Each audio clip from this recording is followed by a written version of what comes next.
One, welcome to the classiest place on earth. I apologize.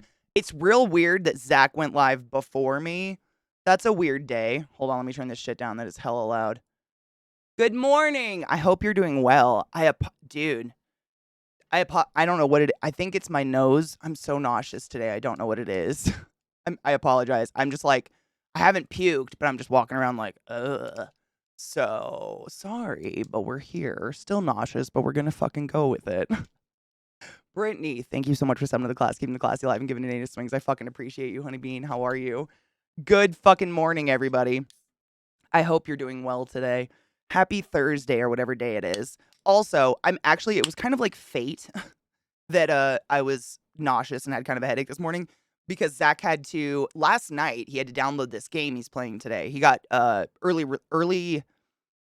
access to what is it? It's the new Star Wars game. I forgot the name of it already. Doesn't matter. He got early access to it, which was dope. But he had to download it last night. And you guys know if he downloads a game, it fucks me. I don't know why.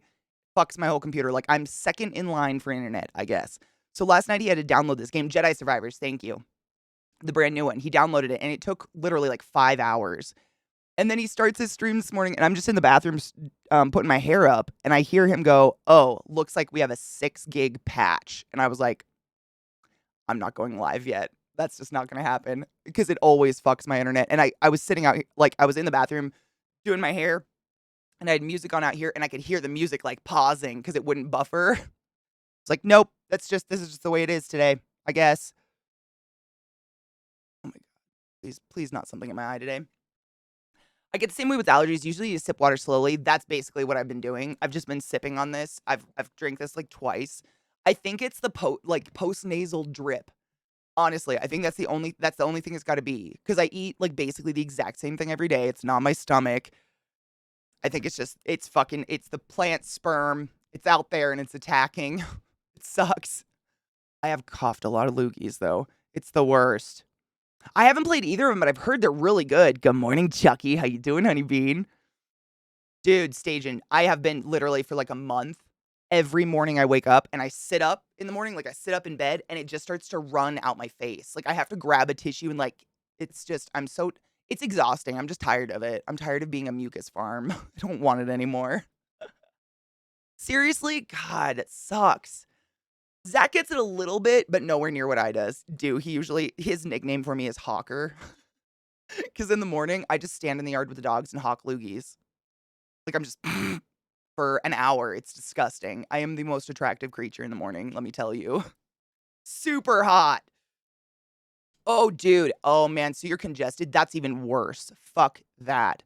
I would much rather have a runny nose than the point when you can't blow your nose and you just have that pressure. Oh, I'm so sorry, honey. Your left calf? What'd you do to your left calf? Just the left one? The fuck? Kinger.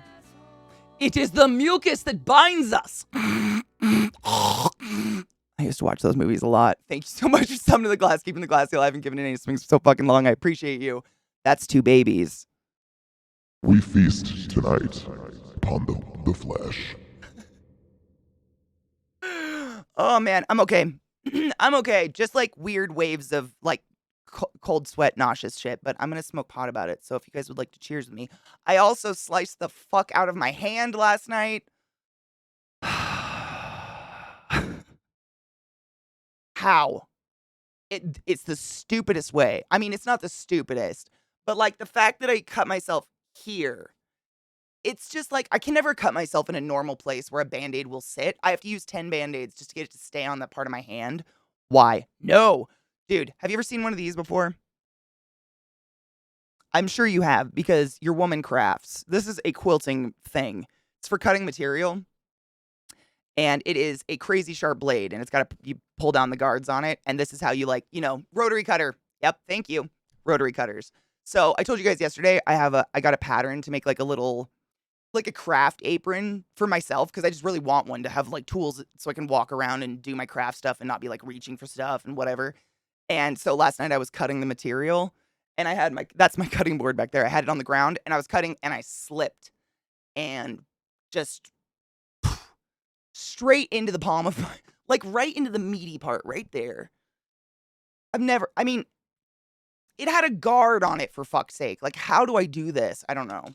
It bled a lot, though. Like, literally, it didn't hurt too bad. I kind of ignored it. I was like, ow. Oh, well. And I kept cutting, and then there was just blood all over. Thank fuck. No shit. The material was red. So I was lucky. The material was red. I was fine. But it bled everywhere. Like, it bled so much, but it didn't hurt that bad. But fun days. Oh, yum. I felt a sharp pain every now and then, like internal cramping. You drinking water? Weird, just in one calf. I wonder if you have like a Charlie horse. I get those at nighttime and it's always one calf or it's like my foot and it wakes me up and I have to sit there and like stretch my leg and cramp because it's like, you know what Charlie horse that might be a colloquialism, I don't know. It's when you get like that muscle cramp in your calf in the middle of the night that just won't let go and you have to sit there and like rub it out and it hurts really fucking bad. I get those sometimes if I'm dehydrated. Ugh. I know I am a dumb bitch. Dude, Stajan, the killer is, you guys can't see it, but my fingers are covered in cuts. The tips of, like, all my fingers have cuts all over them from sewing and cutting shit all the time, but I never cut myself deep enough to bleed. So it's just like little cuts. But that one, that was bigger. It was a big wound. The juicy hand bit, right? Like, how? In the last time, no shit, the knife injury, was it this hand? The knife injury was right there. Like, I can never just do a normal cut. It's gotta be, like, the weirdest one where a Band-Aid won't stick. So I literally have 1, 2, 3, 4, 5, 6, 7 Band-Aids on one cut just to hold it down. So stupid. I got a 1/2 inch scar on my left palm from trying to scrape up, chopped onions from the cut. Oh, with the knife. Ow. Oh, no. I got a 1/2 inch scar on my left palm from trying to scrape up chopped onions from a cutting board and the knife skipping on a rough part. Oh my fucking god, ow. That's scary. That made my butthole clench. Charlie horses suck. I hate them so much. I get them every once in a while and I'm pretty sure it's because I run, so my feet are always fucked up. Charlie horse was also a puppet in Cherry Lucy's. Was Charlie horse actually a puppet in Lamb Chops? Because I watched Lamb Chops. Was he really? I don't remember that at all. You know, Glut, I keep meaning to get magnesium to prevent those because I get them real bad and I keep forgetting to get it. I'm going to write it down on my notes. I have notes. I'm buying that mold for LZT because he can't get it in fucking Sweden, the poor guy. Mag. I almost wrote Magnissimo. There you go, Mag. You're in my mind forever. Magnesium. I can spell. 64 ounces, good. That's what I've been doing, seriously. This is my third one of these. I just keep sipping water to try to make the nauseous go away. I thought I was cramping because I used to cramp a lot, but it's like internal, just my left calf. I bet it's a Charlie horse. I bet it's like literally just like a nerve that's pinched or something like that. Because there's no reason it would only be one calf.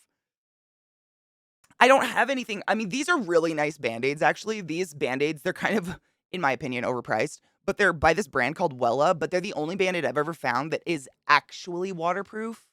Like, you can wash your hands and these don't come off. Like, these are from yesterday and I've taken a shower. That's impressive. They're the only Band-Aids I've ever found that do that, and they always come rainbow colored. But every other Band-Aid just fucking sucks. They come off. I may have the stupidest scar. I cut my finger half off with one of your katanas when practicing. How? Oh my god, Chucky, you're almost more clumsy than I am. You might be more clumsy than I am. Totally was. The horse, the lamb, and the dog one. I only remember the lamb. Wow. Dude, I didn't love that show, but the song that never ends, we used to sing that on car trips all the time to get my dad to feed us. It's in any recollection. I cut myself yesterday too. No shit. Oh wait, if it's any reconciliation. Jesus, I can read. I swear to God. Most okra spot on my right hand. No shit. Ring finger too. Why? Doing dishes, dude. Zach's done that a couple times.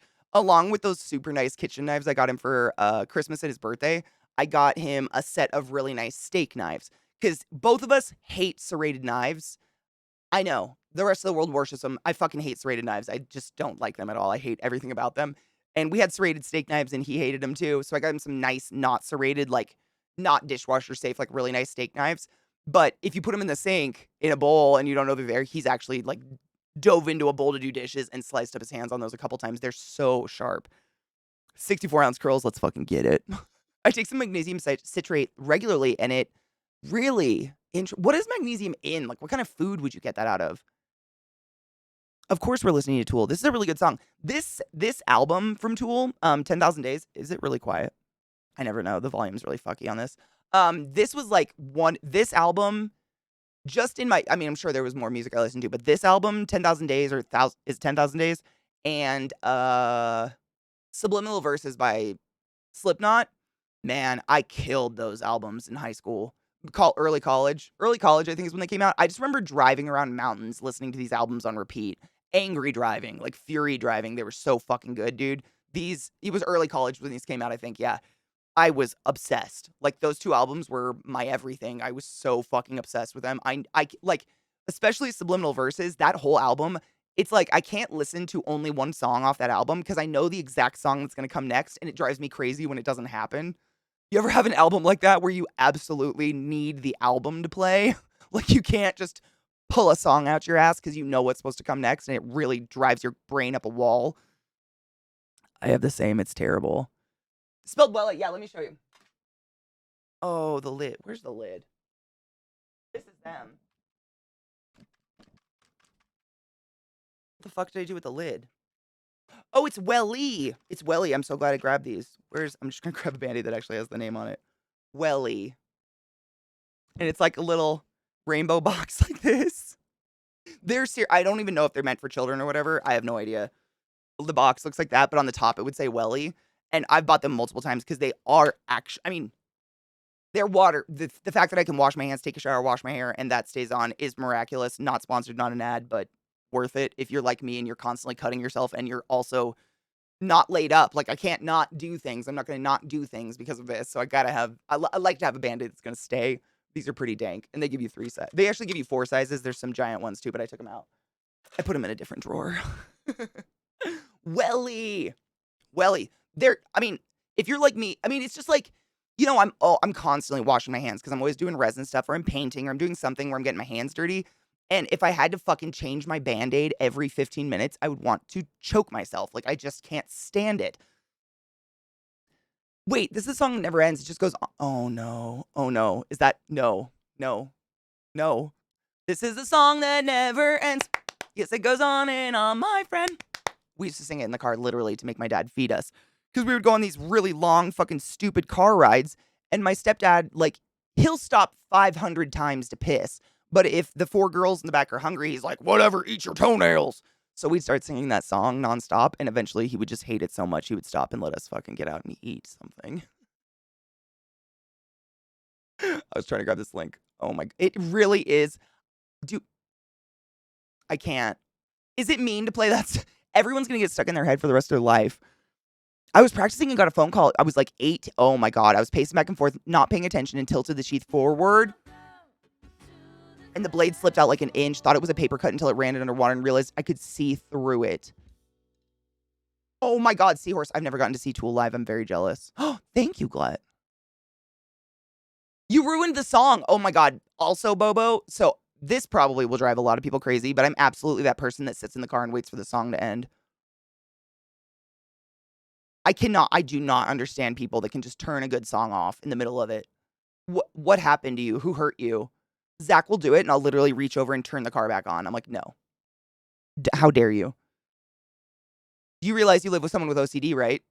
Do you want to hurt? Do you want your heart broken in the middle of the night? Don't fuck with me.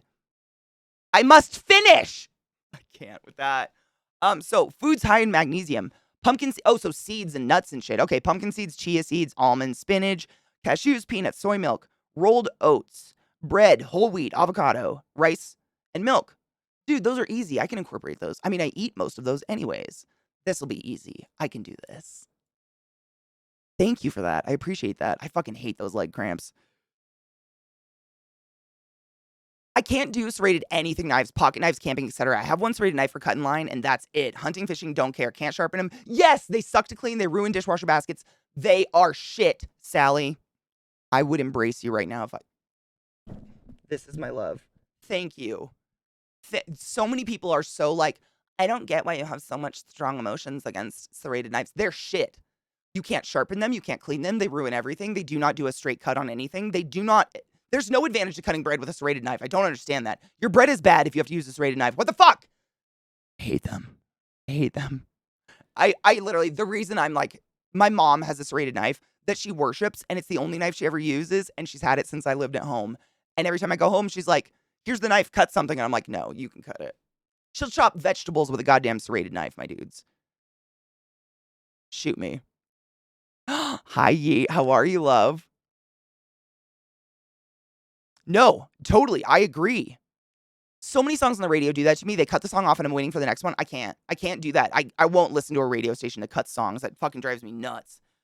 While I'm waiting to unfuck my PC. Oh no. What happened to your PC, Knives? Oh fuck. I've drank so much water, my dudes. I don't know. My throat's just a stupid piece of shit. What happened to your PC, dude? I had a power strip melt the other day. That was less than thrilling. I hated every moment of that. I mean, 2 seconds till the end is different, but you don't cut a song in the middle. You know, like there are certain songs in the world that are just, this is a good song, by the way, that are just amazing. And if you're rocking out and singing to it and the person in the car just turns the car off, you're like, why are you cruel like this? Why do you hate me? Windows shit the bed. Oh, fuck. Did you update? I've heard this is, wait, fuck the police. I fucking hate autoplay so much.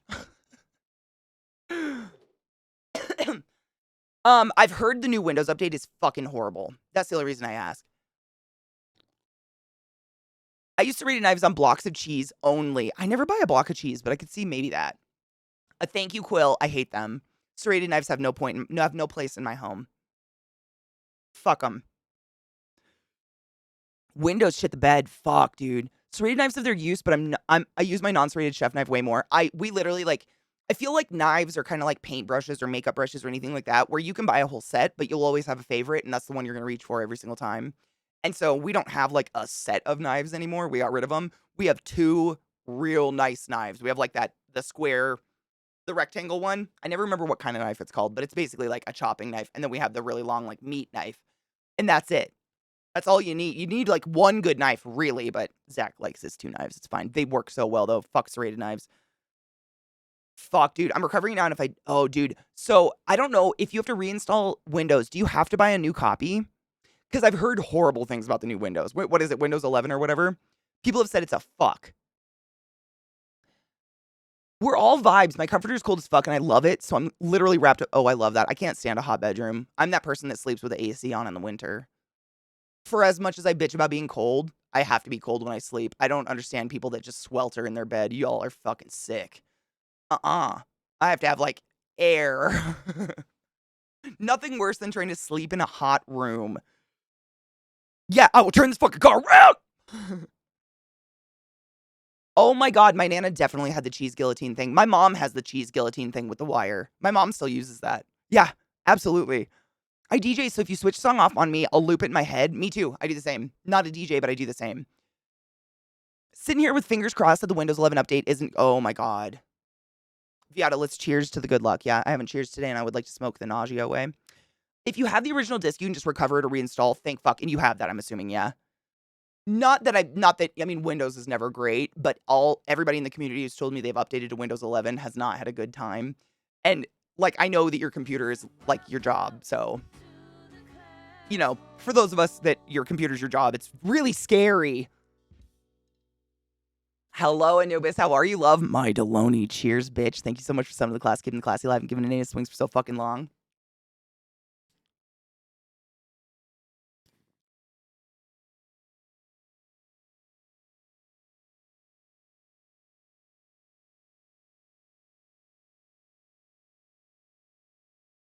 Meow, motherfucker.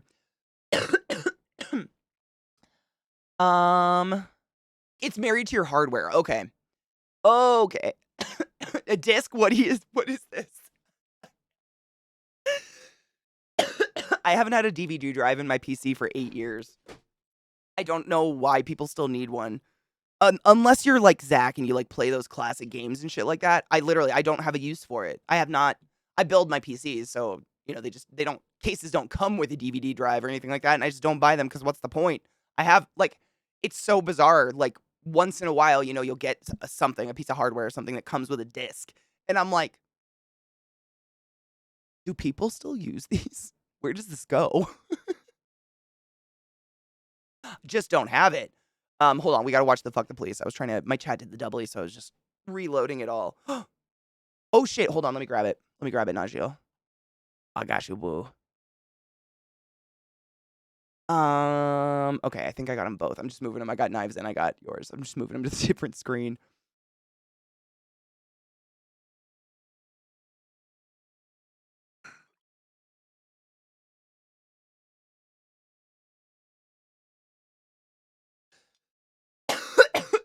God damn it, Leaf.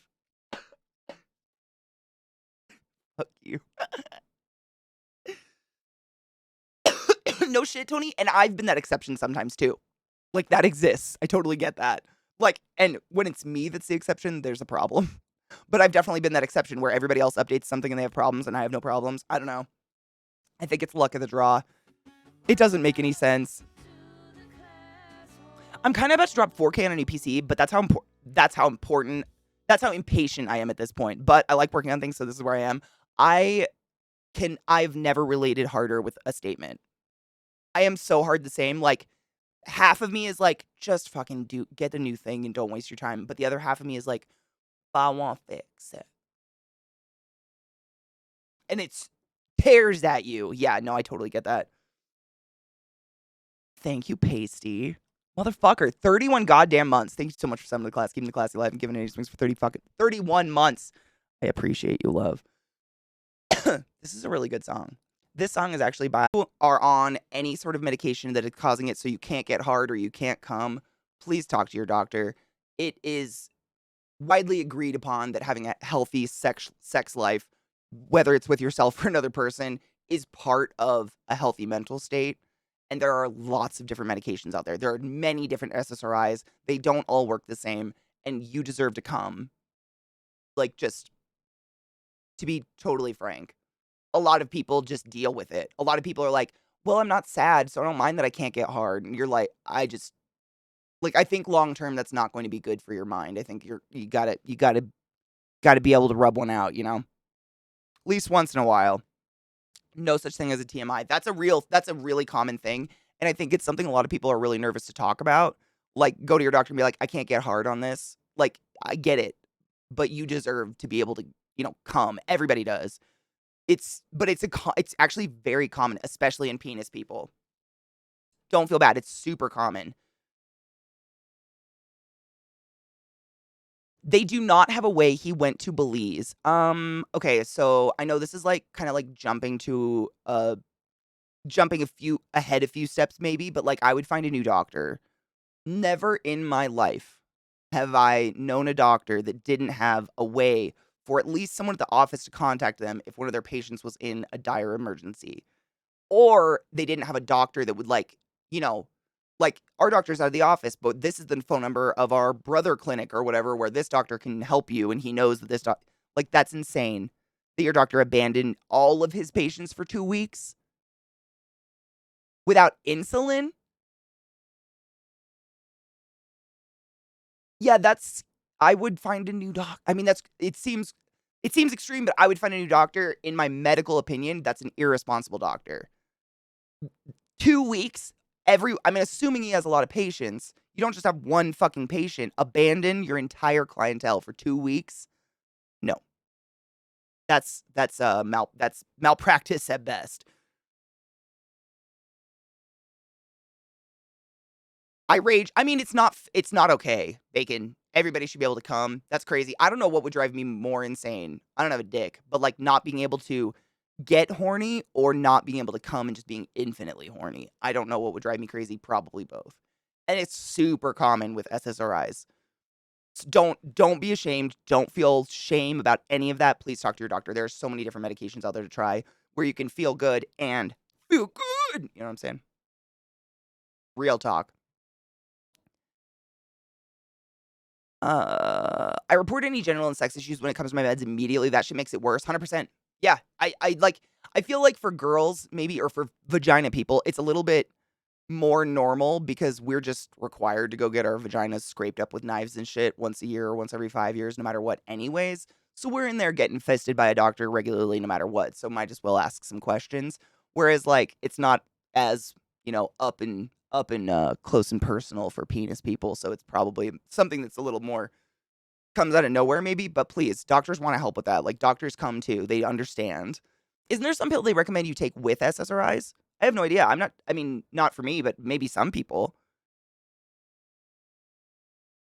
I took an asthma pill that took me to a dark place, and I don't even know that's even I don't even know that's why it could be. I mean, medications affect everybody differently, and they can do all sorts of things inside of you that that's why people go into the science of pharmaceuticals. Like, it's a crazy, crazy, what's the word I'm looking for?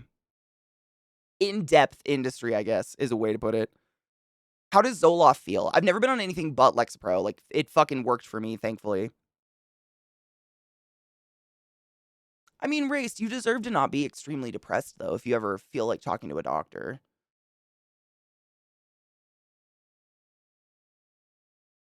No, I have like 5 different accents, crazy. There's no way anyone could probably read my lips. I don't think it's possible. Sorry, I'm just catching on my chat. I still have the videos up. I just don't wanna miss anything. I literally, like, will have a panic attack the moment before I go to sleep at night, thinking, like, "Did I miss someone's message today?" It's a problem. Penis people! Mhm. Penis people. People with penises. Yes. There are many of them. I mean, Doc Crimbo, what do you expect? What do you expect? Finding the right medication's expensive. I mean, it is. It's expensive, but I think it's worth it personally if you can afford it. Like, I completely understand that for some it's a luxury. It's a luxury. Like, most insurance companies don't even cover psychology at all, like any kind of psychological healthcare. It's a luxury, but I think it's worth it. And the way I like justify mental health help for myself because I don't have mental health insurance, like I pay for all that out of pocket, all my therapy, all my meds, everything. The way I justify it is I look at what the world spends on, let's say, cigarettes or Starbucks or gas. I don't drive anywhere. Like I work from home. I drive to go do fun stuff, but like I don't have to sit in traffic every day. And when you pile up what other people spend on things that are luxury items, and most of the time it's more, it costs more than a therapy appointment a week. No shit. It really does. It kind of it makes me feel like I have that money and my brain is worth something. Like, if you had a broken leg, if you had a compound fracture in your shin and you went to work, everybody would be like, "What the fuck are you doing at work? Go to the doctor." But if you have a compound fracture in your brain, it's somehow different because no one can see it. You can feel it, but no one around you sees it. And I think that we build our own stigma in our head around like asking for help or saying like I can't come into work today. My mental state is a compound fracture, like I'm not doing well. You know what I mean? Oh wait, Bobo, did I almost miss something? Oh, I got it. Got it. I got it. I got it. I'm sorry. I have so many. I have so many, but mental health is a really important topic to me, man. You guys know on stream, like literally during my streaming career, I had a mental breakdown. You guys have been with me every step of the way, and I think it's really important to talk about these kind of things and to destigmatize them. Because I mean, to this day, as a medicated person who's been in therapy for quite a few years at this point, I still have a panic attack to call the doctor to make an appointment or refill my prescription every single time. But without it, like I want to die, and I don't want that anymore. I don't want that. I don't ever want to go back to that. That was a really bad time. The one failure in my life I'm really proud of is that one.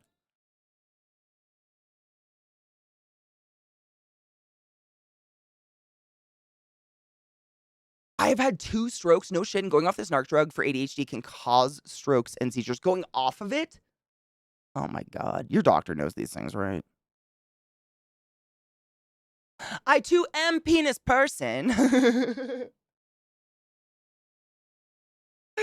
Bacon, honestly, like my personal self-care therapy is crafting, like doing this shit, making stuff. It does something for my brain that just gives me happy. I'm turning this down a little bit because the things I think you're saying you can't actually be saying. I mean, it's really possible. We're mostly just watching funny TikToks. I will try not to scream because I get it. Aw, bacon, bless. Thank you. I'm doing okay, honestly. Like, I mean, everybody struggles. I'm not numb. I don't take enough meds to be numb or anything. But I think struggle is part of like, it's so cliche to say, but like, if I'm never sad, I can't appreciate being happy. So I try not to be numb to stuff. It's important to feel, you know?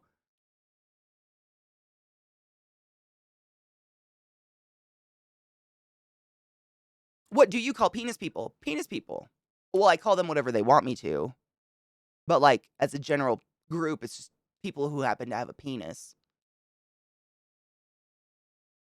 Some people have both. I don't know. But I mean, honestly, I just call people whatever they want me to. That seems the easiest option to be real.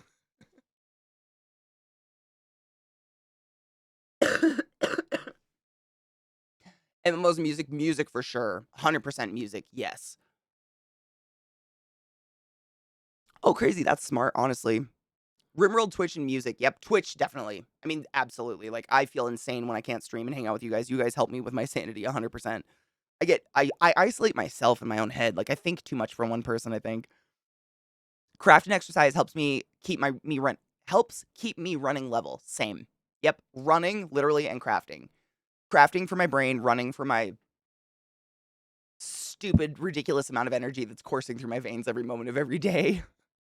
When Zach's mom visited us a couple weeks ago, and she was asking about me and pot. She just asked me some questions. She's like, "So you like pot? You smoke a lot of pot?" And I was like, "Yeah." And Zach just walked by in the hall hearing the conversation, and I just hear him walk by and he screams, "Yeah, without weed, she's like a squirrel on crack." And I was like, maybe. It was might be an apt description. I don't know. I'm not really present for those moments. Call me Greg. Wait, everybody's Greg now? The fake name I like to give to people? I usually say like Penelope. I try to pick some like crazy old Victorian name, Penelope or like Lisbeth. Something strange where people kind of stop for a minute. Those are my favorites. I want to get into epoxy things. I have a rose from when my grandma passed away that dried perfectly without me doing anything special. Oh my God, Chief. That would be amazing. Those are like, if I was going to put something that precious into resin, I would definitely invest in a pressure hood that sucks the air bubbles out. Just because not only is it precious and you don't want to fuck up, because you fuck up and it's stuck in there, like it's just done for, but also organic things like flowers, spiders, anything that's organic tends to be really porous and it holds air. No matter what you do, it will have air bubbles in it, and that pressure thing will literally suck all the air bubbles out. Actually, fun, super weird that this like is anybody watching Better Call Saul the new season? No spoilers. I promise no spoilers. But I don't remember what episode it is. There's quite a few episodes in this season, which is pretty dope. But I'm like 5 episodes in or 6 or something like that. And there was an episode where literally the opening, like, the opening credits like musical montage scene that almost every single episode has, is someone doing a resin pour. And then it's a time lapse of the resin pour in a pressure hood and the bubbles getting sucked out. I was watching it and I was like, "You're doing a resin pour. That was a fucking pressure hood. What the fuck is this? Is this craft? Are we craft hour? Is this craft hour? Are we crafting now? Better call Saul. You fucking crafting? Yeah, Chief, for real. Lizzie, it has kind of been struggling with something similar. She has her dad's ashes, and she super wants to preserve them in some way in resin or something like that. And so she's been practicing with like sand and all sorts of other things that are similar to the ashes because she don't want to fuck it up. But like the pressure things are really expensive. That's the only reason I say, like, you wanna invest. They're the ones big enough to do, like, a rose. They're pretty expensive, but you can almost guarantee a flawless result. There will not be a bubble. There's something they do where they literally suck the air out. It's pretty cool. You can watch time lapses of them. They're really awesome. Yeah, absolutely. I love talking about craft and stuff. You can always ask. Videos, sorry. I know. It's the best thing I've ever I just need to this it just really perfectly summates how I vote when I read through all that shit. I vote for the least amount of harm. Period. I try, you know. Oh my god, bacon, what the I can't even read that. Ew. Ew. Of course, healthcare is harm reduction, right? I just wanted to make that clear. Like, obviously, I worked in the healthcare system, like healthcare and getting people healthcare for as minimal costs as possible is a huge thing to me. I worked in it, balls deep, man. I know, I get it. It's gross. I think the problem is when people treat these asshats like they're misunderstanding rather than just actually being horrible people. Yeah, yeah. Bacon said, I just blocked a person for saying trans people are mentally deficient. Those are the kind of people I want to slap in the face real hard. Like I'm not a proponent of violence, but I really want to slap those people real hard, like a full wind up. I feel nice. Vote for science and public education. I think both of those things are part of harm reduction. Education, like science is education to me. Like I think that's huge. I think it's crazy that we have a population of adults that just decided on their own science, I guess. I don't know. I don't know how to say that. That's really scary to me. I don't know what to do with that. Science wasn't optional for me. I don't know, man. 2023 spelling. How do you spell Nazi? Republican, dude. It's so hard, but it's like prove me wrong at this point, you know?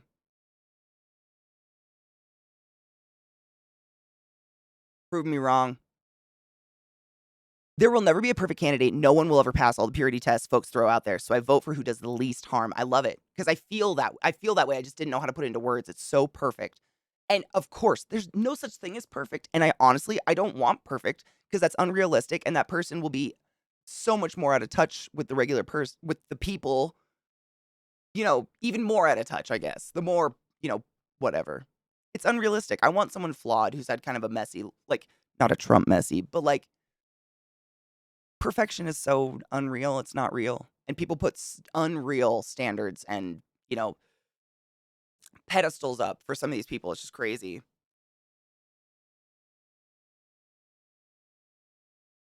No shit, David. What the fuck? Did he get slapped? They get slapped? Good afternoon, Roxy. How are you, love? A professional slap, exactly. Like one of those ones where my assistant comes up behind me and hands me a bag of chalk powder and I roll up my sleeve delicately and take my little pins and I dip my hand and like just a real good one. Oh, it feels so nice. I would love it. Slapping people feels good if you've ever got to do it. ACA helps some, but the healthcare system's still super broken. 100% yes. Yes. Yeah. I'm honestly so scared right now. I hope Canada and Mexico recognize what's going on and open up a refugee path for us like today. I think. Really? I don't think it's bark a clock, ma'am. I think Lilith just literally woke herself up in a bark. What's wrong with you, ma'am? Hi, Kel. How are you, love? You're fine. I forgot what I was gonna say. It's done. Oh, I think Canada is working on, if not has already completed something that is kind of a fast track for Americans to. It's like a less complicated system to become Canadian. I think I read something about that recently. Exactly, Stajan, or maybe at least give you like a nice stinger.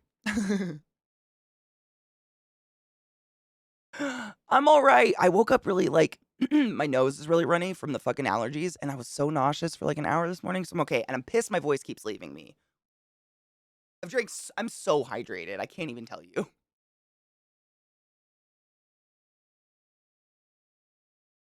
Mexico knows what's going on. Lewis talked about it because the Republicans are trying to make Mexico the next Iraq for their lithium. Not shocking, but still fucking disgusting. Kel, honestly, really, really good. It's crazy that 2 hours, 2 hours from 24 blows me the fuck away. Moving is stupid expensive. It is. I'm so hydrated, but for some reason, the last like 3 days, my voice just keeps getting like rough. And I don't know why.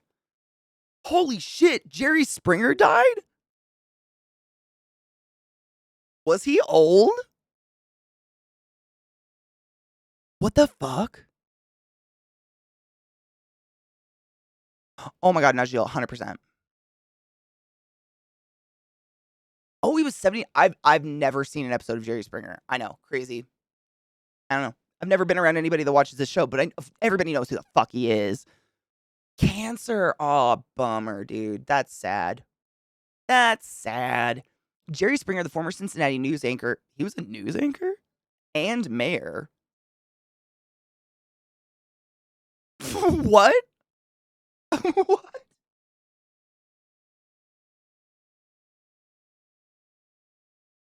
Was he really? What the fuck? Okay.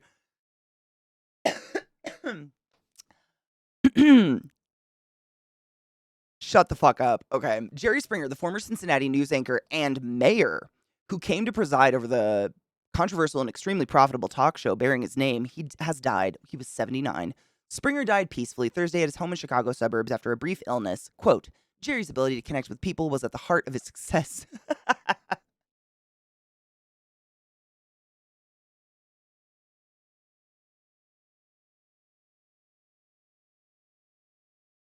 Was it though?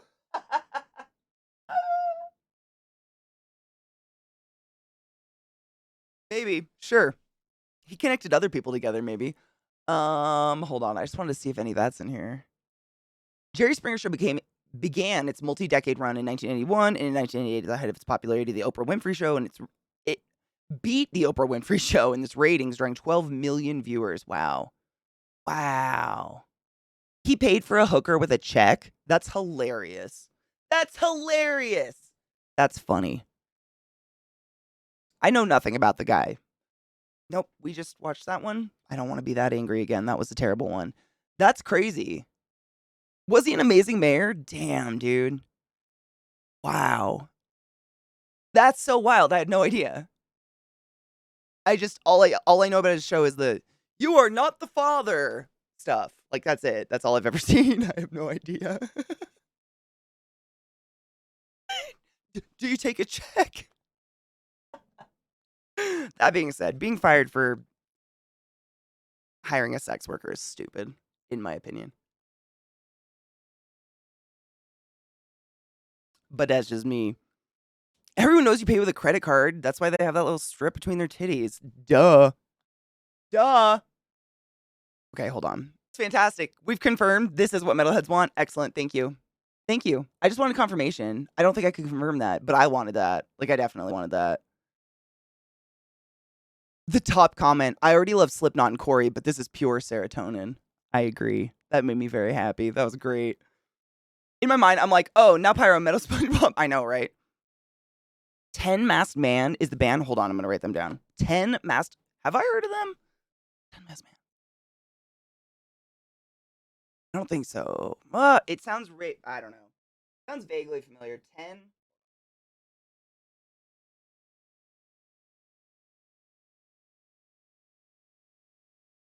I mean, I enjoy metal. I love Corey Taylor's voice. That's why I don't know. First off, I think most music is I think music is basically genreless at this point. Like, they made way too many subgenres for any of it to make sense. I don't know. What the fuck? I have no idea. But I've never said, I feel like I can't say, like, I love metal, because there's a huge portion of it I fucking hate because the person's voice sucks or something. I don't know. I love Slipknot because of Corey Taylor's voice, though. Oh, one of the best screams ever. Are you ready, kid? Oh my god. Ah! Yeah, I die. I just die. It's just great. The guy from Avenged Sevenfold has a great scream too. I can't remember his name. Some Degen? Absolutely. That's in our list, I think. As long as as long as he went into duality after this, then I'm fine with it. Can you hear it? I push my fingers into my. They do death metal covers of pops. Stop it. Oh, I'm absolutely going to listen to them. Yes. There's a decent, I mean, I don't know if it's a group or just a guy. There's a dude on YouTube who we've watched a lot who does covers of all sorts of music in a metal version. And he's done like pop songs like Toxic and stuff like that. But he also does like Disney songs. So he has a metal version of Frozen, Let It Go. And it's fucking fantastic. I cannot for the life of me remember his name. We haven't listened to him in a bit, but they're well done. It's not like, gimmicky. They're really, really well done.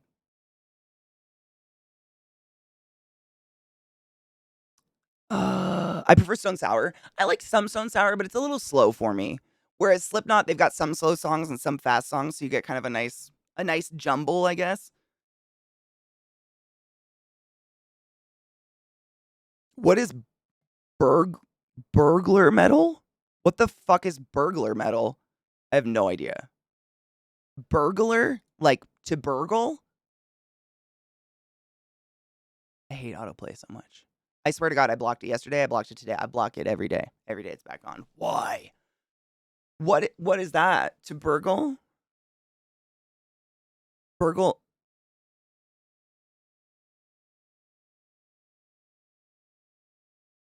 Does Stone Sour sing Timmelt? Because that is one of my favorite Stone Sour songs, if so, but it's, I think, one of their fastest songs they sing. So you guys probably don't like it. I don't remember.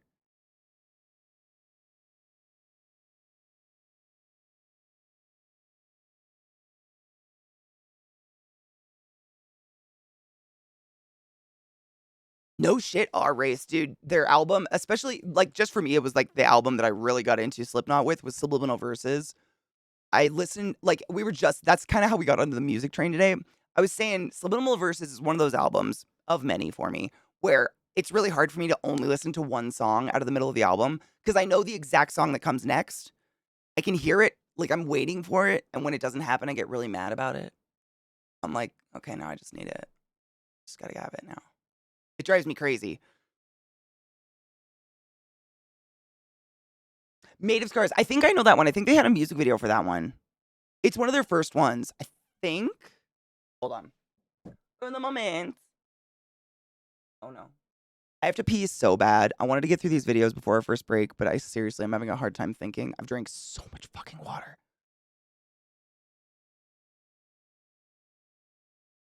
I just got an alert on my computer that says Manhattan DA takes emergency action against Trump. Does anyone know what the fuck that's about? That kid killed the pee. What's that?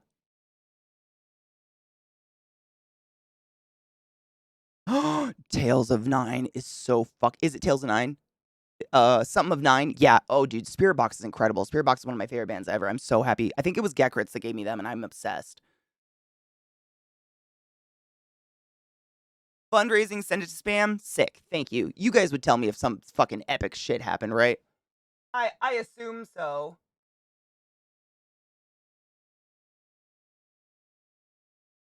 Uh,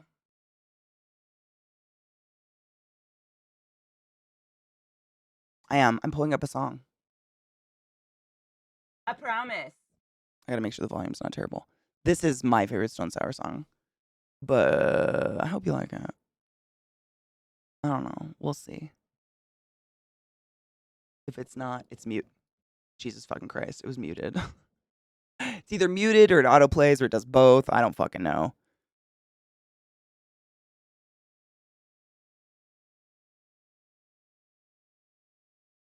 Is that really fucking loud? I can't tell. It's so loud for me. But I don't want to blow your ears out. But it's a good song. Don't autoplay. Don't. Thank you. It's fine. Okay. I can't run away fast. I know. Everybody, go already. I can't. I have so many screens up. I can't find anything. I don't know where my Be Right Back screen is. I don't know where anything is because I got so many fucking screens. I was listening to like a shit ton of music back in the day. Like now, I mean, I swear, I don't even know the names of half the bands I really, really like because there's so many now. There's so much music. Whereas back in the day, you only had what you could afford. CDs were expensive, dude. Like I remember when I bought this, I think the CD was still, they were still like $20 a piece. So I would have like one new CD a month and I would just kill it. Like it would be stuck in my CD player and it would never come out and I would murder that album. I didn't have like like I don't even think those didn't even exist when I was in high school. iPods and shit like that. Like you could have a multi-disc CD player in your car if you were rich. But other than that, yeah, I think like I just didn't have as wide of a music range because it was whatever I could afford. That's all I could listen to. And there was literally, especially in Eastern Washington, middle of Hicksville, there is no radio station that plays anything like this. In Spokane, they had, I don't know if it's still there, 107.7 The End, which you would sometimes get like some Nirvana on or something or like Evanescence. But My exposure to music was literally the goth kids that pierced themselves outside in the courtyard at lunch. I had no way to get any other music at all. And then we learned how to burn music, and that was amazing. Ooh, let me grab it. Hold on, station. Got it. I got it. All of God is insane. I hate that they call their people the maggots, though. This is fucking gross. I get it, but gross. Oh my god, Gloomy, I'm so sorry. Boo. My bad. People gave me a bunch of funny videos to watch, and we didn't get through them because I had to pee so fucking bad. That I rushed. My dogs had to shit, and I was like, shit. I was sitting there with the doggy bag, like, do it. Dude, I'll Be Heard is such a good one. That is a really good lifting song. Slipknot is a big lifting. This is lifting music for me. This is what I used to listen to when I went to the gym a lot. Linkin Park Hybrid Theory, that was a hit, dude. That was a great album back in the day. I killed that album for myself though. To this day, when I hear the songs, I know every song by heart, and I kind of like get a weird I'm still not like, you know how like you kill a song and you have to wait a while before you can hear it again and enjoy it. I can't. I'm still kind of like, I heard it too much. Probably because it was also on the radio though. Probably. Fun fact about Linkin Park I learned. Did you know that the first album was actually called Linkin Park and their band was Hybrid Theory, but the fans kept fucking it up so much that they just went with what the fans thought and they went with the band name Linkin Park? Weird. Hybrid Theory. I mean, that could be a band name. I don't know. But Linkin Park for the name of the album? That didn't make any sense to me at all. I was thinking about how in the 90s, staples like food and gas were really cheap, and media, books, music, games were really expensive, and now it's the opposite. Yeah. Yeah. It's so weird. And I remember we like fought to have music and stuff cheaper because it was insane $20 fucking CDs for one album of music. And the fact that these artists got like pennies on the dollar. I was poor as fuck. Did you really? Oh my, it only had one CD? Isn't that beautiful? That's just beautiful. Yeah, I learned that I was reading like a biopic about oh god, what's his name? Chris Cornell, and they were buddies or something, and they talked about that in the book. It was interesting. Yeah, $18 per CD exactly. And they'd have like 2 for 35 deals and shit like that. Like I would see people with these CD binders and I was like, "Dude, how do you pay rent?" That's like so much money in a CD booklet back in the day. And then we learned how to burn and then we were fine. Like, had an itch.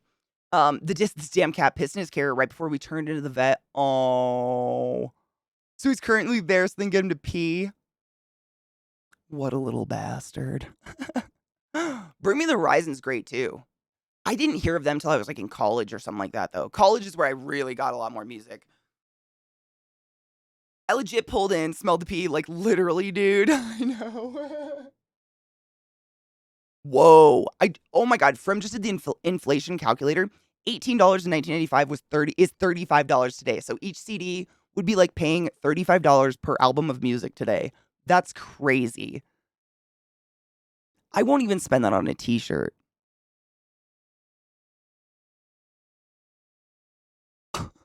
Like, it better suck my dick. You know?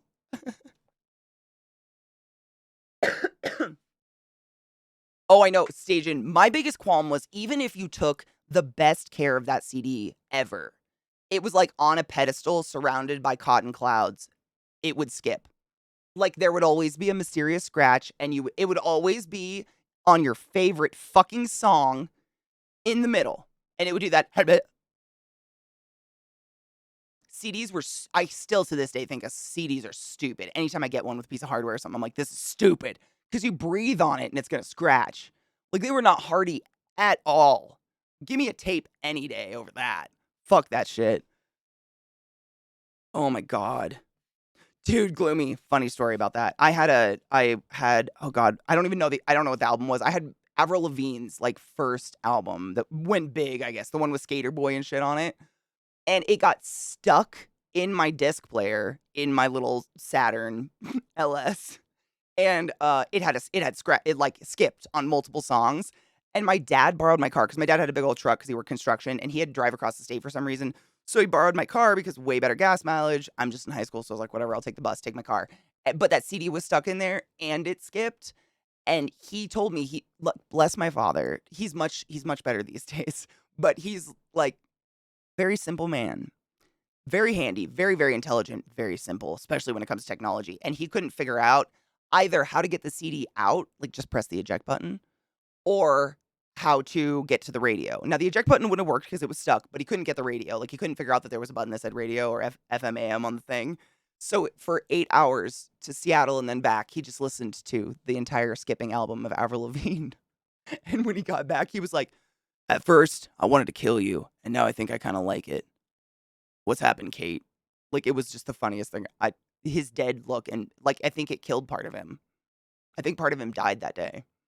He looked just like it was like psychological torture for him or something like that. It was fucking hilarious. Did you have Saturns? Seriously, those cars, I wouldn't be shocked if my car is still on the road. My high school car.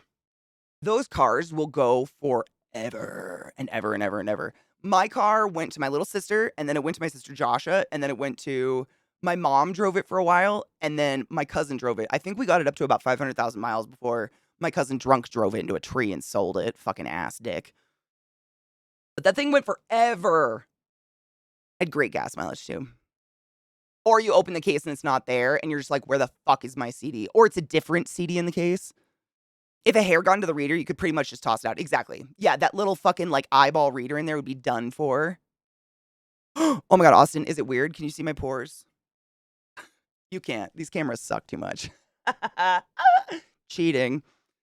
Saturns were the shit, dude. Was it the real Avril or the imposter? It was far before even the concept of the imposter was brought about. It was Skater Boy, dude. It was like her breakout album.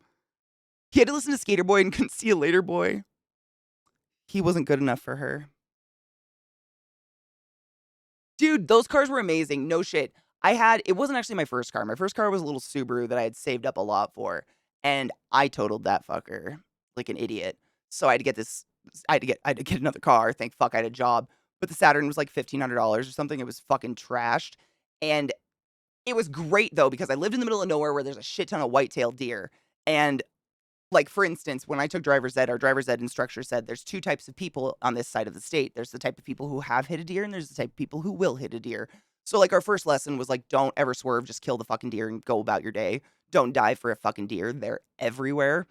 And because my parents lived in the middle of nowhere, outside of the middle of nowhere, like we were the bumfuck of the bumfuck Egypt, I would have to drive home like 45 minutes at nighttime from work every night, and it's deer hour. Like 8 p.m. to 11 is just deer. They're fucking everywhere. There's always more than one, and they're stupid. They're so fucking stupid. I hate deer. Anyways, I've hit like 5 deer in my life, and by hit, I mean they hit me because they go into rut in the fall, and when they're in rut, they're horny, and they stink, and their neck gets all swollen, and they think your car is another male deer, and they will ram it. It's crazy. They're so, like, I was never taught to be afraid of cougars or wolves or anything like that. I was taught to be afraid of deer during rut. Like, don't go walking in the woods during rut unless you're hunting. And don't hunt those because gross. They fucking, the hormonal stink apparently ruins the meat. I don't know. You guys probably know more than me. Fucking disgusting. But the pro to this little Saturn car was that the thing was just fiberglass. Like, they're so light. I mean, a strong person could probably lift up one end of my car. They were ridiculous. And they had like plastic bumpers. So every time a deer hit me and like destroyed one of my fenders, we just go to a pick and pull and find another Saturn LS that was like a similar color. My car was like black with a plum sheen. So we just find another black car and pull the fender off and snap it onto my car. It was great. But at one point, every single panel of my car was like, it was all black. So like, if it was nighttime, you wouldn't even notice that it was different panels. But during the day, every panel had a different like metallic sheen to it. And the front was plum, and then there was like a goldish one and a silver. But it was all black. My car looked fine, and it ran literally forever. Great gas mileage. It was amazing. Yeah, you could fix anything about those cars. Edison wax cylinders cost 50 cents. Is that economically the same as 20 in the 90s? Honestly, I have no idea. Oh my God, Seahorse. One of my Homeburn Fugazi songs skipped yesterday. That's heartbreaking. I'm still waiting on my car money to come in so I can do the PC build or buy it, etc. But I miss having a car to just up and go with. Yeah. Telling people on dating apps, yeah, I don't have a car anymore. Wasted money having it sit in the garage. I mean, you're going to save a lot of money, honestly. You'll probably become boss at getting around without a car. Yeah, Kel, that was what we were taught. Like, turn it into the deer. Because it's best to hit it straight on and kill it. It's really sad, but yeah, you never swerve for a deer. And when you're driving around at nighttime in the hills, you're gonna hit deer. Like, it's just all the time. It's never fun. My dad would get pissed because I'd show up late. Like I had a 1 a.m. curfew, but sometimes work would run late or something. I'd get home late or I'd hit a deer. And my mom and dad would be sitting up like, "What the fuck are you doing getting home late, Kate?" And I'd drag their ass outside and show them like the hunks of flesh and fur stuck in the side of my car. Fuck yourself. Quit moving us in the middle of Nowheresville. Sheepy, my love, how are you? Dude, I'm still emotionally reeling from Monday's episode. Is that weird? Every day this week, I've woken up thinking about it. Monday's episode fucked me up. That was like a lot. I'm trying not to spoil it because I give people a week in the chat. Like, I give the community a week if they want to watch it to watch the VODs. But yeah, reeling is the only word I can come up with. I journaled about it. No, in a good way. In a good way. It was a great episode. Like, I went into like probably an annoying amount of detail with Zach afterwards. Like, my fucking power strip melted, so everything out here was off. So I was just in the kitchen, like, cleaning, waiting for Zach to get off stream. When he got off stream, he went outside with the dogs, and I was just like, if you know what I mean. No spoilers. I don't want to say any spoilers, but I can't stop. I can't stop thinking. I'm just really. I have a lot of thoughts, and I've written a lot of additional notes.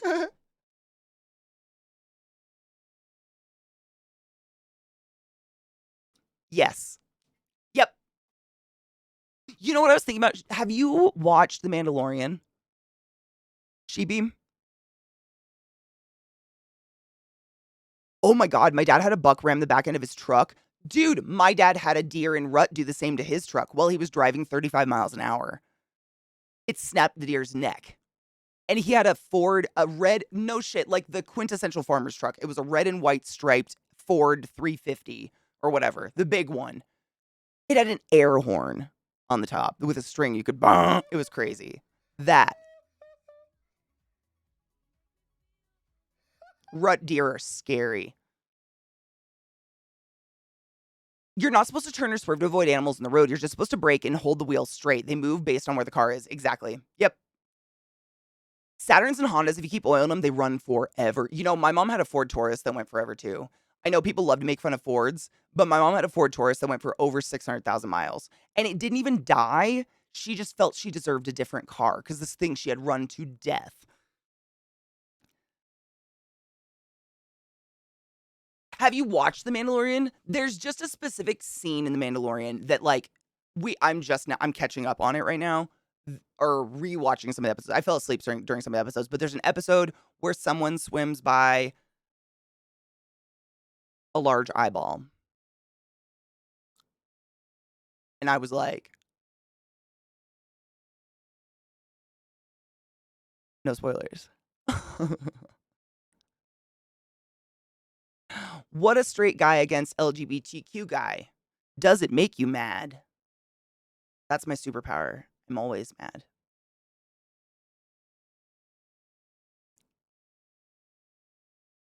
It's a gift. Or a psychological disorder, wherever way you lean. If you guys have no idea what Sheepy and I are talking about, by the way, every Monday at 2 p.m. Eastern Standard Time over on twitch.tv/The Wandering Inn, I, myself, and a couple other super amazing people are in a really, really cool RP show called The QT. And you should come watch it. I want to talk about the episode so bad. It was fucking good. I mean, it's just.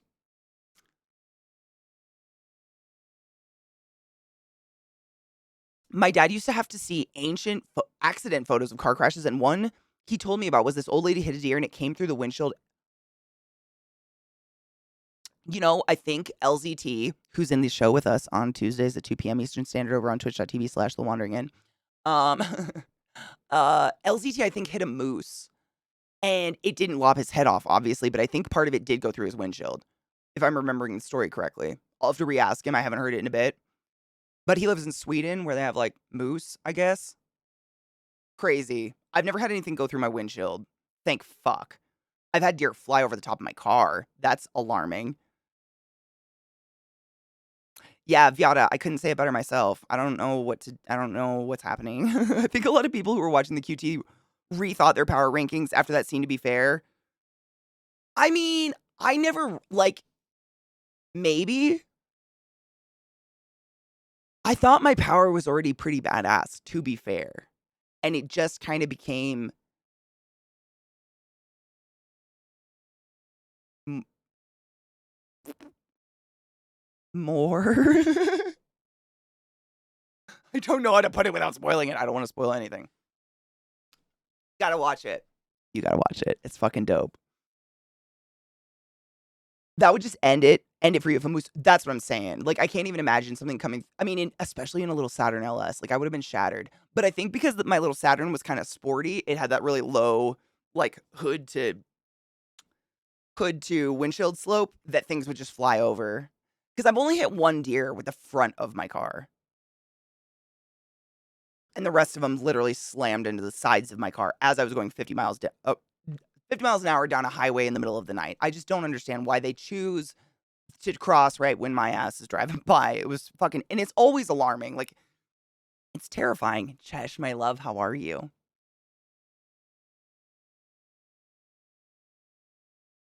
Birds, oh my god.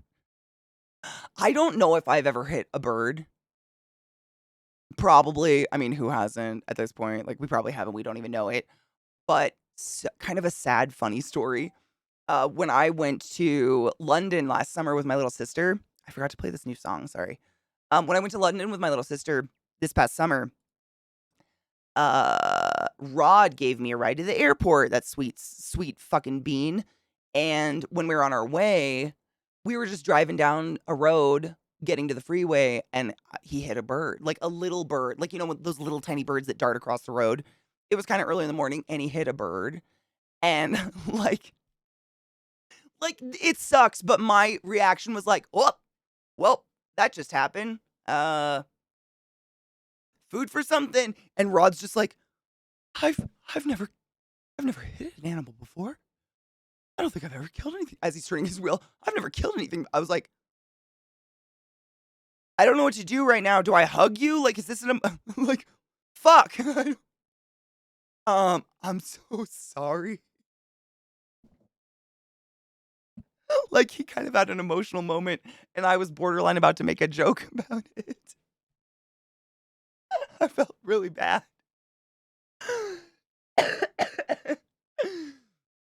Exactly. Honestly, Sheepy, if anything makes George the scariest, it's the fact that she doesn't control it. I mean, she doesn't control it, does she? Really? She's not there. She checked out.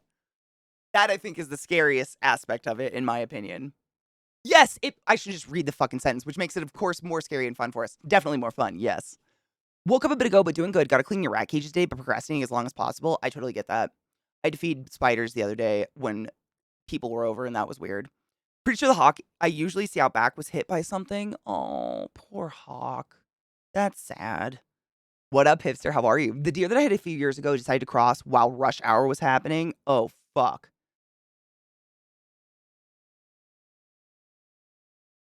I don't understand. They're so stupid. They're just so stupid. My mom had a chipmunk run out, and I guess the tire, like, flung it up. Oh my fucking god. Shut the fuck up. I have to read that again. One sec.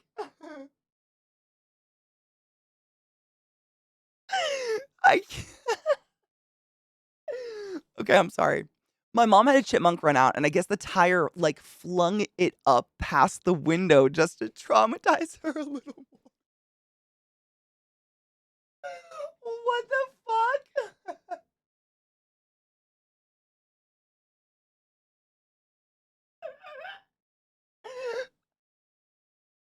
That's fucking beautiful. It's horrible, but that's so funny. That is so funny. In, like, the worst way. That's really funny.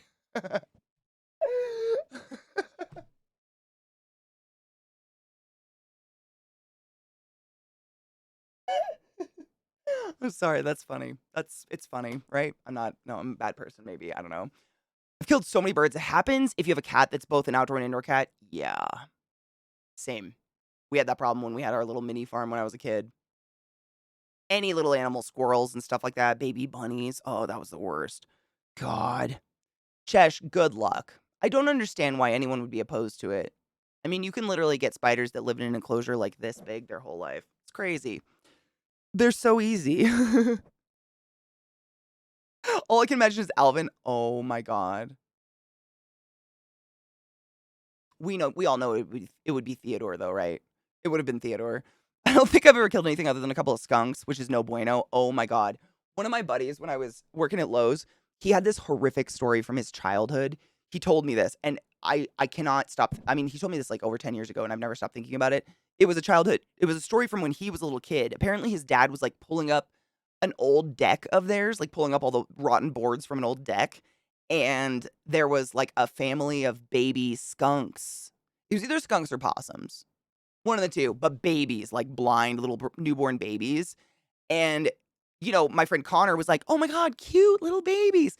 And his dad goes, hand me that board, which just happened to have one end of a bunch of nails poking out of it. And he does. And his dad grabs the board and just bludgeons them all to death. With Connor, who's like 6 years old, screaming, no, daddy, no! The whole time. He said it took a while. What the fuck?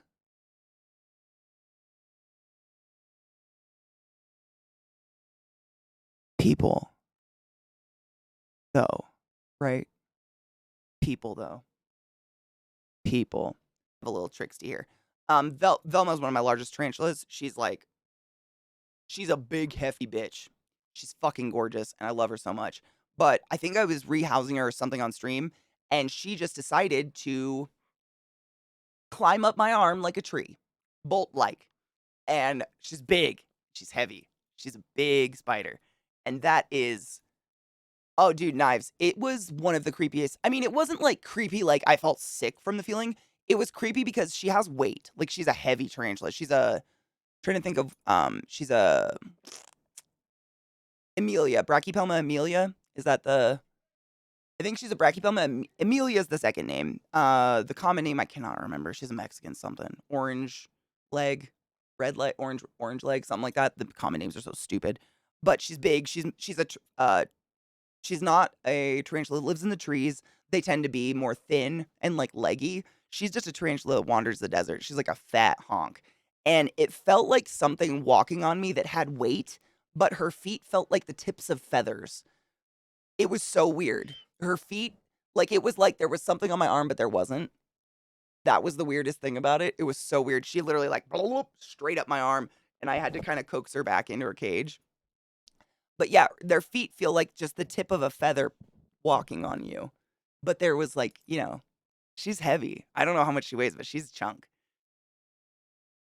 I hate centipedes. I think they're so fucking creepy. I don't like them at all.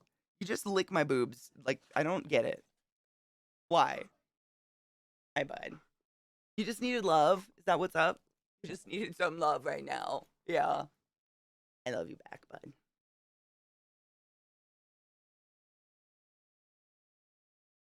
How's it going? Going good? Are you having a fulfilling day? You done anything productive? Brush your teeth? Absolutely not. You did not. You're a beautiful boy. Oh, thank you.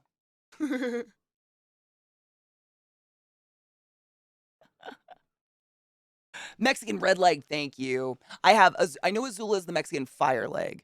And then there's a red leg, and then there's like an orange leg. There's so many like just those stupid Mexican something leg. They just were so boring with the names. But Brachypelma Amelia, right? Is it Brachypelma? That's the part I space on sometimes because they changed some Brachypelmas to Tleal and I can never remember which ones changed. I know my Schroederis did. I have Tleal Schroederi, which is the black velvet, Mexican black velvet, another Mexican blah, blah, blah, blah, Mexican black velvet. I have two of those. And those went to Tleal and I think the Verdezi did. It's now Tleal Verdezi. But some of them stayed brachypelma. It's very confusing. Mexican names, Latin names are very confusing.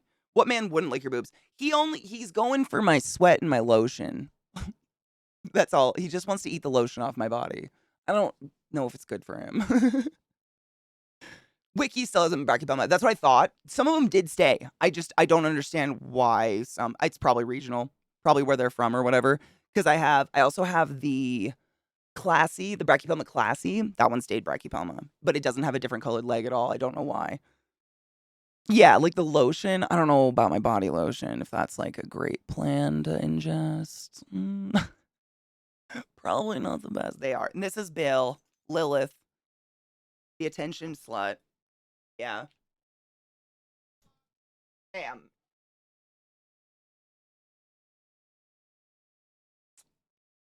That's a good girl. They just needed some love real quick. Sorry, guys. They're so jealous.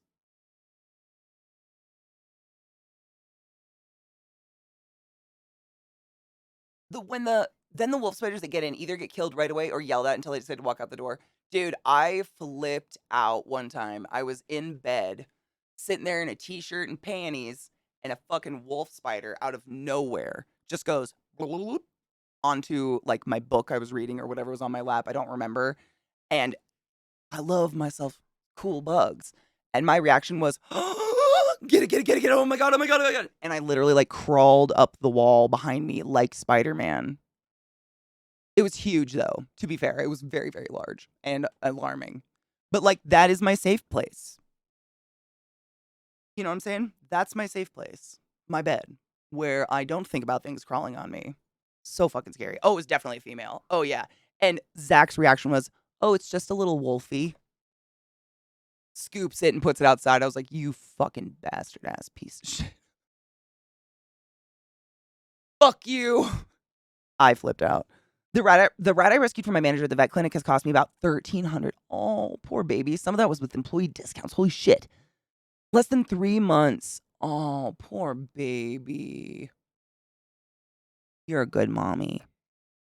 Wait, E.T. was secretly a demon predator? Holy shit, I almost missed this. You know how throughout history people have depicted demons, I didn't know this, having a strong sulfur and rotting egg smell like ammonia.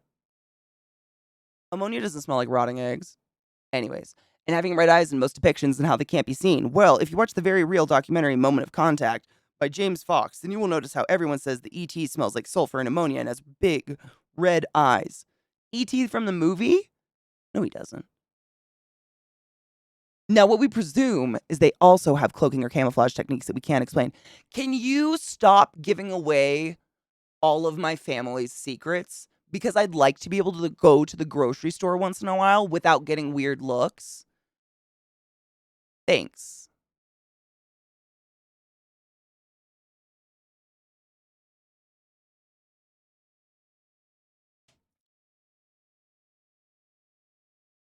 I know, Station. It's because I didn't have pants. I was in my, I was half naked. That's why. Seriously, it was just like I was vulnerable, half naked, trying to go to sleep or something. It was huge. I know. We do also, this did happen right after I moved here. And Colorado has some venomous spiders, like actual medical significant. Like we have black widows and we have brown recluse and shit like that. And I've never lived around brown recluse. I don't know what they look like. And I was on edge. I was like, oh no. I don't know what to do. I don't know what that is. It was fine though. I don't think they get that big. I think brown recluse are pretty darn skinny spiders. They don't get like a big honkin' belly like wolfies do. I know. He was covered in ringworm. Oh, they had a mass pop up. He'd also been sneezing up white thick mucus. He's a completely different rat now. Oh, but I'm still so upset. Oh, people are gross. I mean, was he given up? Was he like owned by someone and they let him get that bad? Because that's fucking horrible. That's horrible. The males are small, females are huge. She ran into the door when we were taking Salem to the vet appointment. She's just lucky I killed her and not Puka. Puka likes to play with her food. Yeah, Solfing smells like rotten eggs. I got a bug catcher for the kiddos. Oh my God, yes. It has a sliding door to close. I used to have one of those when I was a kid. I had one of those when I was a kid and I fucking loved it. We'd catch caterpillars and then like they'd spin a cocoon and we get to watch them turn into a moth or a butterfly. I loved that stuff when I was a kid. Oh my God. Is Lilith a demon predator extraterrestrial? She smells like sulfur. And rotten eggs. Ma'am? Ma'am. You have a moment to talk about our Lord and Savior, Satan Christ.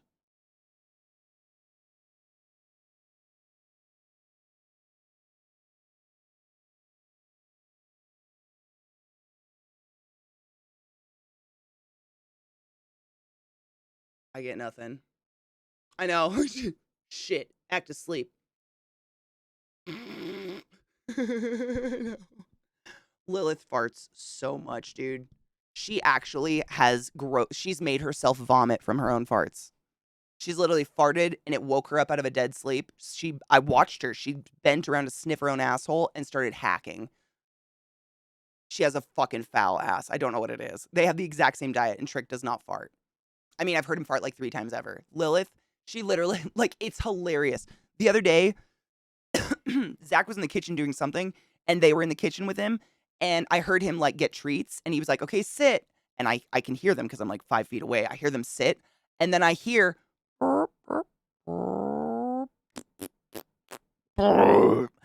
and then silence. And we both, me and Zach, I mean, the whole house just gets dead silent for a second. And I just go, was that Lilith? And he's like laughing so hard, he's not breathing. He's not making a sound because it was. She was sitting there with perfect posture, wagging her tail, just existentially farting at him. And she does this all the time, though. It's very common, just not usually that much. It's fucking hilarious. She is fart queen all the time. She's probably farting right now. And she belches a lot. It was like dolphin noises. It's all the time. I don't know, but she doesn't have any different diet. Existentially, hey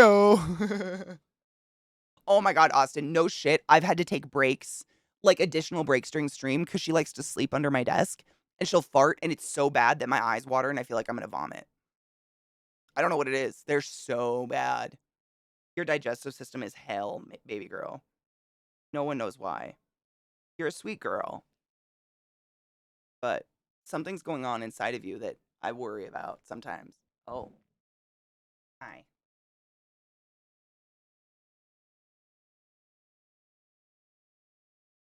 She likes a hug. Hi, Polygon. How are you, love? Oh, shit, Ike. Hold on. Education. I see it. I see it. Bam. Bam. It's not break time. Do you need a shit? It's been kind of interesting because bam. We, we blocked off part of our yard to grass seed it, and so they can't go in it. And so the part of the yard that we blocked off is usually like their shitting corner. So now it takes them a really long time to take a dump. Like they just circle in the other part of the yard. Like we don't poop here. It's very annoying. That might be the fucking farts, to be honest. Ma'am. Brown recluses are usually pretty gangly. That's what I thought. Okay. They're so common here I can spot them from across the room and know it's a recluse by its silhouette, the way it moves. 95% of spiders indoors here are recluses. I'm delighted when a spider inside is something else. That's crazy. I had no idea. Oh my God, nuh-uh. She was a hoarder.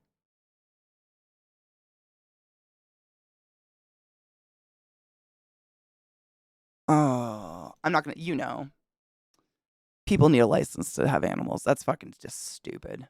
One time I farted in bed and it was an SBD. Oh no, one of those hot ones. Seconds later, Crispy rolled over to snuggle me and the smell woosted into his nose.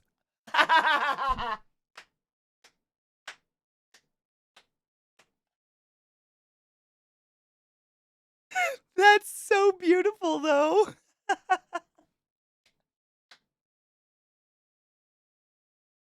As you should, you monster.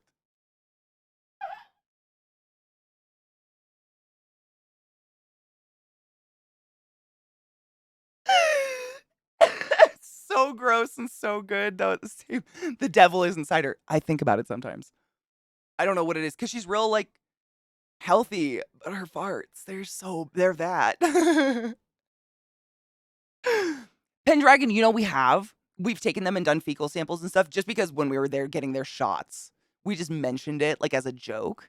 And they were like, oh, well, we can do like she might have like a mild case of giardia or something, she got from puddle water. Nothing. She just party. We do give them really, really high quality food, though. I don't know if you can get any more high quality because I spoil my dogs. I can't not do it. Ty B, thank you for saying thank you. Manners are so underrated. I was half asleep and my mouth was open.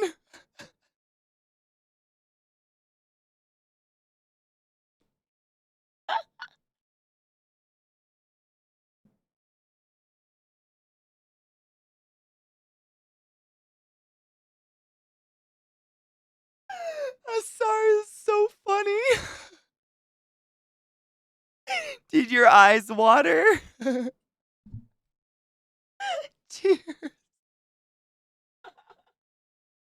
Ma'am, no, you're gonna end up hitting me in the face with your dumb Muppet paws. I'm cheersing. Stay there for a second. She's like, okay.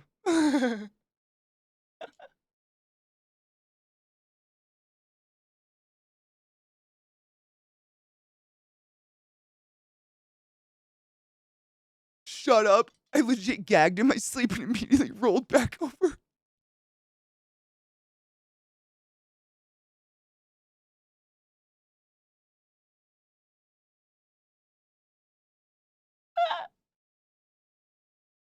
And woke up wondering why my ass tasted like.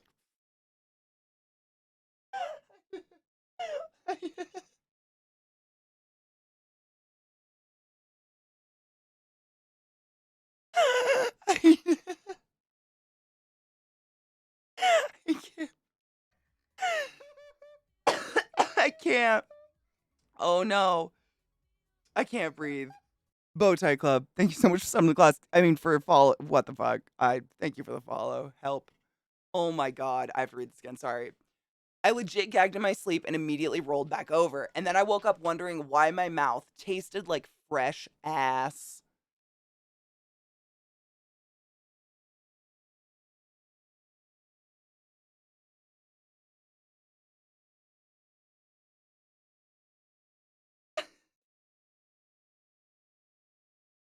What are you doing?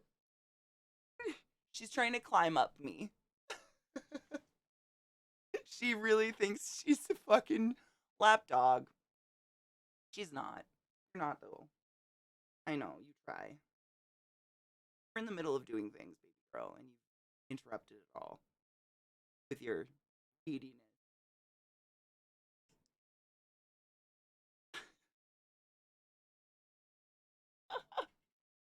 Farts are fucking funny, man. I don't care who you are. She's so trying, really. She's trying so hard to climb up me. She's a standard poodle. Like it's just not. You got there you go. You got it. Got it. Figure it out. Figure it out. Figure it out, Bill.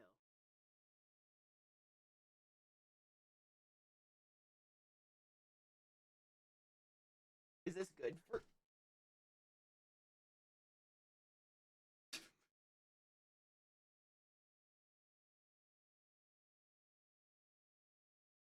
This can't. I know. It's just. Is that better?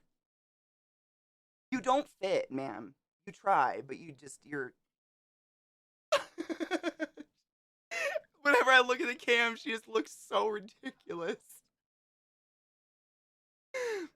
Mom, I blend right in.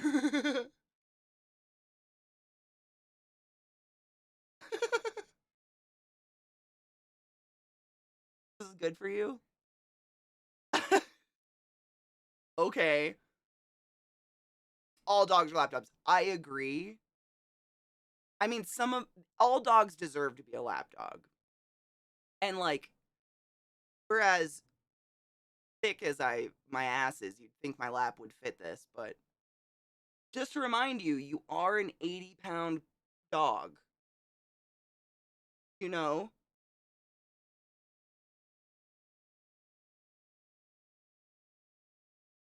Okay.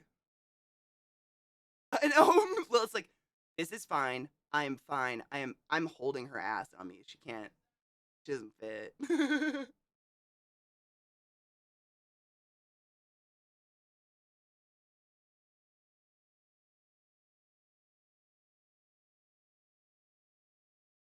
So,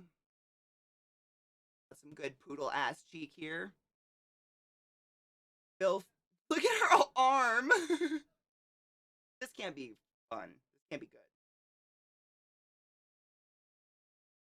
There's no way. I know she's literally gonna fart in my hand. Don't do that. We'll have a talk,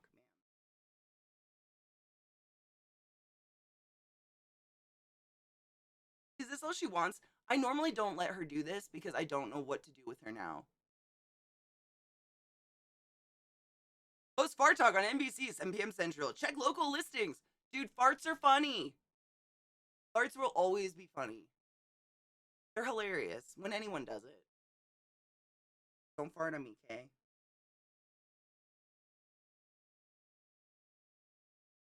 Don't fit. I want to talk. I want to talk to my friends. I don't even know if y'all can hear me from here. But guess this is the Bill stream now. Bill, dance, make me money. You came back. You came back.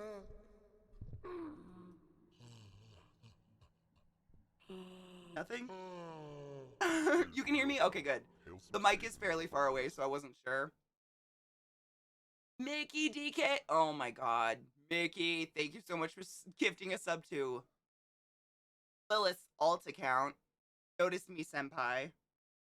Are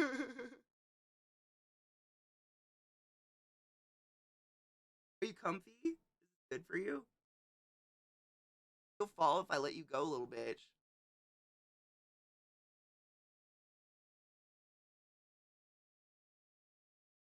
Fall.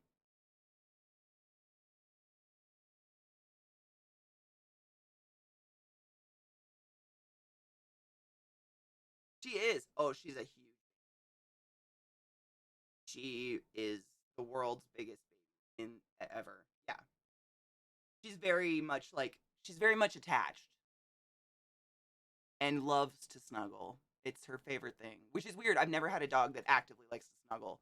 Even Millie, my pug, she wasn't much of a snuggler. Like, she'd sit on your lap once in a while, but most of the time, falling. I don't want to hold your farty asshole. Figure it out. Better?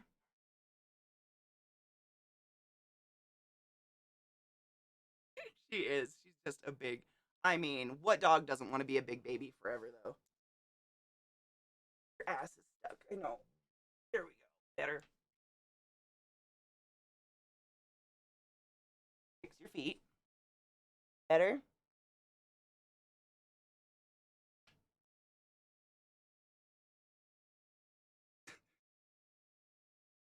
This all you wanted was to be held like a child.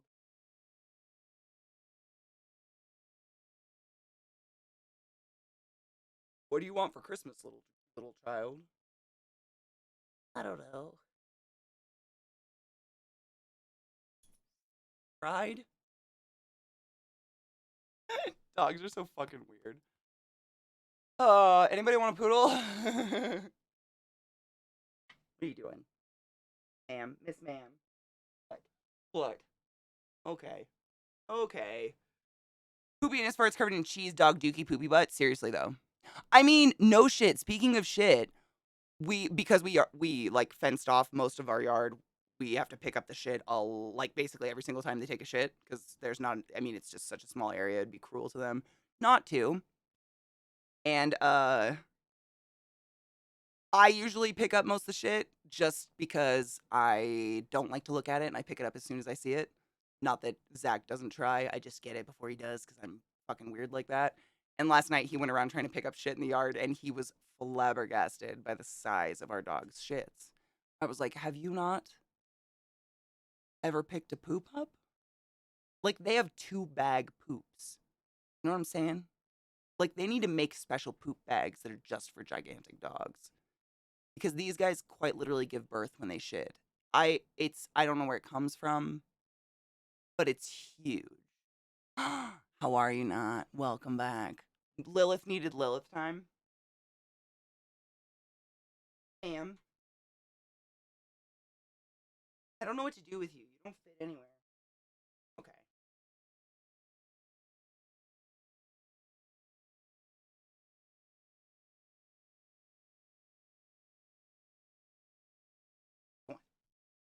Go on, you big weirdo.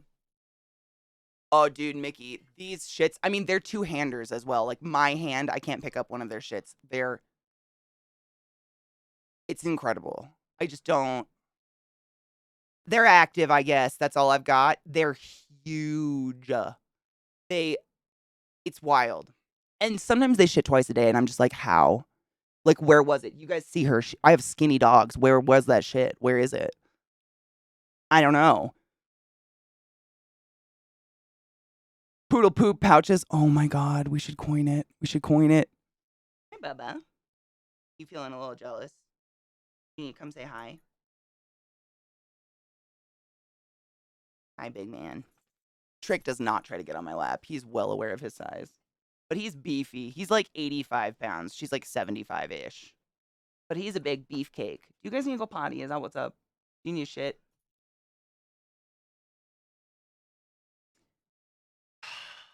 He is. Oh, Mickey, and it's crazy. I think I showed you the pictures of them, like their baby pictures when we like picked them out online or whatever. But Trick, I was almost positive that he was going to be like smaller because he was the runt. He was so tiny. I mean, half the size of Lilith, and they were from the same litter. And like he had a shorter face and he just was smaller overall. And then one day it was like hormones kicked in and he just went like, huh, huh, huh. And he is fucking like, his ass is solid as a rock. He is just muscle. It's wild. And she's like all skin and gangly and flappy and, goofy. He's a solid rock of a bitch. Like he doesn't flobble when you pick him up. Trick, my boy dog, the poodle. Yeah, he is solid. It's wild. My dog shits 4 times. Oh my God. It's all poop. It always was.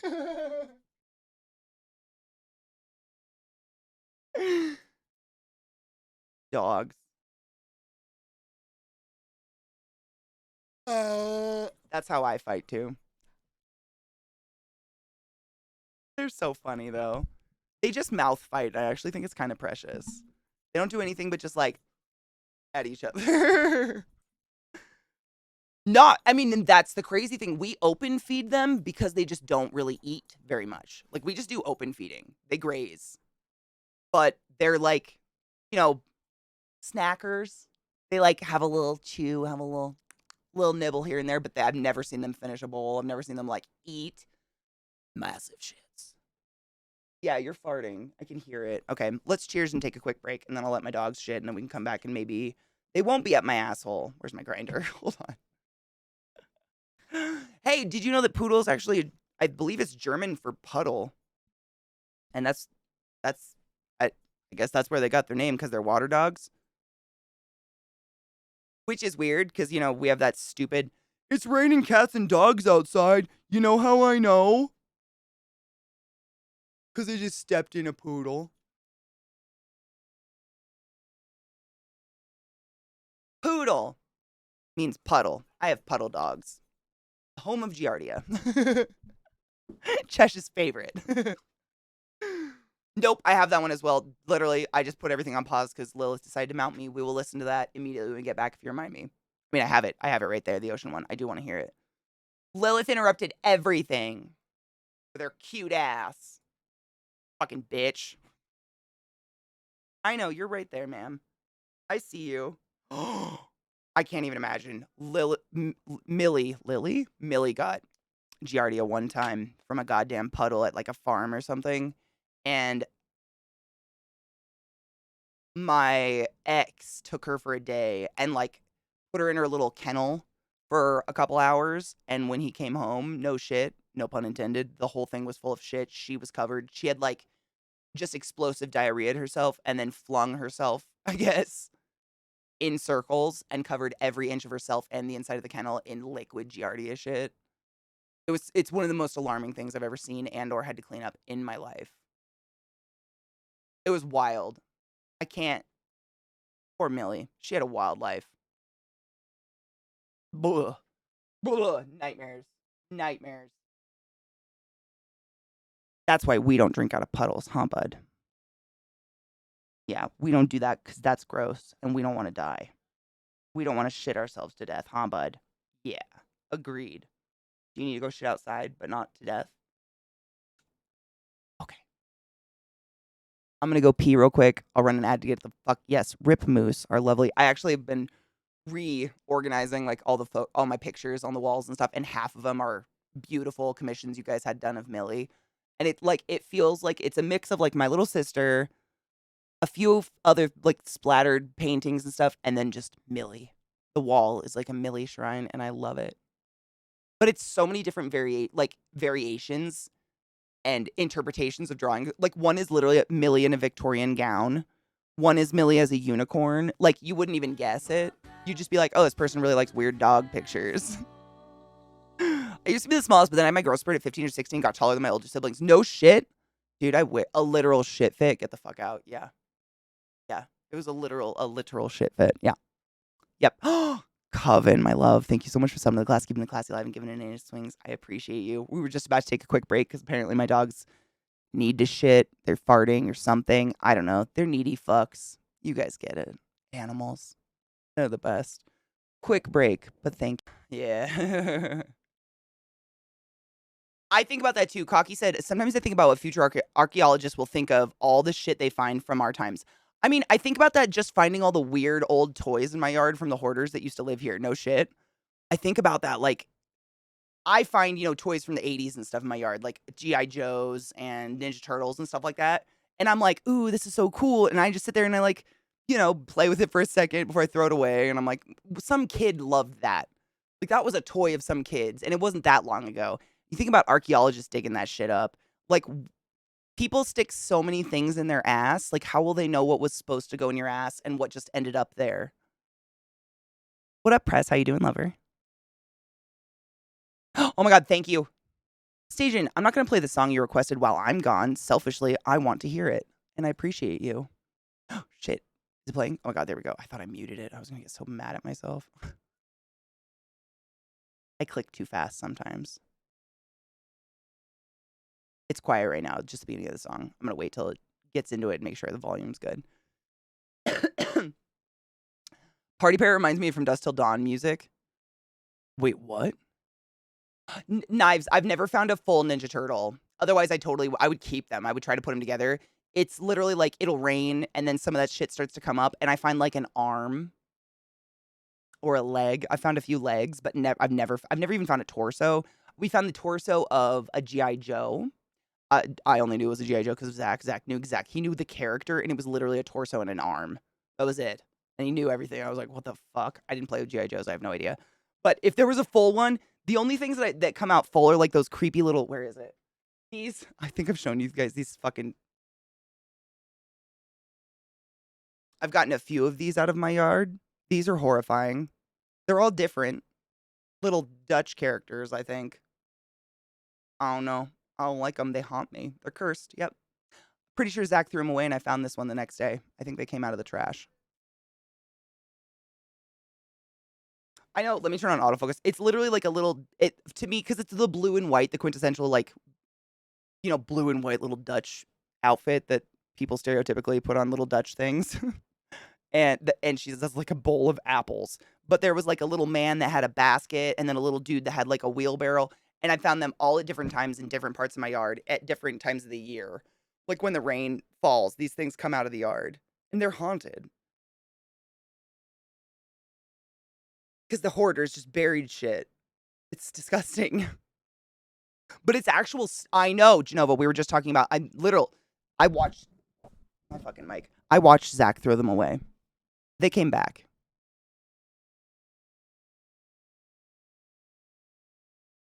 I'm haunted by them. I know. I wish I found a whole Ninja Turtle. I found glasses, like reading glasses. I found all sorts of weird shit out there. It's crazy. We're trying to plant it so this doesn't happen anymore because it's insane.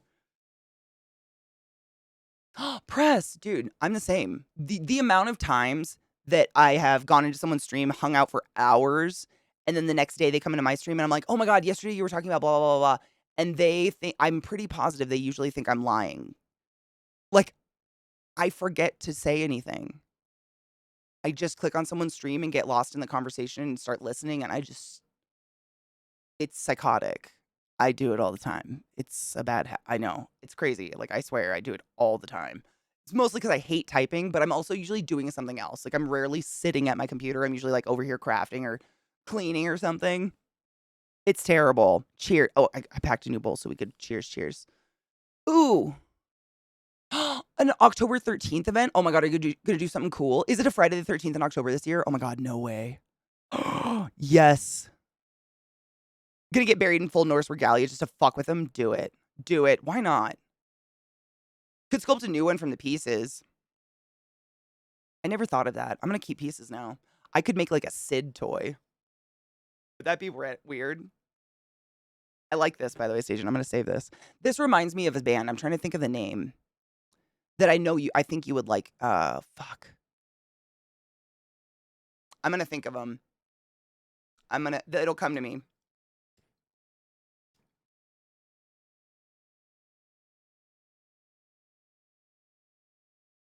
Stoner Get Stuck. It's like the combination of stoner and ADHD. I just forget. And then I feel mean and stupid. I'm a habitual lurker. I tend to get up, walk away, and forget half the time. I do too. I almost never say goodbye. Like, I feel excessively proud of myself if I remember to say, be right back, I gotta pee. Like, if I'm actually chatting. Because I do the same. I'm, like, up doing stuff. I mostly listen to Twitch chats and Twitch channels that are more like a podcast where someone's just talking a lot. Because I'm doing stuff. I'm very rarely sitting. Oh my god, they got your insulin? Holy shit, they did it.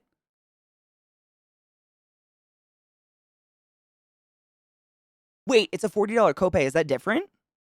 When I notice I've joined stream and not said anything for hours, I just jump in the middle of a combo going on and pretend they just miss me. I've done that too. Frankentoy of horror. I kind of like the idea. I kind of was like a not as excessive as Sid. Like I wasn't an evil child that tortured things, but I definitely tore Barbies apart and melted them together in different configurations. I don't know why. I think I was just bored and wanted to be creative. Oh, you didn't have a copay. What the fuck?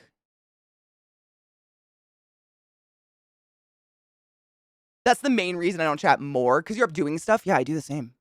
That's why, like, I feel bad that people sometimes feel like they need to say they're sorry in chat if they're like, "Oh, sorry, I got up and did something and I forgot," or like, "Sorry, I spaced out." It's like, I am queen of space out time. Like, you never have to apologize to me ever. I empathize so hard. Oh my god, stop it. You're getting married on Friday the 13th in October. That's amazing. What a perfect date. I will spiritually be there celebrating. That's fucking awesome. That's such a good, I mean, what a fucking prime date. That's awesome. Are you gonna make it creepy? Yeah, that's fucking sick. Are you gonna make it creepy? Is it gonna be Jason themed? Cause that'd be sick. That is fucking sick. Dude, Scott and Bree got married on Halloween. I think those are the best. Like, if you need to have a wedding and you need to get married, make it those kind of weddings. I think are the coolest. Like, then you can dress up fun. Undead, dude, for real. On Friday, November 13th. Shut up. Those are. Did you do like a themed thing? The reason Friday the 13th is a bad day is so mundane is boring. Sadly, most things are mundane and boring. Sadly, facts. And I hate that every once in a while a murderer in modern times like takes these things and is like, like fucking Richard Ramirez or whatever that guy, I can't remember his murderer name. But he like was all hail Satan and carved fucking pentagrams on shit. Stop it. Stop ruining things for the rest of us, please. Can you not? Night Stalker, thank you, Night Stalker. That guy. Yeah, or like there was another murderer who did something horrific. I can't remember what he did. I listened to a podcast about it, but he would mainly do stuff if it was Friday the 13th. It's like they fucking just get crazy and they make shit fucking weird and stupid. Dressy clothes with costumes optional? Dude, that's so exciting. Did people dress up? Was a day of murders. Thousands, in fact. I mean, that doesn't seem as mundane as you made it out to be. Are you saying thousands of murders are mundane or that they're not mundane? I can't try. I'm trying to. Are you trying? Which direction are we going? Don't freak out, Bacon. Don't freak out. There's always an option, but that is pretty fucked up. Can you call your doctor and tell them that? Be like, I'm gonna die. There's never been a copay before. Help. I don't know why Richard Ramirez has rapid recall, but I lost my sunglasses for 3 days. Genova, I have quite literally been on the phone with someone and while we're having a conversation, been like, I cannot find my fucking phone and I'm about to flip out. However, earlier today, I played a song called Timmelt by Stone Sour on my break, and I stood in the doorway with the dogs, and I was singing every single lyric, beat by fucking beat, and I haven't heard that song in probably 15 years. Brains don't make sense, and it's not a fair world we live in. Cheers. I don't know. I don't have any answers. Uh,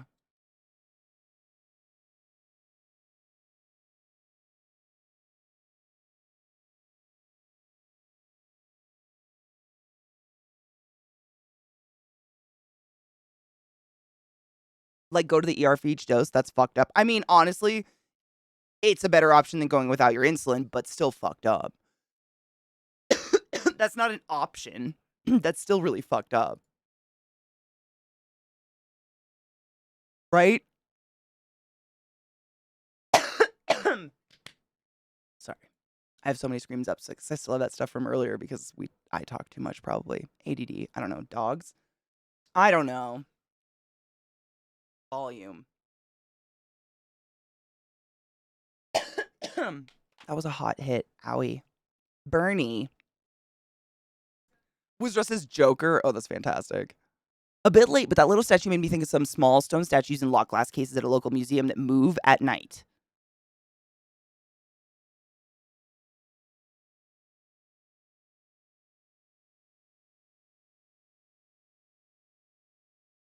Now, did you have to tell me that?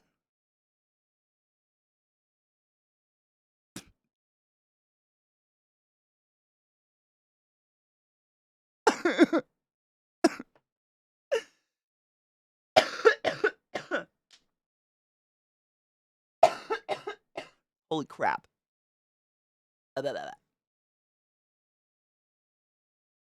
What do I know about the vagus nerve and breathing?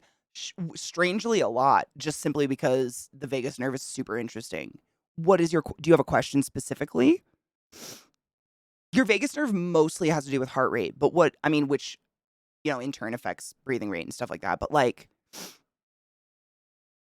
I know, I'm so glad this song didn't get ruined for me. When they played it in that show, Stranger Things, it was like on the radio constantly and it was everywhere and it was in every playlist. And I was like, oh no, please don't ruin Kate Bush. Please don't ruin Kate Bush.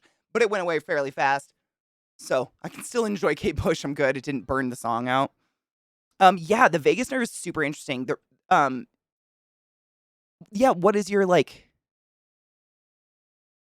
what is thine question? The vagal nerve, vagal response?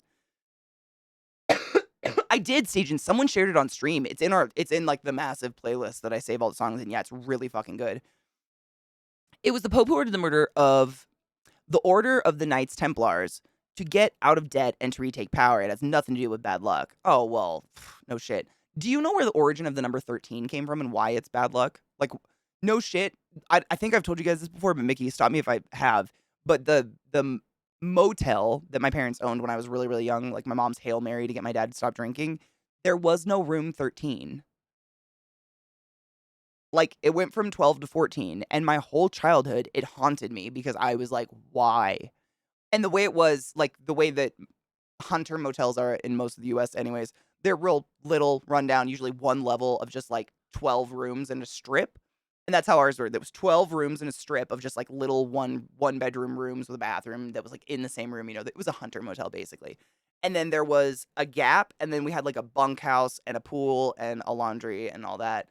And the gap was where our little RV park was, and it just went 12 to 14, and my mom would tell me the RV park was 13 because it drove me insane. I mean, I had OCD very early on. I just didn't, no one knew what that was. But I would be like, is there no 13? It's deep-seated stupidry, and I've never understood it. I don't get it.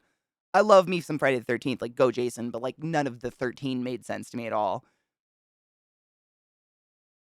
I've a physio that has me trying to hold my breath for as long as I can without gulping in air after, and said it's training the vagus nerve.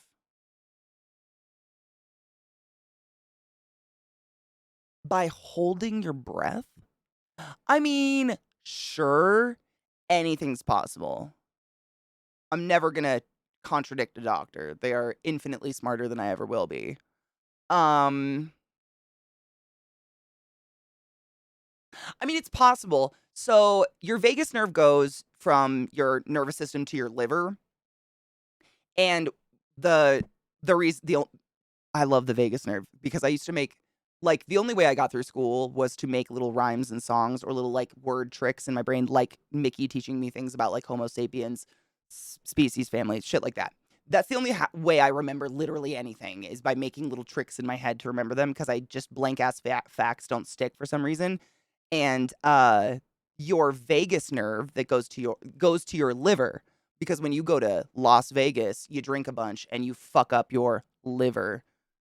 That's how I remember vagus nerve. Crazy, I know, but that's the only way I do it. But I got really into it for some reason because it's super interesting.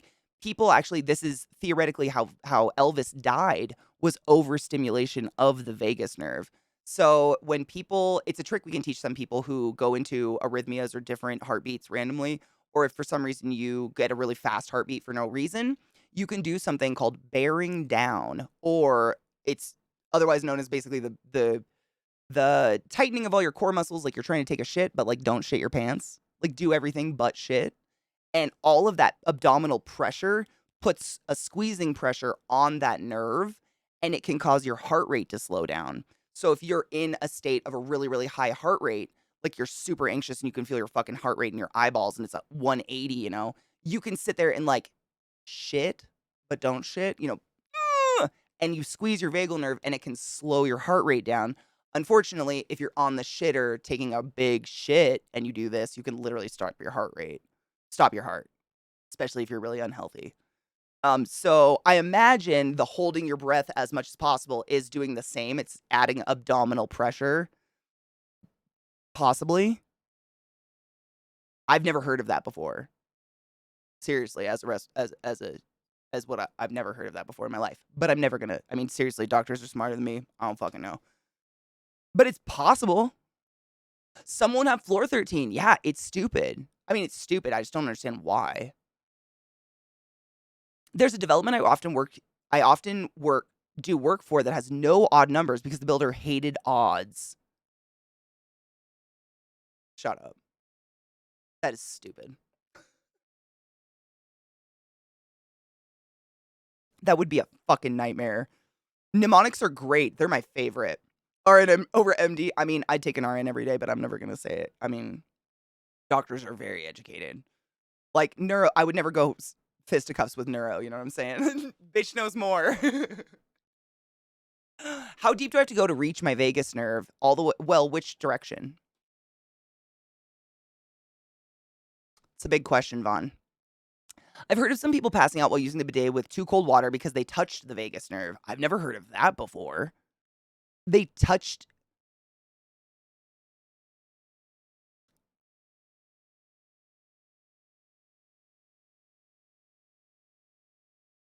I don't think it goes to your asshole.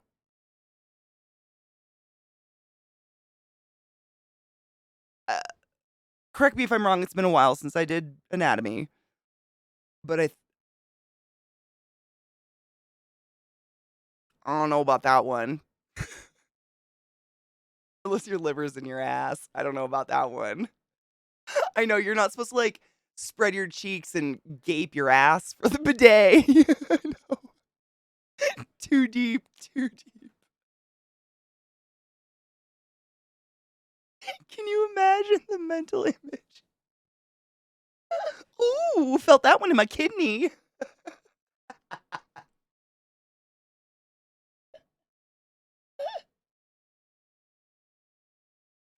You know? That's beautiful.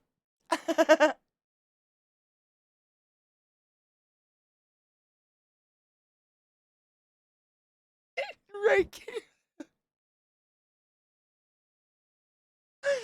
I think if you have to go that deep, you're not done pooping. It's your bidet. True. I'm not here to kink shame. But if you're like passing out, so anal, I mean, maybe. Like that's maybe. I guess it all depends on your personal anatomy, probably, and the other person. I don't know. I've never heard of anything like that happening before, but it doesn't mean it doesn't exist. Bodies are crazy. The Biden. Oh my god. I don't want that.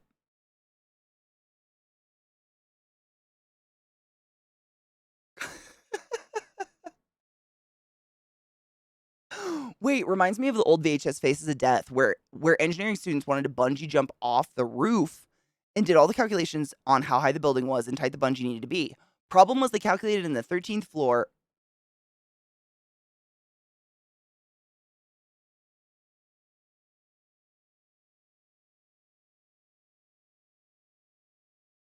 Stop. I'm glad this isn't real because they calculated in the 13th floor and made the bungees 12 feet too long. The guy jumps off the building and goes, "Catch me!" Pop.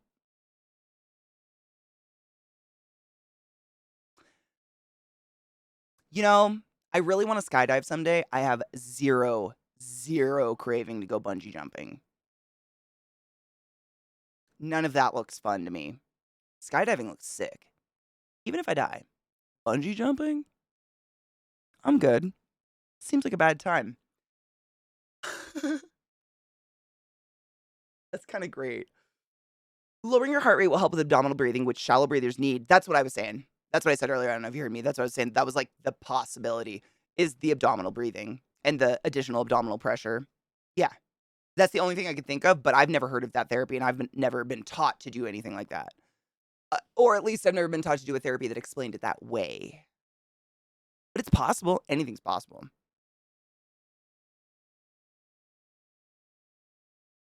Also, pursed lip breathing. If they haven't taught you that, that's another thing. That's probably one of the most common we teach to people who either have a restrictive lung disease, so they shallow breathe, or people who have really any kind of like oxygen deficit.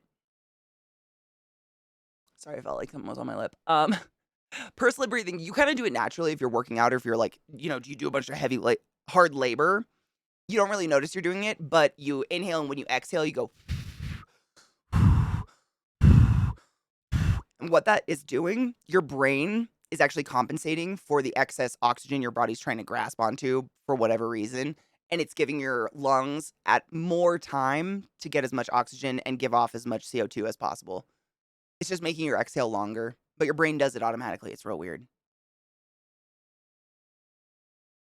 When I turn 80, if I can still move all right, I want to skydive. Why when you're 80? I mean, but like you're more likely to die at 80 because when you just like have a heart attack on your way down.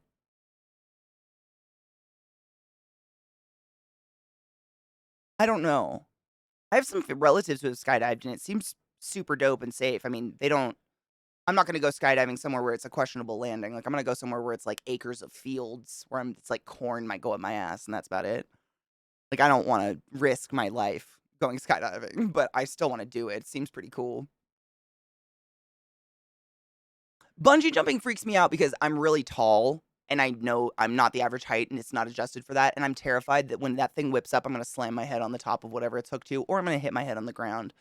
The whole whipping of the body on the bungee thing just doesn't seem cool. I'm good. Are you afraid of heights? Dude, Stajan, I have this weird thing. Tell me if you have something similar. So I don't usually tell people I'm afraid of heights because I'm not unless there's no railing. It's super weird. Like, if I'm on I can be on literally any ledge. It could be the tallest ledge in the world. But if there's a railing, I have like a negative fear. I could hang off the railing and I have nothing going on. I feel fine. But for some reason, if there's no railing, there's this the middle of my feet start to ache intensely and I feel like something is going to suck me off the edge or grab me or something.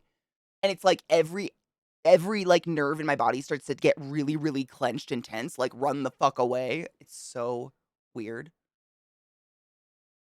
I just feel like, my feet are feeling it right now just thinking about it. Like, it feels like I'm gonna slip off the edge. But if there's a railing, I can dangle off of it and it doesn't affect me.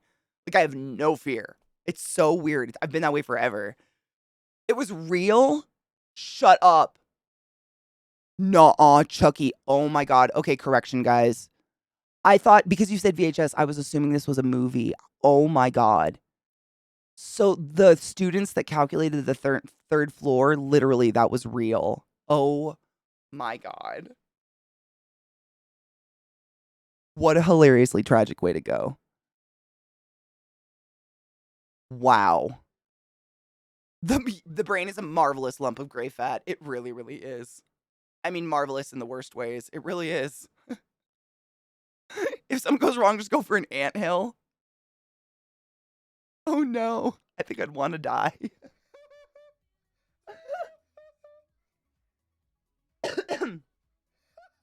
Hello, Devil, you did skydiving? Did you really? Dudes, so Hell Devil said, did it once, dudes were pros, felt safe all the way down, can recommend. That's fucking dope. And it was skydiving. Honestly, that's... I have a couple cousins who have all skydived for like multiple birthdays of each other's and stuff. And they've all had the exact same reviews. Like, they're like, everyone's super, super professional. No one's fucking around. Like, you always have someone with you, like on your back, you know, that's going to help you land safely and guide you so you're not going to accidentally go into a tree or whatever.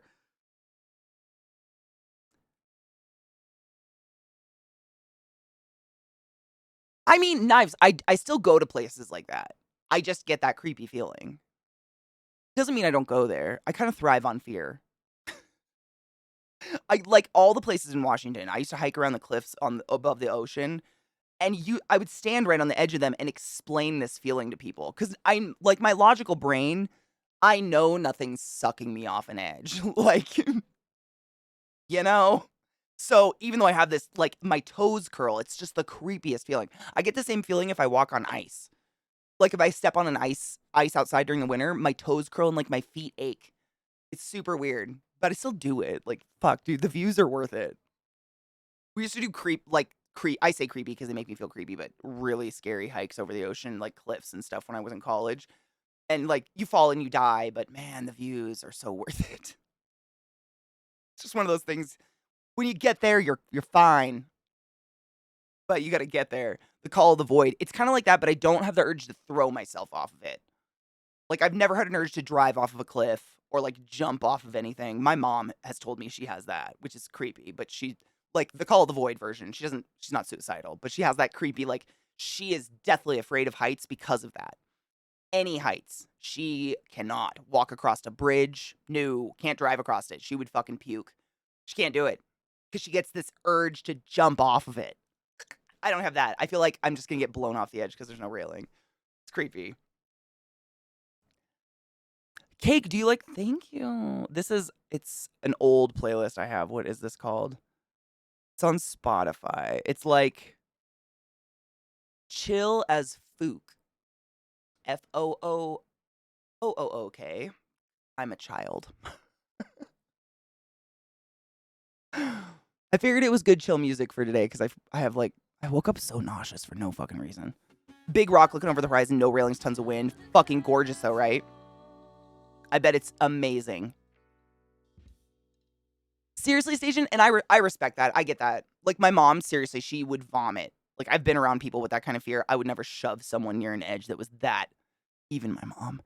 That's just cruel. I wouldn't do that to somebody. Nah. Mickey. Oh my god. Mickey skipped his sub to edge of the cliff.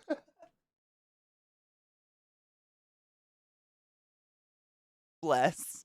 Thank you. Oh, did it creep up? Fucking, I swear it's because it's Spotify. Thank you. Better? Not too quiet? It's literally like a decimal difference. It's so ridiculous. Donna Silvio. Silvio. Did I say Silvio? I feel like I lisped. Hello, love. How are you? I paraglided off a 1,700 meter tall mountain. Was it cool? Was it worth it? Like, are you glad you did it? Allegedly, my mom told me my bio dad used to do that stuff, but he crashed one time and almost snapped his neck, and that made him stop.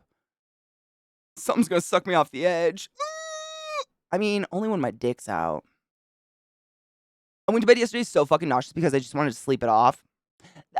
I was that way this morning, and I think it was a combination of, like, maybe a migraine was trying to creep up on me and just post-nasal shit. My sinuses. They're always a shitstorm, but allergies make them really bad. And it makes me, like, wake up like, "Oh, sick."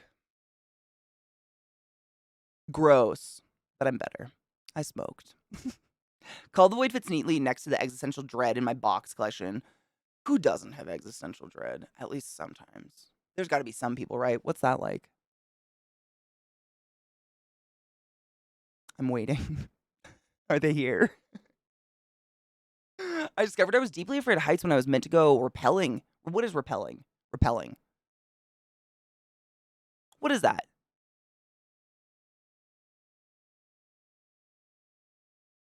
What is rappelling? I think I know what that is. Is it too quiet? Hold on.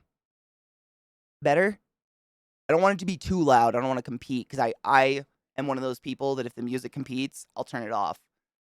Like, I can't stand it. I totally sympathize with that. But this is a really good song.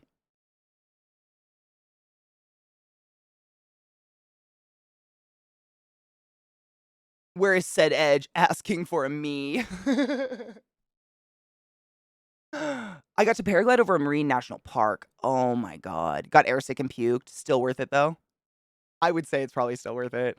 I've done that. I got to go on a boat out in the ocean to see whales like way up close, like the big whales, and I got phenomenally seasick. Like seasick where I was still seasick the next day on land. Like I slept in a bed on land and everything. The next day I was like, I'm on a boat, mother. It was bad. I'd do it again in a heartbeat though. I've never been seasick other than that one time, but damn. I'd also never been in the Pacific that far before. Like I think there's a point in the Pacific where it's just not calm ever. It's like being on a never-ending ride. Dropping down with a rope. I've never done that before. Huh, I'm gonna Google it. Hold on. Rappelling.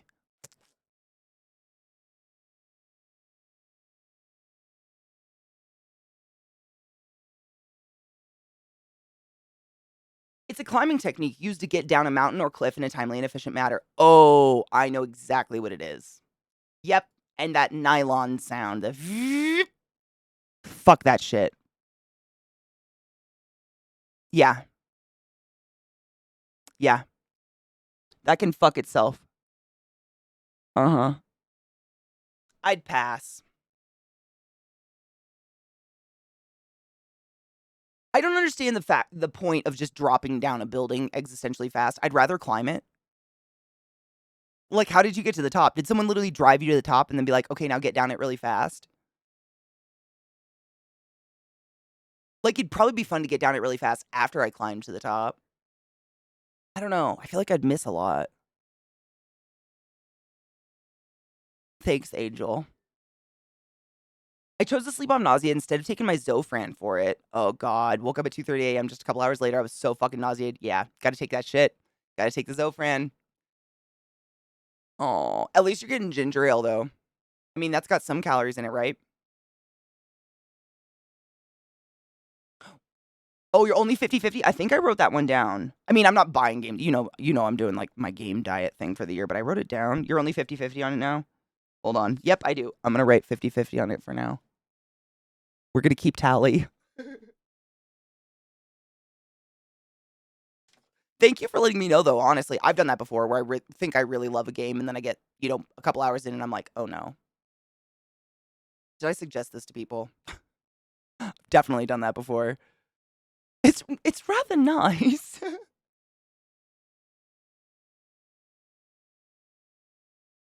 It's a lot easier and safer than you think. Oh, I wouldn't imagine it would be unsafe. It just, like, I don't know. What's the point? Is it just to learn so that, like, you then when you climb mountains, you can get down them? Is that kind of the point? Or is it just people that take buses to the tops of mountains and rappel down them? Just I don't know, I'd wanna climb them. I don't know, maybe I just like to look more. What is this? Wait, hold on. I don't play. Presenting our most ambitious project to date, the Cosmic Wheel Sisterhood, a tarot deck building narrative experience about witches in outer space? Shut the fuck up. Oh, I'm gonna keep that on my eye. I'm gonna keep that. Wait, is that I'm gonna follow these people. That looks really pretty. I like that animation style. It's very interesting. I'm meant to trust this rope or the person down at the end to keep his hands on the rope too. Fuck no. I mean, especially in school. Like, it's one thing if you're paying someone.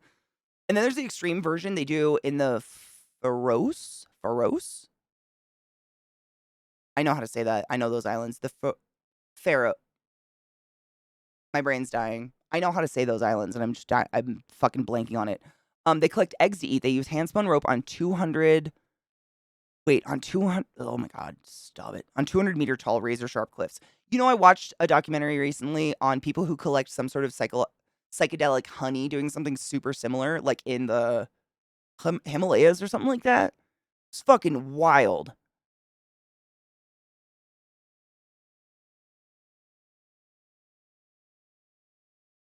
My chat, I had to reload it. It did the doubly thing. Sorry.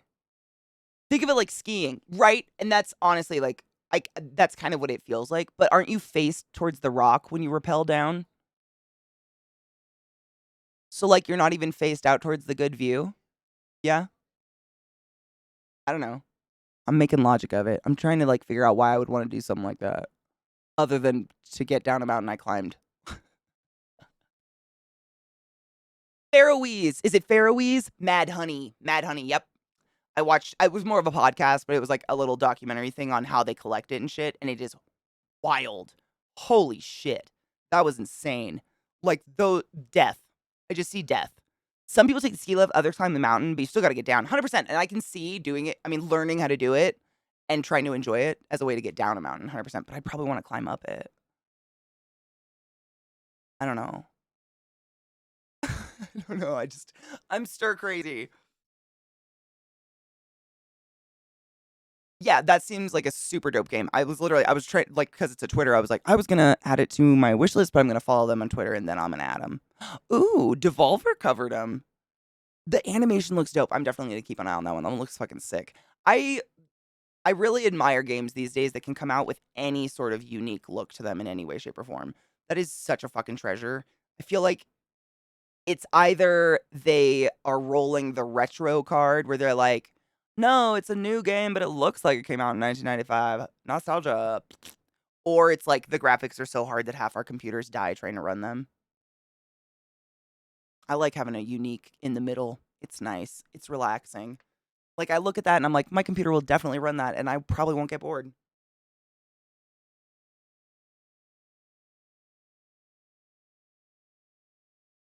Oh, really? Good ending was blah? No shit. I love the fucked up ending agreed on, though. I googled the second good ending, quote unquote, instead of playing the game. Good ending was blah. Really? The ending was kind of worth it, but the gameplay was still a bit odd. I'll still look at it. You never know. There have been some games where literally like the mechanics of the controller or the keyboard or however you're playing are enraging. Like set your mind on fire, but the game itself is so fucking good that I keep going. Like I won't stop. If there's something good enough, I do the same with like reading a book or something. Like if there's something in it good enough to keep my brain itching for it, I'll suffer. I'll do it, I guess. Speaking of tarot, when your tarot cards you bought as a character prop for VTM actually work on an in-game basis. Wait, do they like you bought real ones though? That's dope. That's awesome. I mean, how would you even get fake tarot cards though? Who would sell fake tarot cards? That'd be insane. Exactly. Yep. It usually means, and getting, like, I'm so bad at actually listening to a story in a game. There's so few stories that I can really get into because either the voice acting is subpar or the story is just, or they just put in a lot of filler bullshit or there's just too much. Like, if, you know, the vast majority of the game is just listening to NPCs talk at you constantly, I can't. I just lose, my attention span dies, crumples up and dies in a corner, and I can't get through it. And so if there's a story to keep me going through like bad gameplay or whatever, that's got to be a hell of a story, man. Like that's fucking great. I can't think of one though. I can't think of the last game I played that had just like terrible mechanics or something. I don't know. Most games have pretty decent ones these days. I'm also quite versatile. Pyre's controls are a little bit fucky.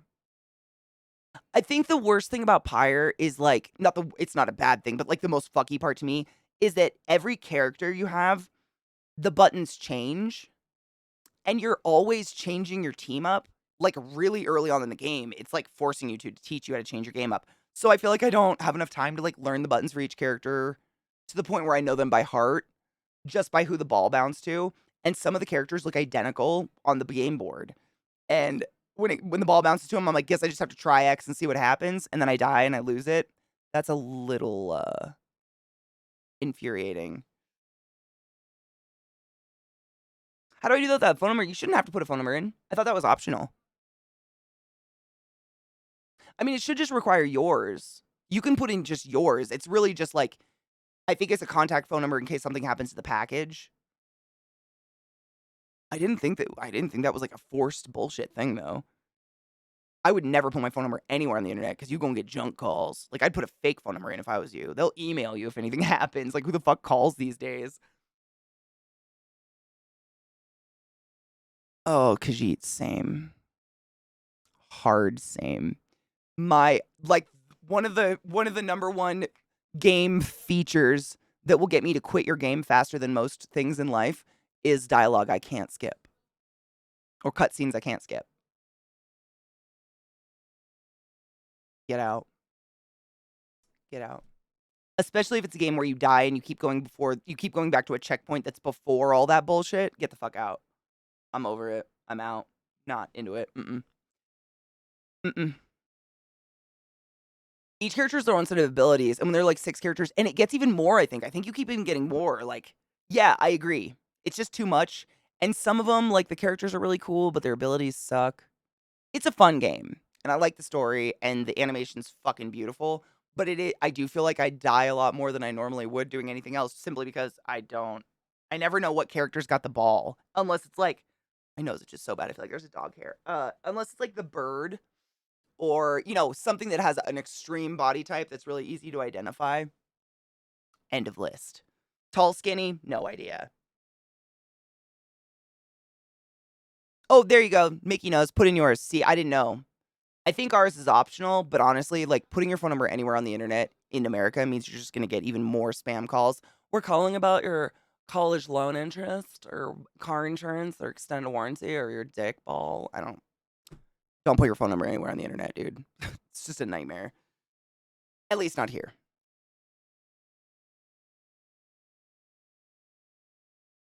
Though it's an interesting story, though the puzzles are a little boring. It's more Christian than I expected, which made me a little so-so. Yeah, to get the fucked up ending, just don't collect all the plaques they tell you to collect. Really? And that's the only way. That's interesting. It's not like you had to try. It's like you had to do the opposite of try. Oh, I just got out of the second round of a job interview. Oh my god, Zoe. Are you feel good? Is it a job you like are excited about? Like sounds like a really fucking good job. Ooh, let's cheers. Hold on. I definitely have a hit left, but then I need to grind up weed. Boo boo. That's fucking exciting. Hell yes. I'm excited for you. That's really fucking exciting. That's a good feeling though, huh? I uninstalled a 120 gigabyte game that I had to download because it had skippable video at the beginning before you could adjust the volume. Oh, I played a game like that too. Oh, what was it? Oh my god, Khajiit, what was it? What a great song. I played a game like that too, and the more infuriating part is once you finally got into the game and the volume was not like you could adjust the fucking volume of the game, but it didn't change the volume of the opening screen. Nothing did. Except like your computer audio, which before I had to go XLR, I would have to like alt tab out of the game, which would potentially crash it, freeze it, fuck it up. Fuck that shit. And so every time I started the game, it was like, no matter what you did. It was a joke. That's a fucking joke. Gloomy. I don't know if this will make you feel any better or any worse, but everybody dies alone.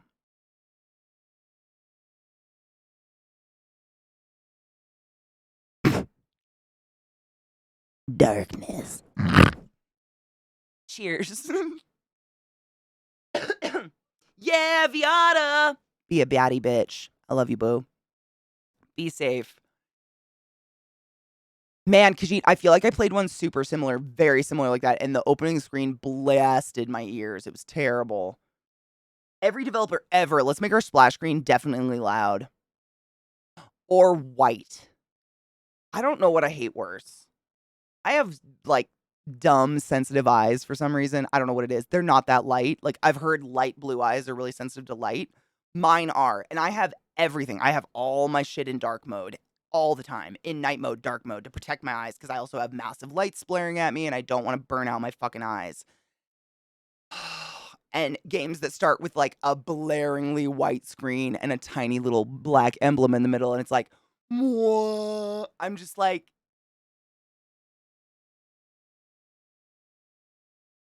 help. And my eyes will like they're watering now just thinking about it. It's terrible. Yes. Colorado. Yep. Denver. It's a hellish place, let me tell you. Cheers. Gearbox is the worst. That literally mute my PC before I load up Borderlands. Oh my god, that might be what I'm thinking of. I don't know why I can't remember the game. I don't know. I don't play that many games on stream. I don't remember. I don't know. It was bad.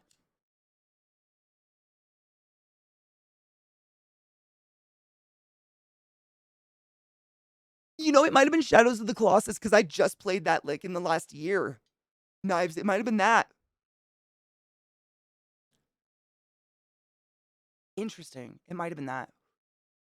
I just played that one because there was another game, like an indie game that was on my wish list and I showed it to stream and everybody was like, oh, that's just like a sad remake of Shadow of the Colossus. I was like, what's Shadow of the Colossus?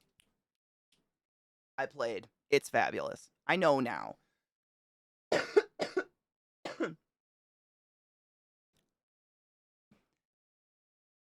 Okay, dial in without ever getting my back properly blown out. There, I fixed it. All right. I empathize. Like, there's a goddamn dog here. CO is mud. Katie's in the square state that somehow loves weed. We're an island. Honestly, like I know nothing. I got my nose. It might be allergies to my nose. It is. I don't know what the phenomena of Colorado is, to be honest, but we're an island surrounded by dark red, scary, anti-trans, Republican, hateful pieces of shit. But Colorado is wondrous. Like, in terms of the people and the politics and, like, in general. People are really nice. The politics mean it's a safe place. Like, it's super safe. There's no anti-trans legislation whatsoever, other than the fact that we have Bobert screaming her lungs out at nothing up north. We got nothing. Like, we're surrounded by hate. And I don't know the logistics of that. Like, why is Colorado, by all rights, Colorado should be that red. Or right in it. Or not. And I don't know why. Colorado was correct me if I'm wrong, I think it was the first state to legalize weed recreationally. And shrooms. I don't know why, though. I don't know anything about it. Maybe you have photophobia. What is that?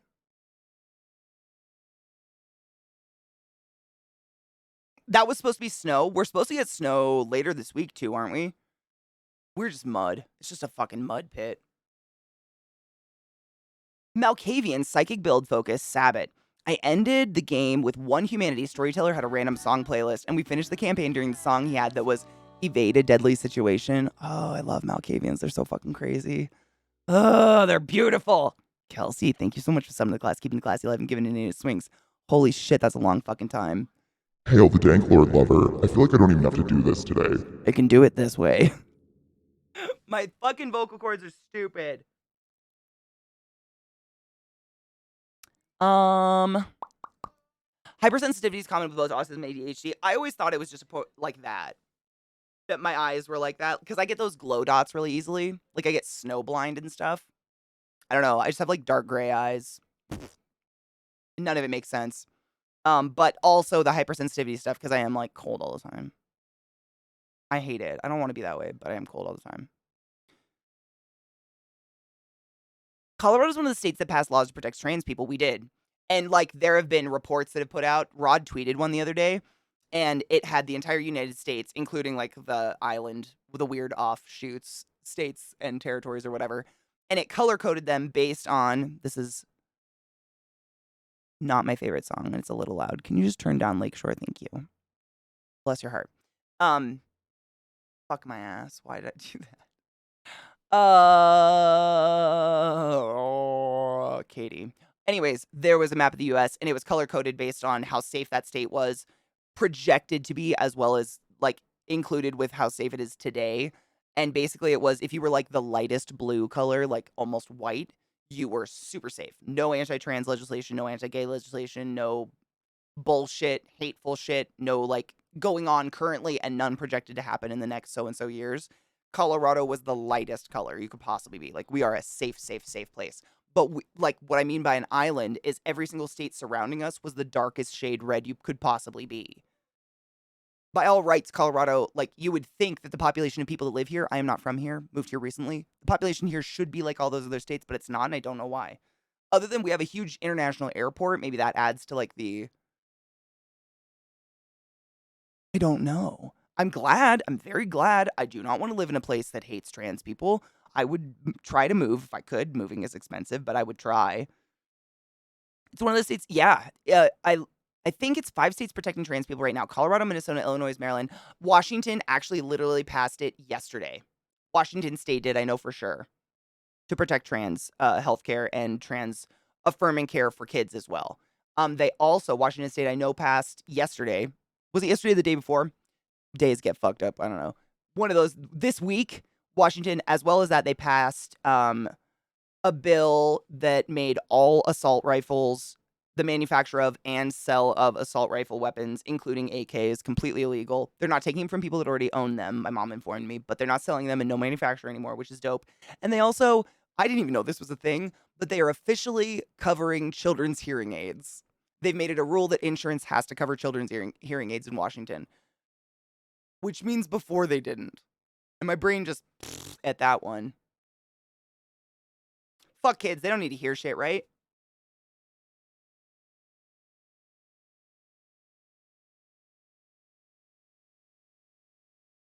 Gloomy, doesn't it feel like that? Like you're gonna wake up one day and like Johnny Knoxville will be standing over your head like, "Welcome to Jackass!" And it'll all get better. This is America. I'm tired and angry. Photophobia is when you have a high sensitivity to light and also have ADHD and its connection to noise and lights. Then yeah, I definitely have that. But it's nothing that like is incapacitating. I've just always kind of lived with it. I just assumed I had sensitive eyes. My vampire had a vampiric chainsaw. Shut the fuck up. That what is that? Diablerized? What is that? An antediluvian, thus ending the campaign. Oh, it's a one hit? Dude, you get in trouble for a one hit? Donna's asking, is there anyone in here that's a physical therapist or anything similar? She has a question. I am not. I know nothing. Same. Oh, Zacraeon, same. And is there a color of light that you can't stand? I always ask that because for me, as far back as I can remember, there's a certain color of blue fluorescent light that literally it's like instant migraine if I see it. And I also start to see double instantly. It's so weird. Good song. This is a good list. There was a bank in my college town. It was Whidbey Island Bank or something like that. And I used to have to drive past it sometimes at nighttime. And the sign was this blue. It's like that really, like some Christmas lights, those blue blinky Christmas lights are this color blue. And I don't know why it kills my eyes. But when I had to drive by it, it's like the Whidbey Island sign would be burned into my vision for the next 3 hours. And I would be seeing double. Why? Eyes, though. I like blue, but for some reason, blue fluorescents kill me. Sammy, my love, how are you doing? Bam is running around in the woods with cops looking for him. I'm sorry, what? Rewind. What? I thought he was in rehab. I missed that one. What? No shit. Are you really? Are you really moving? I'm gonna be moving out of KC, moving to Chicago in 2 years before my trans daughter turns 11.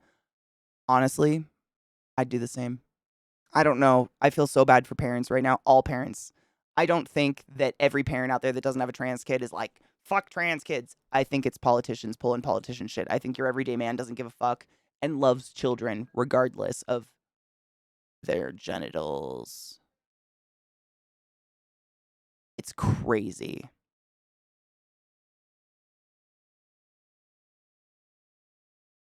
And just, like, sucker punch you in the face? Yeah.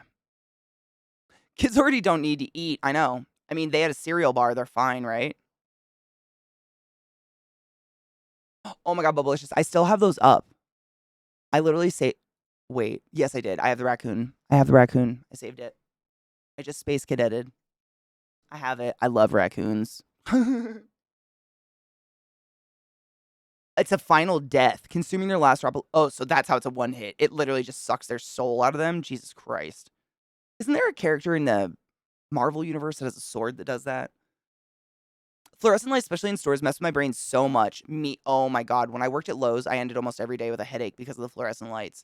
And I could see them flickering and, like, buzzing, and no one else could see it. It was weird. I do not have a Bluetooth headset. Nay.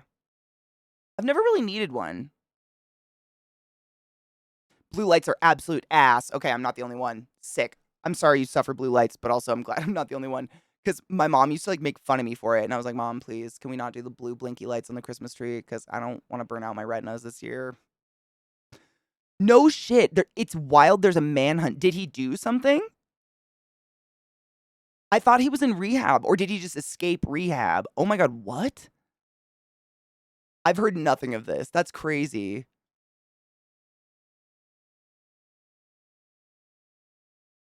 Just bacon. Trans people are 4 times more likely to be violent crime victims than cisgendered peeps. That's not okay. Damn, I had no idea. I'm blown away by that. Scrolling over my news timeline, an article catches my eye. The title is, quote, "These are the safest countries for solo female travelers," end quote. It sucks so much this is a factor for half the human race when traveling. Dude, no shit. We were watching Better Call Saul last night, and no spoilers. It's the new season, so I'm trying to think of how to describe it. Basically, a man is given a note that says, "Go to someone's this address at, like, night." And the man just goes solo to a strange home in the dark at night and, like, knocks on the door. And my anxiety was in my eyelashes. Like, I could feel my pulse in my fucking clit. And I turned to Zach and I was like, "What's it like to be a man?" And he had no idea what I meant at all.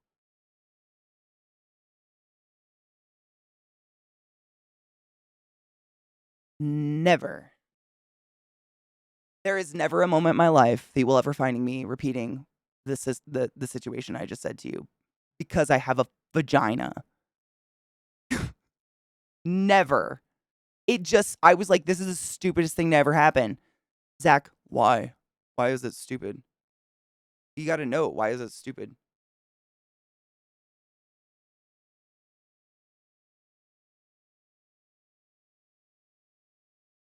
Neither would I. Cool. Glad I'm not the only one. Apparently, some people feel totally okay with just, like, walking up to strange homes at nighttime. What the fuck? Me neither. Glad I'm not the only one. Appreciate you guys. Oh, no shit. Fogot. Okay, so thank you. Oh, Bam, he looks so terrible. Bam Margera turns himself into the police after manhunt. What the fuck? I not like I follow news about Bam Margera, but, like, I was a ridiculous fan of Jackass and Viva La Bam when I was a child. What the fuck? Jackass star is now in custody after going missing April 23rd. Going missing?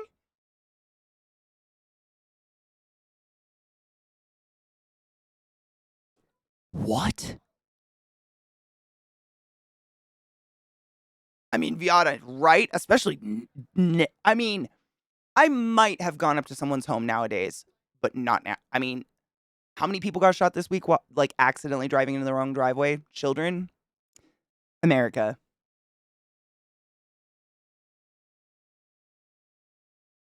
No shit.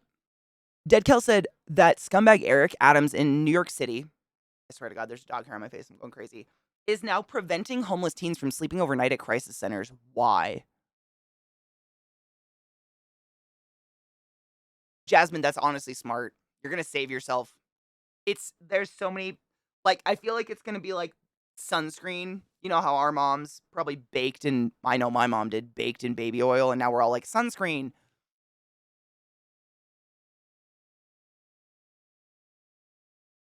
Damn, that's insane.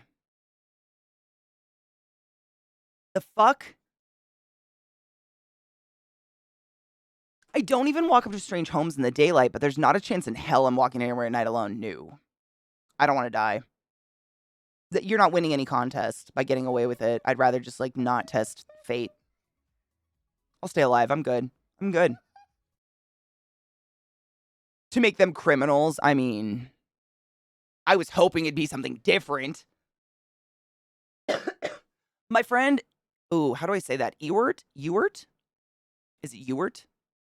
Is Jamaican. He got pulled over in South Jersey with his YT girlfriend. I don't know what YT is. And they kept badgering her and asking if she was okay.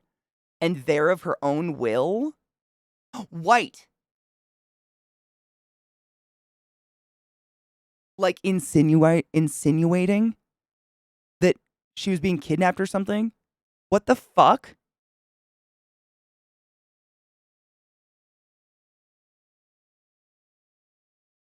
I don't.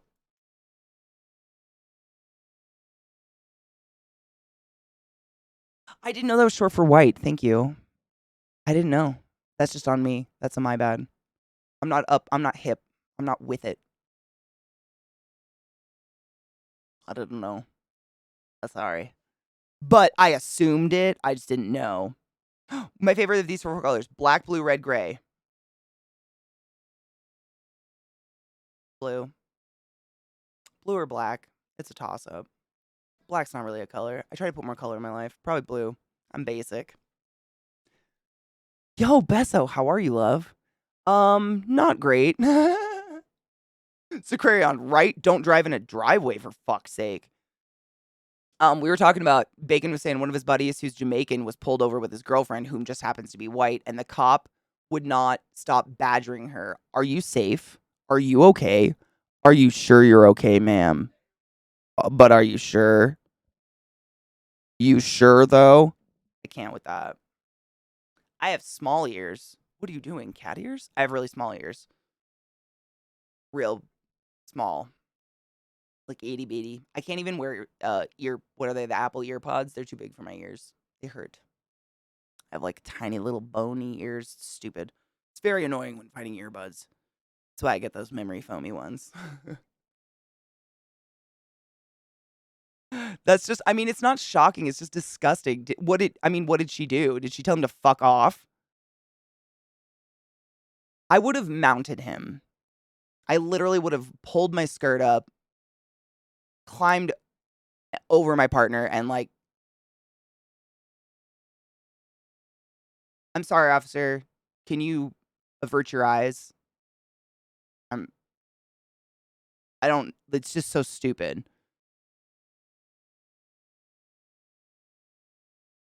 I almost thought it was YouTube, but I was like, there's no way that's a YouTube girlfriend. Like, that doesn't make sense. She told them to let it go as she was recording. Good for her. They demanded her phone. Fuck off. She kept it right. Oh my God, Stajan, shut up. You don't have to do that. Don't do that. Treat yourself, bitch. But also, thank you. But also, you don't have to do that.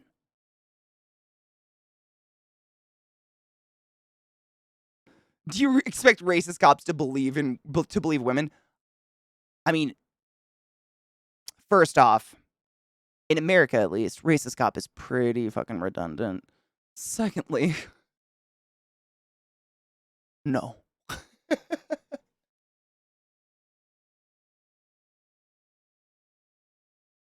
No. I ever tell you about the one time I did jury duty in Maryland?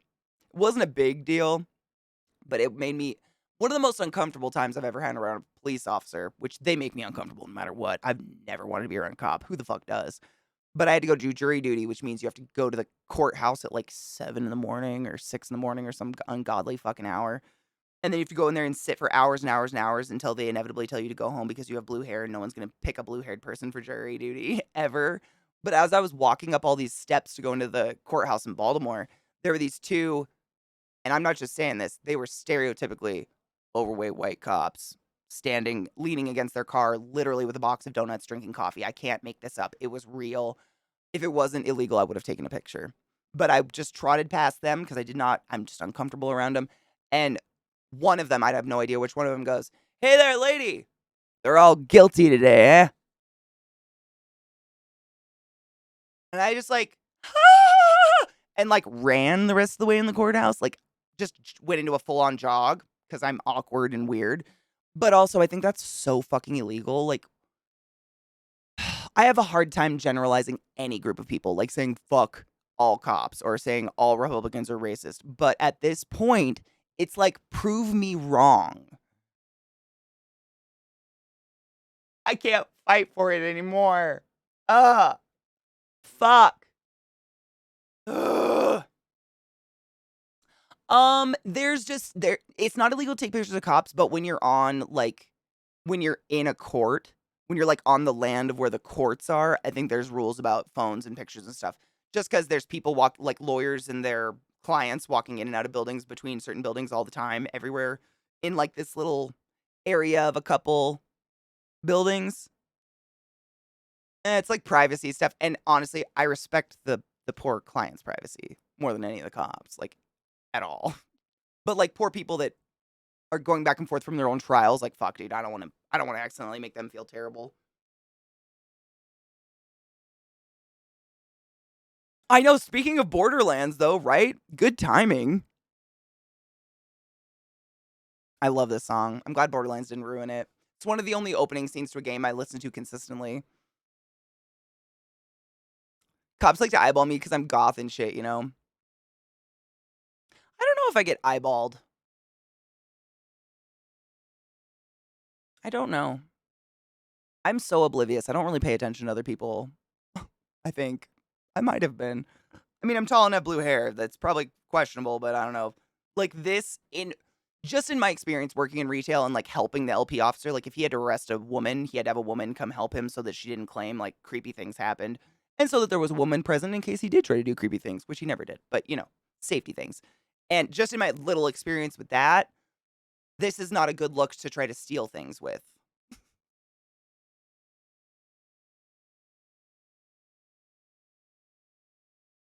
Most of the time you want to blend in a little, I think.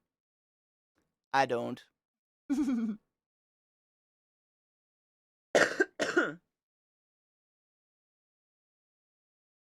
Wait, since I showed you Milk Manor, is there a double standard? Older women in their mid-50s going after younger guys, late teens, early 20s, as empowering, but imagine if it was like DILF Manor and men in their 50s and girls in their late 20s. I mean, that wouldn't be entertainment because that's just happening all around us.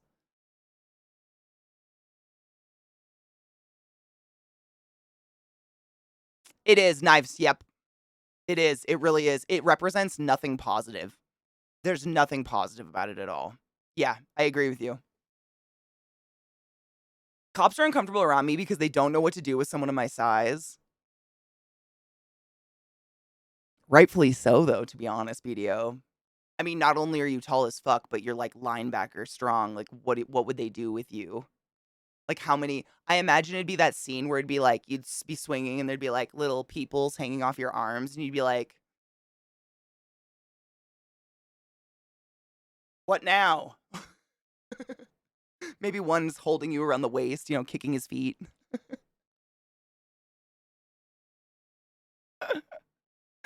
Exactly. They want to see things from their side, but absolutely refuse to understand, comprehend, accept our side. It's like, what's the point? I know. I mean, what's the point in having a conversation with someone who is dead set on not hearing, on not listening or hearing anything you have to say? Like, it's a pointless conversation. I go into the fawn response when I'm an authority. So no matter what, I go into people pleasing with cops or crying uncontrollably. Oh my God. I wish I could cry uncontrollably, but like on demand. So I guess controllably. I wish I could do that. That'd be powerful. I wish. I kind of turn into like a brat. I don't do well with authority. Oh, it's the worst. It's the worst. I just have to hold my tongue. I go silent because in my mind, I'm just kind of I'd say a bitch, but I'm a child. I just act like a brat. I think I got pulled over one time in Maryland, and I thought it was because I was speeding. It was because I had a tail light out, and the cop was actually a really nice dude. But in my mind, I was ready if he was going to try to give me a speeding ticket to be like, "How about you do something about all the murder in the inner city that I'm literally driving to work to take care of right now because you were out here giving speeding tickets." I would think of like things to say like this that were just horribly mean but poignant. Terrible. Don't do that. Don't fuck with a cop.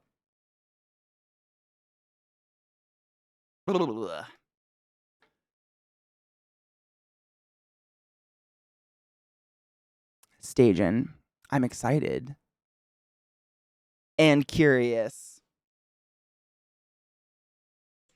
Uh, Jesus Christ.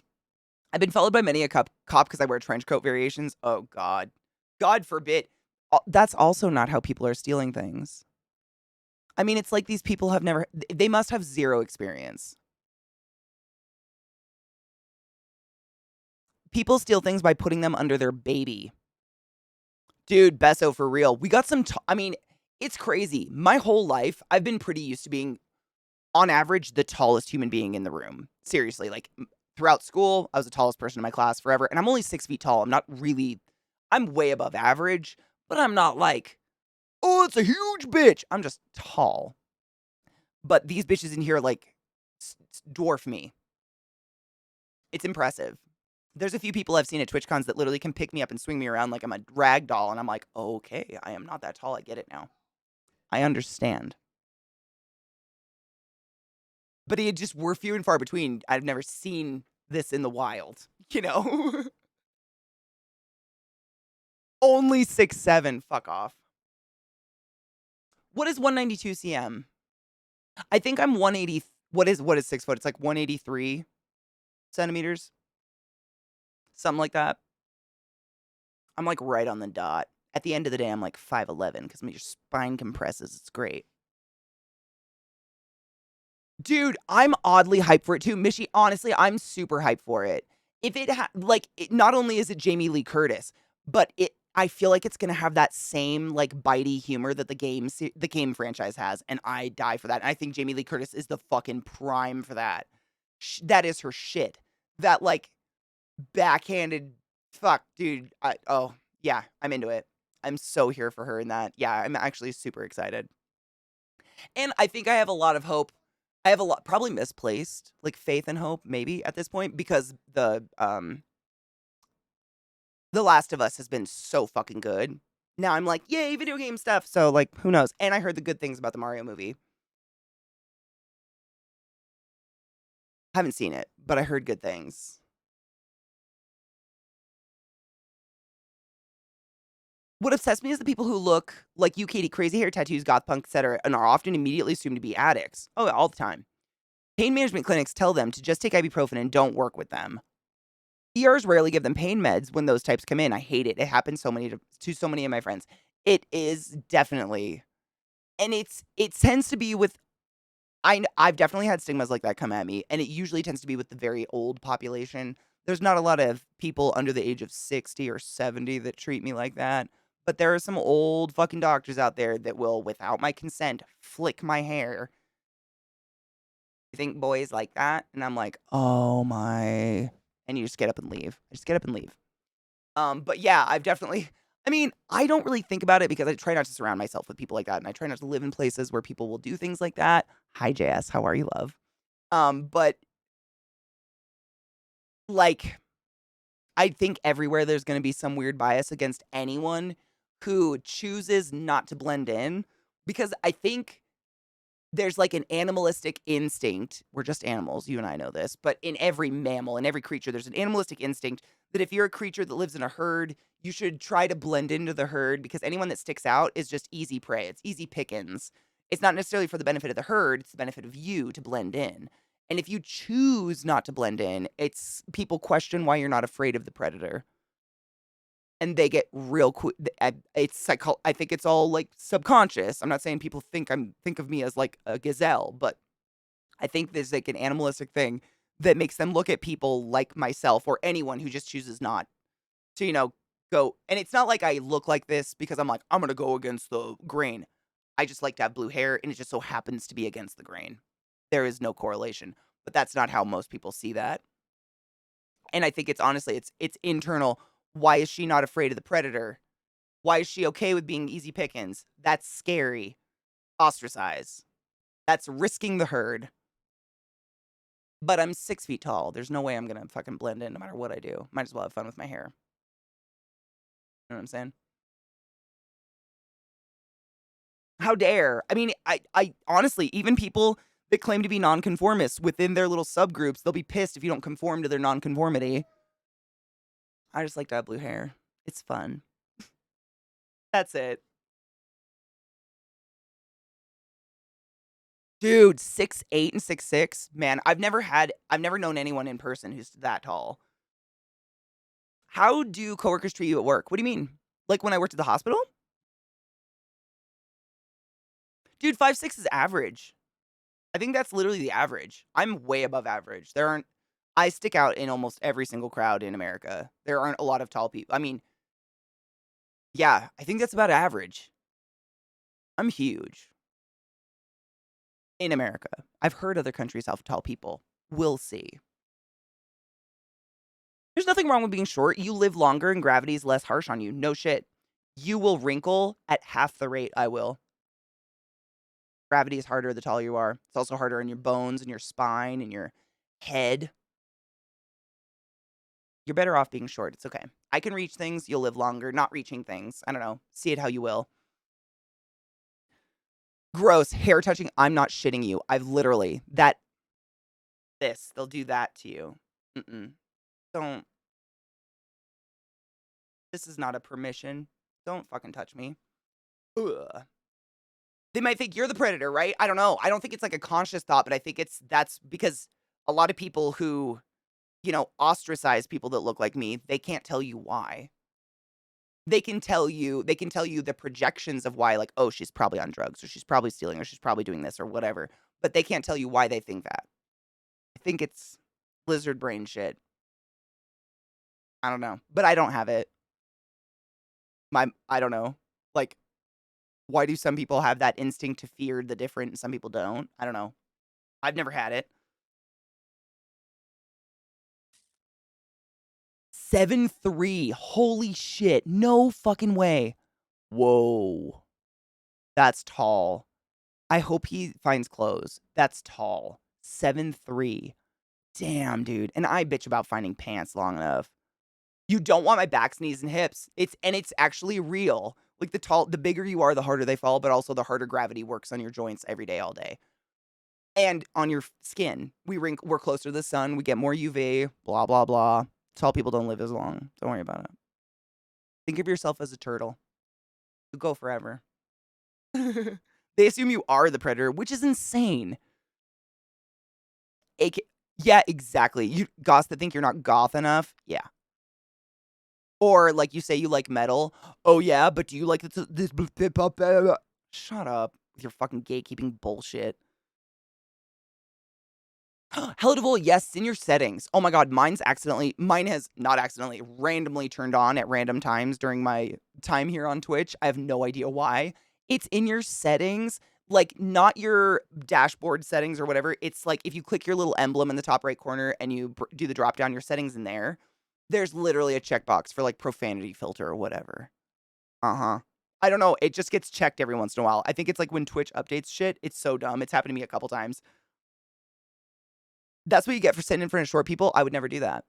I'm that person that sacrifices my own time so short people don't suffer. At my height, I don't have joint pain as it is. I have rheumatoid arthritis. Oh, ouch, though.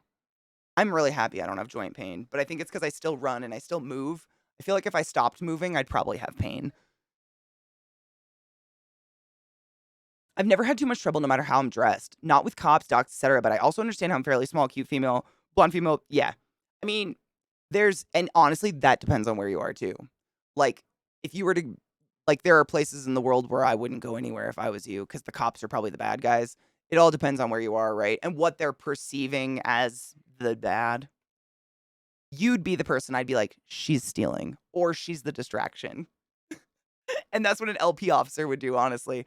People like me, you don't look like me if you're trying to get away with shit secretly because it's just like adding a highlighter, what the fuck? It's common sense, my dudes. As a tall person, I should strive to lay down as much as possible to balance the gravity out. I mean, sure. You'll be taller though. Like you're taller first thing in the morning than you are at the end of the day because your spine stretches out and then it slowly compresses. So like if I measure my height at like 10 p.m., I'm like 5'11-ish, 5'10 and 3/4. First thing in the morning, I'm exactly 6 feet. Weird. And then as you get older, you just compress permanently and you lose inches and whatever. The latest thing got diagnosed today with the doc. Got a UTI? The fuck? Well, that's easy though. That's just some fucking antibiotics. I had a pizza delivery girl touch my hair. Absolutely not. I'm not even gonna say it. I'm not gonna say it. That's inappropriate. Don't touch people without their permission. What is it with hair? That happened to me when I had long hair, man. Everybody thought if your hair goes past your shoulders, it's nothing, and they just pick it up like it was a plaything. And I was like, oh no, can we? Oh my god, yeah. What the fuck?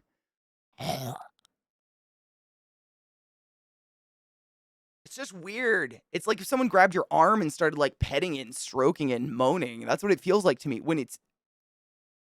Stop it. Just ask. I'll still say no, but fuck, at least I'll respect that you asked. Fuck. Do you listen to metal with King Kong's dick in your ear? Eating tapioca pudding at the same time? Yeah, I don't. I'd never had a lot of goth friends, even looking like this, because they hated that gatekeeping of anything. Did you find it hell? Yep, that's happened to me multiple times, honestly. And it's usually around the same time that Twitch will like randomly unfollow people I've definitely followed for years. I sub to them, and then I have to go do that like weird, like, I have to refollow you, please believe me moment. It's great. Love it. My cut's starting to hurt and I don't know why. I better clean it. I was signing an ASL at a store with a friend.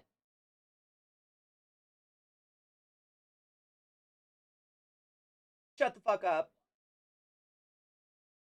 Bacon, I don't know what to do with that. I was signing an ASL at a store with a friend. Cops were called as cashiers thought we were flashing gang signs.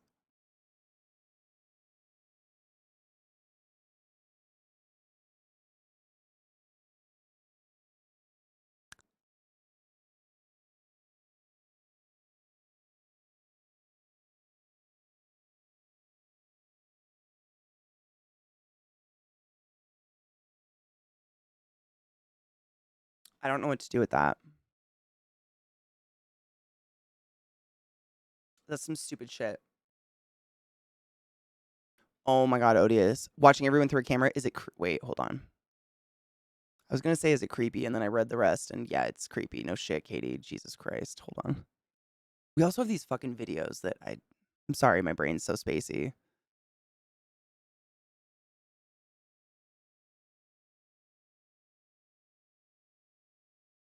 It won't load.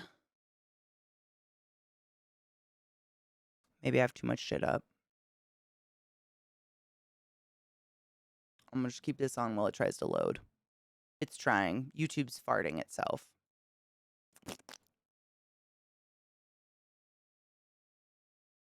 Having a good time.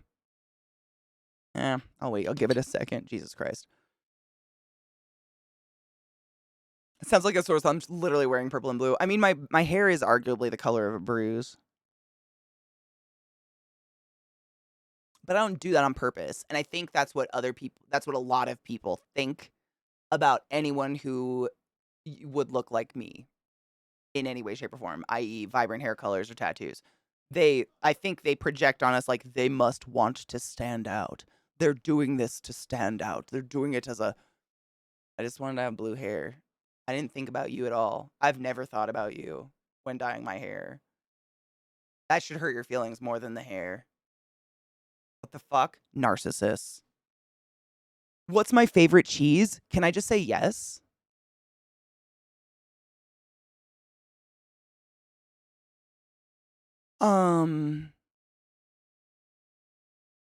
Seems mean.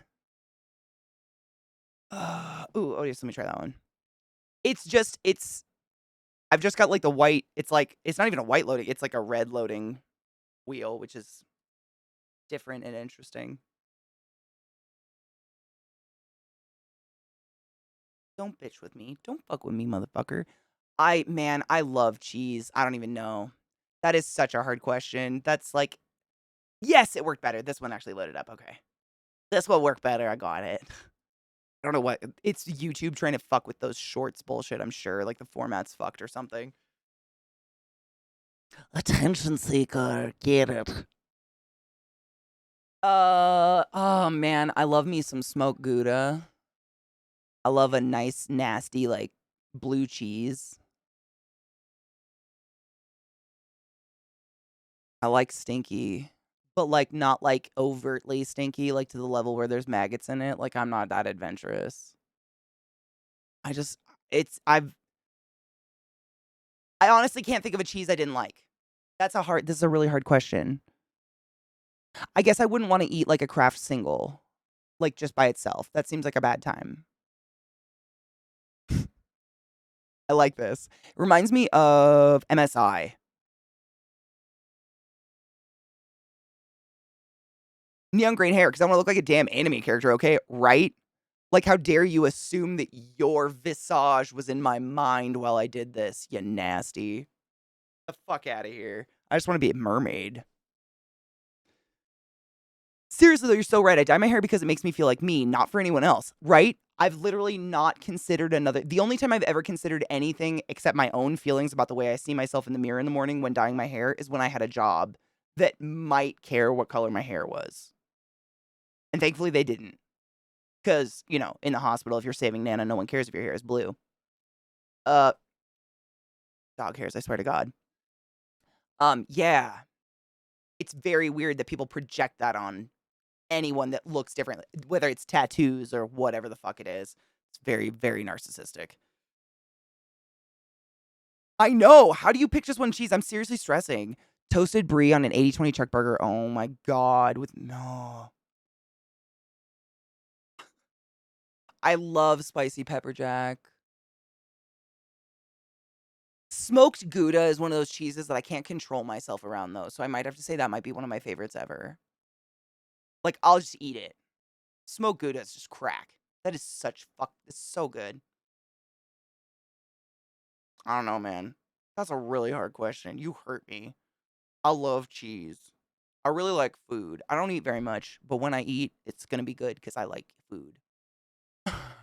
That's such a hard. I have to say this before it autoplays. Hold up. I like that though. How did you find that? It's a French like. How did you describe it? Like a French techno punk? What? Hold on. Odious said, people try to touch your children's hair. Shut up. No, they don't. I missed that. That's disgusting. That's not the one I was looking for, but do you slap their hand away like they're about to touch a hot pan? Okay, I'm just adding an asterisk to the don't touch people without their permission. Holy fuck, don't touch children. What the fuck? It's a French punk band that did a techno song about three police watching everyone through a camera. Boom. I liked it. It sounded really cool. I liked the beat. I don't know French, but it was awesome. Right? No, absolutely not. I don't care. No. That's on. Oh my. Oh. As a child, I used to make ham and cheese roll ups with Kraft cheese. I'm not anti Kraft cheese. Don't get me wrong. There's a place and a time. I firmly believe a smash burger with like American cheese, I guess you could call it, like a slice of American cheese, is the best. I've never had a cheese better on a burger because most cheese splits and like just melts away off the burger. I don't know. It doesn't stay on it. I don't know what the fuck's going on there unless it's like blue cheese crumbles or feta or something. But nah, dude, and that might just be my American disgusting, palate that's developed over years of eating Kraft macaroni and cheese. But it's the best. Let me enjoy things. Look at this adorable thing.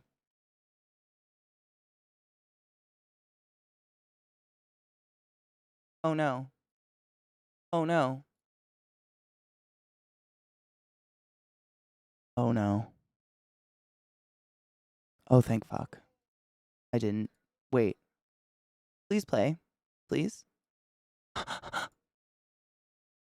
Ma'am. This is a Wendy's. Just kidding. I guess don't look at that.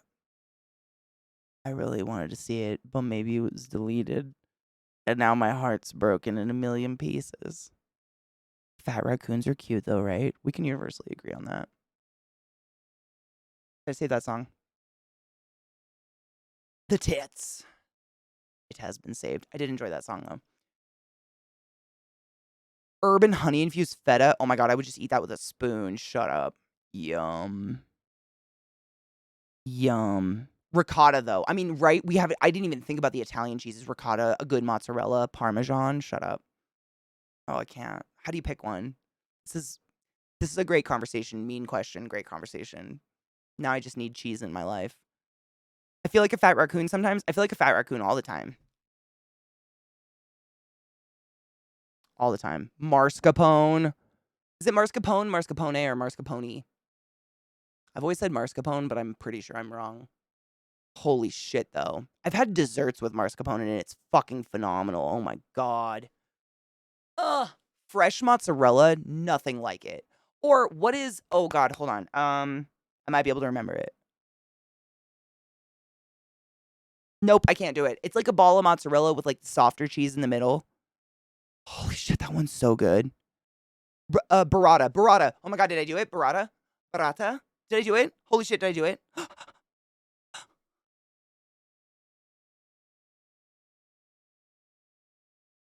She's purring.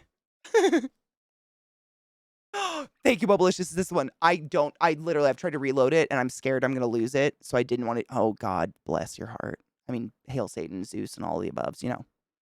Persephone, save us. I love you. Burrata. Oh my god. Burrata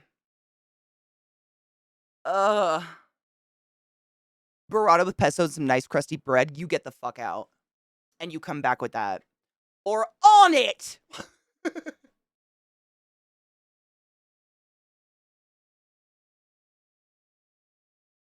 My brain doesn't often recall well. Yes, this is Method Man. Fucking A. This actually really... I think this is a mix. Hold up. This is... Yeah, it's Method Man, Wu-Tang, and... Phonics, I want to say? Which I think is Method Man, like a group that he was in. Fuck, I don't remember. It's an older one, but yeah. I think Sheepy gave me this one. It's good. I love this one. Wait, cheese caves? Are those the places in France where you go underground and see all the wheels of cheese you can't touch, but you can smell? Because I may or may not have looked into them. If I can afford to go to France. Fuck, dude. I don't know what to do about those France tickets. God damn it. France. Oh my god, it loaded. So it says, Raccoon's epic slide party is delightfully unhinged. Oh. My lord. And my god. Song's almost over. I don't want to cut it. I don't want to cut the dicks off, but wow.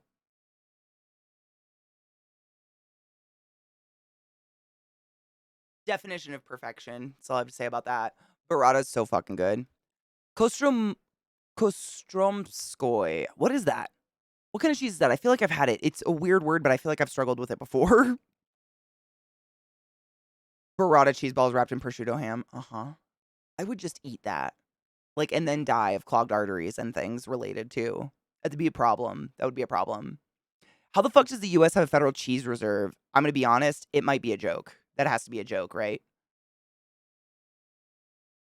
We have a cave of cheese, but is it like a cave of Velveeta? I'm joking, but also, is it? Is that where they harvest the Velveeta?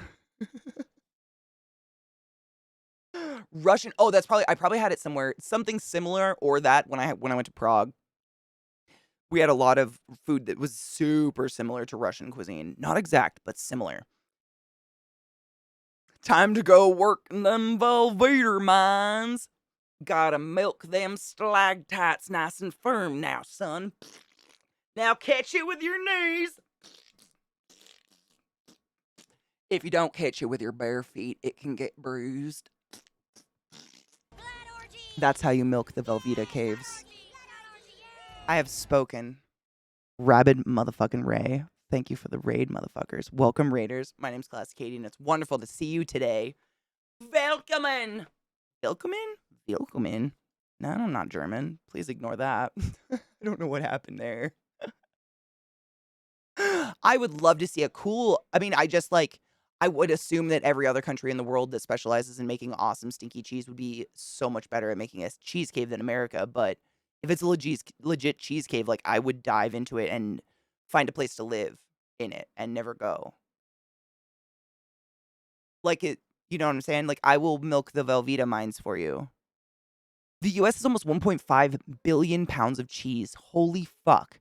Hundreds of feet below the ground in Missouri, there are hundreds of thousands of pounds of American cheese. Shut up, it is. I was kidding. I was kidding.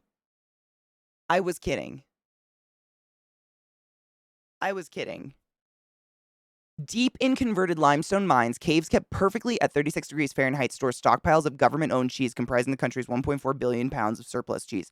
But it is American cheese. Like, cheese product. Yeah. It's not like a super cool cave full of really cool exotic cheeses that I would get excited about.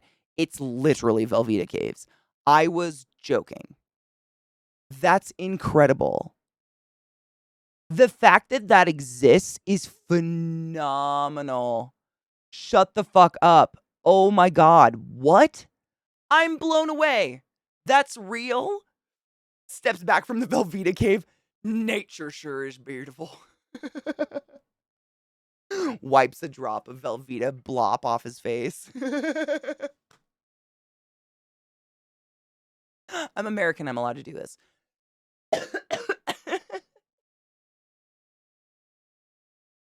I've got that there Velveeta lung paw. I imagine it'd be gurgly. I can't do that on command. Wait, it's not just American cheese. It's government cheese. What's that? Is that worse? What's that? What's that? You're really... I'm not trying to be a sarcastic comment right now. I'm seriously curious. What's that?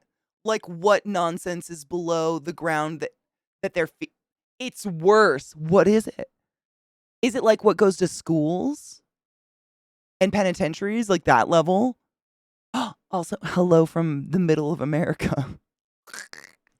But an island of happy and not, terrible things. We haven't incurred those yet.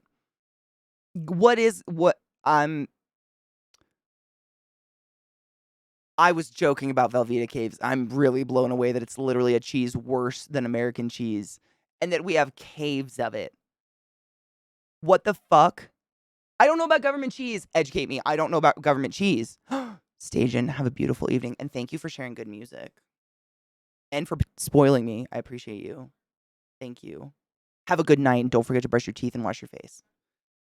Schools, prisons, welfare. Seriously. It's Velveeta. It's Velveeta.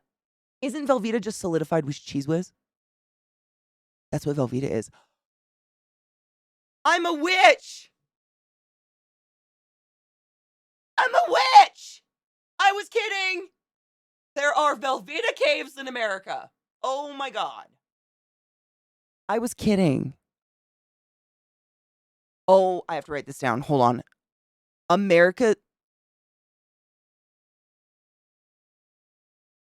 You have given me a gift today. What the fuck? YouTube America's Secret Underground Cheese Bunker. Full of Velveeta! I mean, Velveeta jiggles. For those of you not in America, it is the strangest product. My parents were very, hippie, health. They had cows and stuff. So we never had any. I had it when I was an adult. And I saw it when I was an adult. And it's literally... It is a block. It looks like a block of cheese. Like a block of cheddar cheese you would get. the orange fucking American cheese that's the decent, block of cheese, but it jiggles and it's sticky tacky and it comes wrapped in foil, kind of like cream cheese does, but it stays in the strange form it is, like that jello-y. Blah, blah, blah, blah. It is the strangest thing. Doesn't taste terrible. I've definitely had Velveeta on macaroni and cheese, but I also am a very low class person who was raised in poverty. Food is food. I'd like good food, but you know what? I'm just gonna eat if I need to eat. So I ain't gonna snob all over that. But I have to write this down. Hold on. This is amazing. I cannot believe I'm blown away. I was kidding about Velveeta caves, and now I got that there Velveeta lung. The Velveeta lung. That VL. America's secret underground cheese bunker. What the fuck?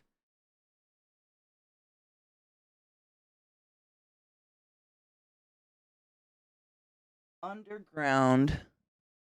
No, secret underground. I can remember things. Secret underground.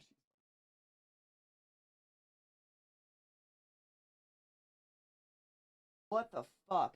And see, my image, I've watched a shit ton. I love watching food TV, like all of it. Not the competitive, like America ones where they're like mean and loud, but all the cooking shows and travel cooking shows and shit like that. And so I've seen on these shows the really epic, caves where people, I don't know the correct verbiage for it, but I guess ferment or age wheels of cheese, like Parmesan and shit like that. And they go down and they turn them delicately. And the thermostat's kept at this perfect temperature. And there's like, it's like mystical and magical. And I would die to go in there. This place is not the same. Yeah. This is like a bunker of Velveeta. Incoming 420. Oh my God. Thank you for letting me know. I got to grind up weed. I have to like, what? I've seen photos of that huge area of rounded cheeses just milling and waiting to be used. What is it made of? Odious asks if it's spam. That's a really good question. What is it made? Let's watch these raccoons really quick. What is it made of? That's going to be one of those things I watch when I'm real sad and I just need to smile because those are the chunkiest, cutest, happiest little shits I've ever seen in my life. Thank you, Bobo. You are a gift. So because of my yard, we're like landscaping my yard right now. We had to clear out. I was talking about it earlier, but like the people who lived here before Scott and Bree were hoarders. They buried a shit ton of stuff in the yard.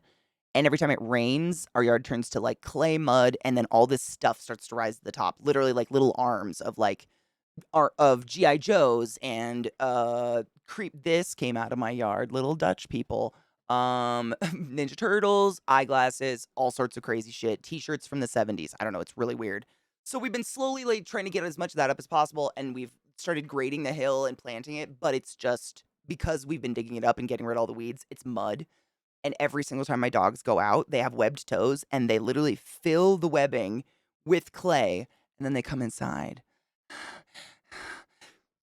And I have to get like literally like a paint can lid popper to like carve it out of their feet. And it's insane. But no matter how much I do, they track it all over my house. And it drives me insane. So I vacuum a lot. Just can't take it. I go fucking crazy. I can't stand stepping on something on the carpet. So right now, shoes.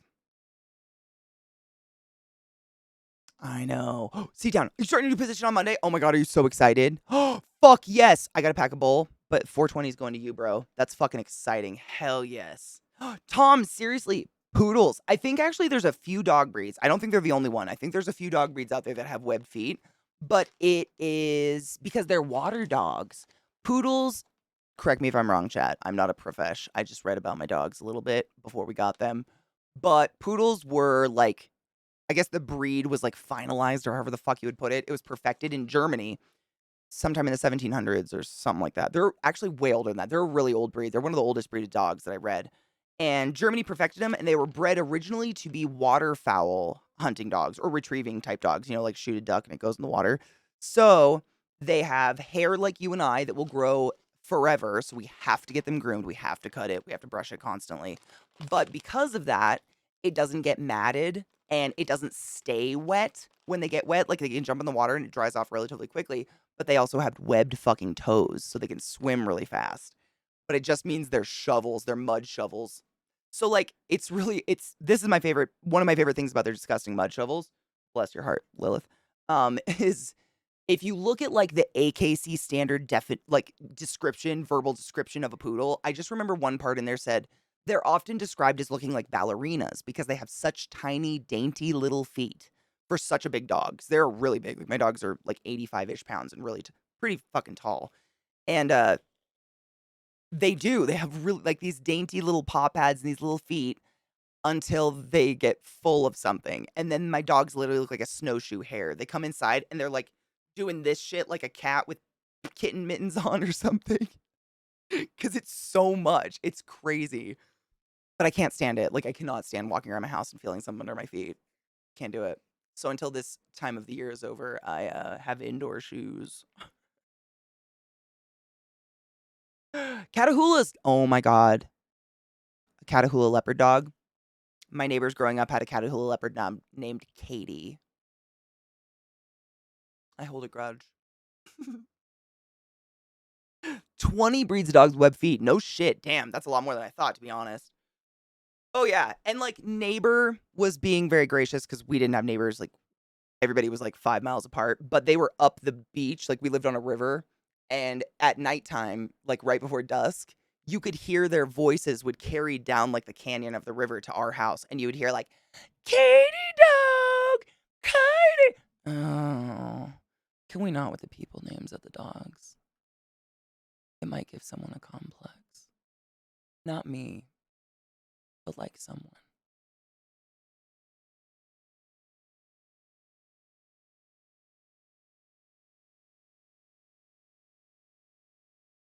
It might be me.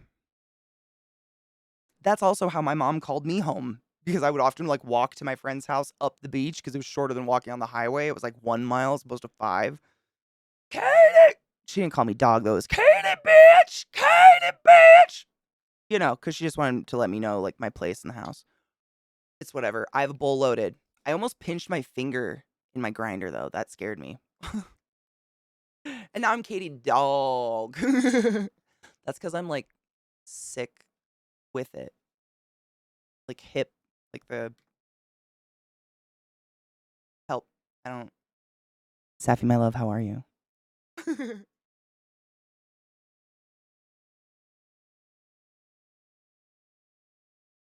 Yeah, we read about that, Tom. Yeah, that Jerry Springer died of cancer. You know, the most shocking part of reading about him dying was that he was a mayor and allegedly a dope mayor until he paid a sex worker with a check. And that's funny. Like, I'm glad. I think he would appreciate that in his death, we all got a good giggle. I think he would appreciate that. I would want people to have a good giggle. I did not know he was totally a fucking mayor. Apparently a really good one. I had no clue. I didn't really know anything about him other than he had this show, to be honest. Is it like a minute till 420? It's like a minute. No shit, Tom. As a mayor. Uh-huh. That was the most shocking part of the whole thing that I stopped in my tracks and everybody was like, "Wait, you didn't know that?" Uh-uh. I did not, and that's great. He was a really great guy, an amazing mayor. That's what everybody said. Yeah, allegedly he was like a really, really good mayor. What city is Cincinnati? Cincinnati mayor, right? Yeah, I heard nothing, but I knew nothing about him, so I'm not here to give an opinion. I know nothing. But that's funny. To go from a mayor to like, you are not the father. Happy 420, cheers. It's what a transition. Oh my fucking God, Katie. What a fucking transition, you know what I mean?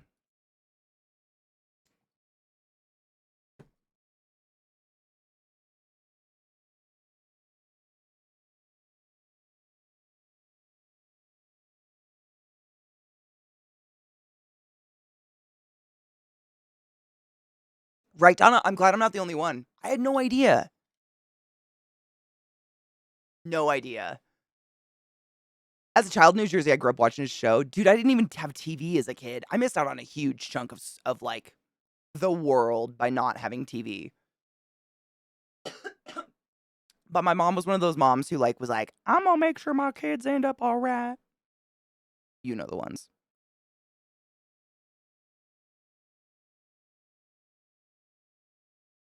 Years ago, we had some clients that were on his show due to a paternity issue. No shit, they were on his show? Like, were they paid? What an interesting way to live. As crazy as his show was, go back and watch his final thoughts at the end of each show. He was a dude who actually cared about the state of humanity. Really? I didn't even know he had a final I've never seen a show. I've only seen, like, clips and memes of it, and "You are not the father." That's literally all I know about the dude. No, I knew nothing. I knew more about, like, the game show. My nana, the only TV I was exposed to was what my nana watched, and she watched, Wheel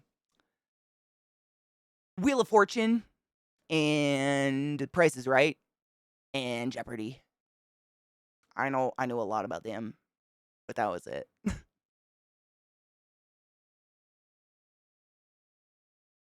This sounds like a show idea you come up with while you're a mayor, though. True. True, it wasn't very enriching. Some TV might have been edgy. I mean, at least you can carry a conversation with someone and not pretend to know what Jerry Springer is. People will be like, "Did you grow up Amish?" No, I just had controlling parents. We lived in the hills. Shut up. Is it louding? Thank you for letting me know.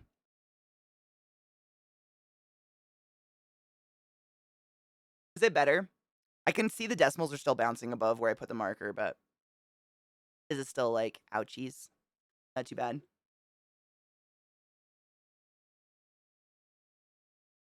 Oh, You're Not the Father was Mari. What did Jerry Springer do? Didn't he do similar shit? Or was he more like a Dr. Phil? See, I really knew nothing. I don't. I'm sorry. I appreciate you guys correcting me because I did not know. Why did they beat the shit out of each other? I always thought it was because there was a paternity test and then they would fight. Is there a reason they fought? Or was it just a fight?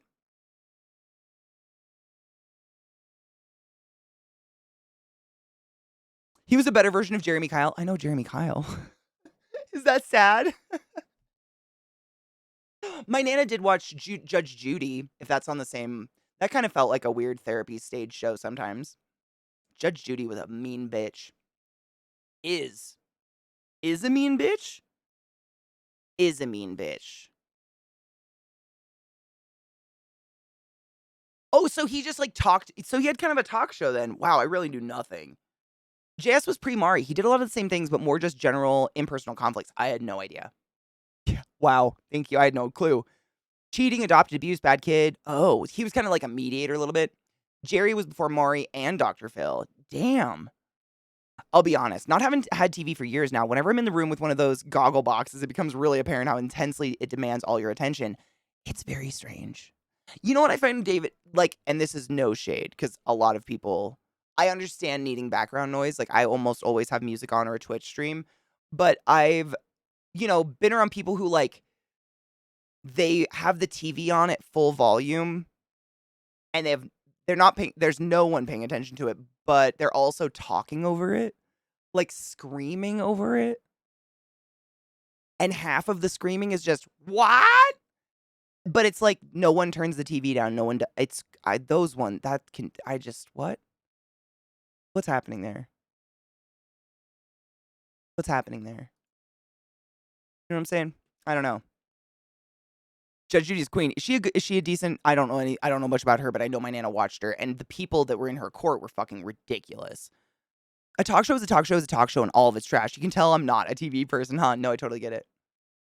I mean, you can see how far I went with them. I just assumed they were all, "You are not the father." Oprah like gives away cars. Like, I don't know. Price is Right. I've never been good at Price is Right, but I watched the shit out of it with my banana. Music or fan noise? I always have a fan on somewhere. I have to have air moving. I don't know how people sit in the stagnants.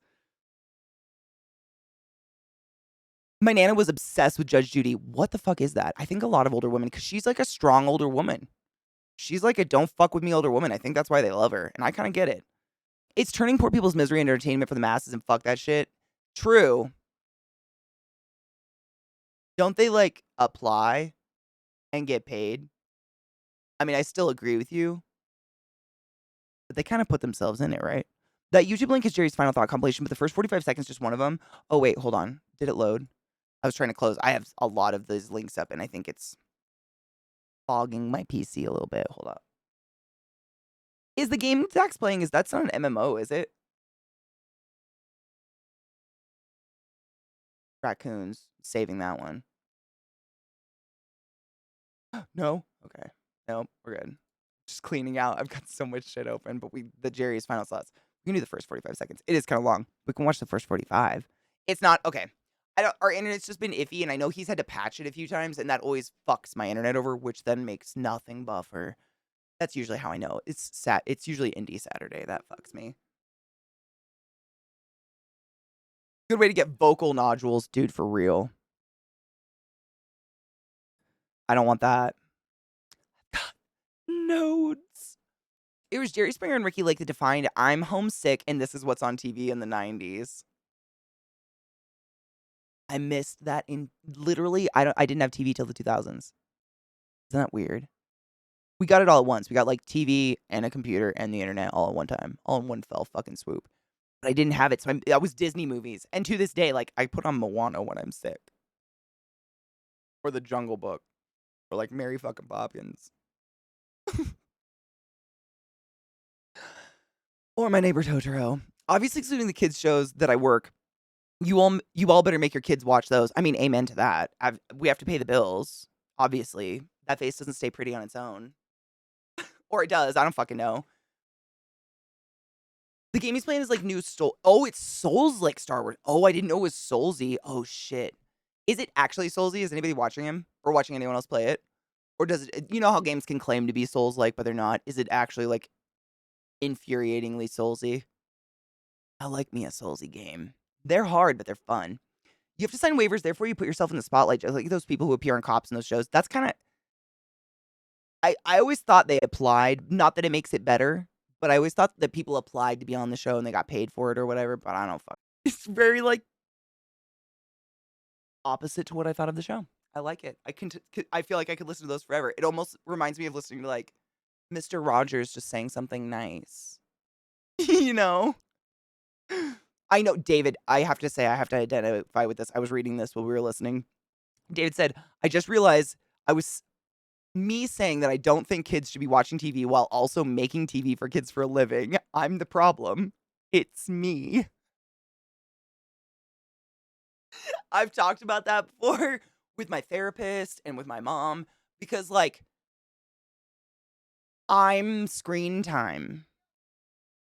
There is no other way to come hang out other than adding to screen time, which is literally something that is on charts you fill out about kids these days. How much screen time do they take in?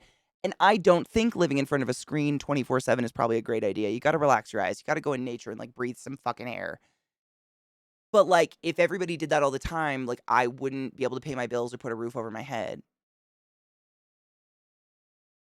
I'm the problem. Am I the problem? Oh, no. You know? Oh, no.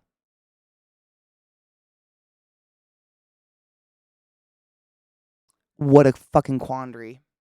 I don't know. That's hard same. I too have had thoughts like this where I'm like, oh, because I get it. Like there is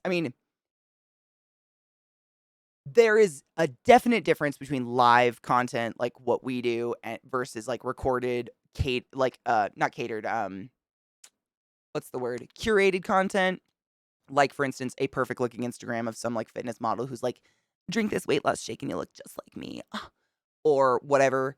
We are so unedited. Like, I feel like streamers get in trouble more than anyone else because there's no way to fucking edit out. You're just here, you're live, everything that happens, everybody sees it. And I feel like it's a little bit more real. And the only reason I say that is my view of the negative part of social media is the part where it's like, everybody, like on most social media, I'm not a huge social media person, but on the little that I do, people only post the most sparkly, glamorous, exciting, serotonin-filled moments of their life. And when you're looking at it, it can make you think like, well, how come my life isn't so glamorous and sparkly and full of serotonin all the time like theirs is? But nobody posts the shitty moments. Like, no one wants to see that. No one's sitting there like, I'm having a hard time. Better take a hot picture of it and post it on Instagram because this will, you know what I mean? And it creates like a psychosis of like, well, their lives must be so much better than mine, da da da da da. And that's harder to portray in a live thing, especially if you're live for hours and hours and hours, like maybe for 30 minutes. But like an 8-hour stream, I don't know how people they always get caught, I feel like. Or they always fuck up. I don't know how anyone could do it. Oh, Wolves, do you have a theme? I could think of a story. I know, Wand, right? Kids shouldn't be in front of a screen all day. It's detrimental to their development. What's your job? I code. That's me. Like my probably like weird old person. I'm like, I wish kids would read. Give kids a fucking book, a real one, made of paper. What do you do for a living? Stream on the internet.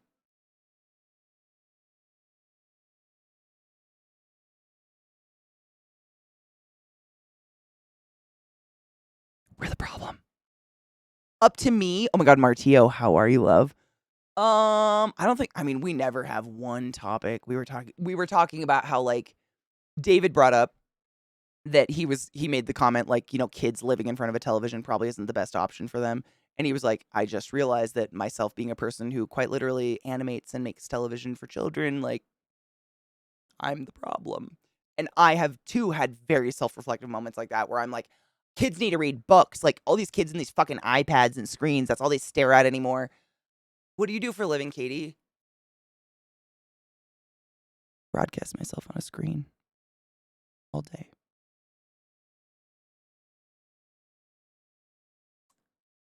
I'm the problem. But I think I'm less of a problem than maybe some of it. Still a problem. But less. Because I don't portray some perfect shit. Look at that mess. Are you kidding me? Ooh, Lizzie, no shit. I forgot we have to cheers. Cheers, guys. Cheers, Lizzie. I love you. Was it fun? Oh, wait, is this the one you were telling us about the other day?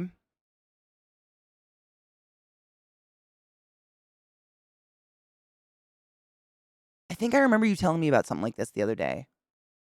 Hold up. Maybe. Might be stoner brain.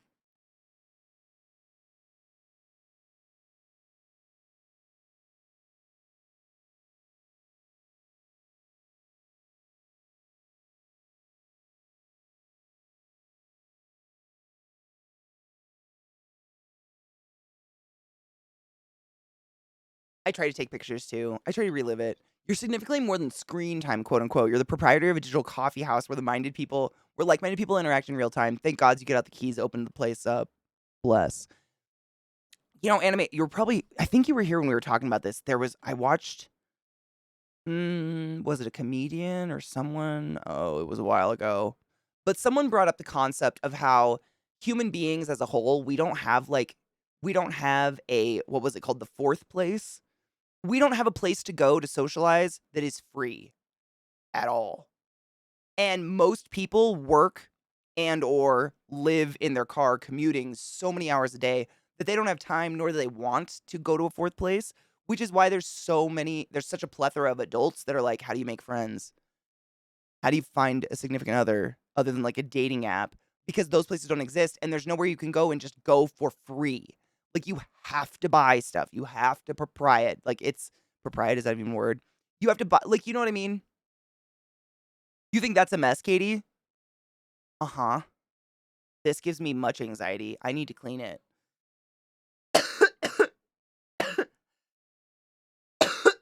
Ooh, the story of how I met Zeke. Honestly, it's not too personal and it's kind of funny, in my opinion. It's not a super exciting story, but it's kind of funny. So, Zeke and I we met here first and foremost, like on the internet. We didn't meet IRL until Nocturne was over, I believe. Yeah. Pretty positive we didn't meet IRL until after that. And it was like at a TwitchCon. I think it was at the TwitchCon literally right after that. But we were both invited. We knew people through each other because we were both in like the RP community and stuff like that. And we were both friends with that bronze girl.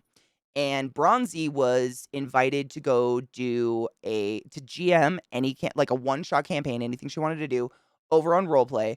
and she cast myself, Zach, and Pocket, and I believe that was it. I think it was a small cat. Was that it? Oh, no, and Elspeth. It was Elspeth, Pocket, Zach, and myself, and then she was the GM for it. We did a one-shot, and it was Vampire the Masquerade, which is, like that was, like, the very first TTRPG I'd ever heard of in my life. First video game, blah, blah, blah. Lots of fond memories. Uh, we were both cast for it, and that's how we, met each other, but absolutely did not, click. There was no, no fucking nothing like that. It was just we worked together for one day, and that was it. And then, literally a couple months later, we were both cast in Nocturne, and that was how we actually, started to get to know each other and have conversations beyond just, a one-shot RPG game or whatever. And this is the funny part to me because this is using a nice little syringe to interject Zach's part of the story, just so you get a little viewpoint on both sides. So on my end, I was like, oh wow, this cast is super awesome and this show is super awesome. Zach is a really big, successful streamer and he scares the living shit out of me. He's so loud and abrupt and successful. And oh my God, be quiet. Don't make eye contact. What a scary human being. Hold on. There's a real difference in how we use screen time. Exactly. That's what my therapist says. You sound like my therapist. Infinity scrollers, TikTok, YouTube Shorts, etc. is the real devil. I got caught in that loop over winter and you just lose hours and hours a day. I'm so happy I've never gotten caught in that loop. I lose my phone more often. Oh my God. Live streaming actually serves a purpose. It's a source of familiarity and comfort for the audience. I will talk with some of my old viewers on Discord for support. I mean, fuck my old puppo. No, I totally get that. 100%. I mean, I used to force myself. Martio, to your message earlier, um, I kind of did the same. Like, I started streaming as just like games here and there, didn't really know what streaming was. And then, the whole creative thing burst, and we were all creative streamers, and we all got partnered, and it was amazing. And then that died abruptly, and I was like, oh, fuck. So I started playing a game that I played offline all the time, ESO, which was an MMO. And I got my just business stupid numbers. My viewer numbers were excellent, but in no way did anything else improve at any point in my channel, fiscally or otherwise. Like, I had crazy average viewer numbers because I would play this MMO every single day and I would play PvP in it. And I got to a point where I was pressuring myself to play this game because I was like, if I don't, everyone will leave and I will somehow not be able to support myself and I will die. And obviously that hasn't happened. But I evolved from that to doing ESO sometimes too, just basically once in a while fucking around in the game, but most of the time just getting high and hanging. And I am so much infinitely happier not feeling the pressure to constantly log in and do something. Something in a fucking game. Like log in and do my writs or whatever like that. I don't need pressure from a game. Ever. I don't want that. It's so much more relaxed, so much more chill. And we have such good conversations. But anyways, to continue the Zach story, I just didn't want to miss that because didn't want. I'll love you. So we had done Nocturne for a while, and the funny interjection, Zach's point of view, Zach disliked me strongly for the majority of Nocturne. Oh, I thought he was in the hall. I was going to come have him tell his part. The way he tells it is funnier, but the way he explained it to me, because the way he first told me is, I fucking hated you. You drove me insane. No shit. That's literally his quote to me the first time he ever told me about this. The first 6 months we knew each other during Nocturne, whatever tension you sense between our characters in Nocturne is real. He hated me, which is why I sense big, scary, loud dude, very scary. Don't talk to him. Don't make eye contact. He scared the living shit out of me. So he didn't like me. And his reasoning he's told me since then is because in his mind, he was like, loud, funny girl. Funny and loud. That's my job.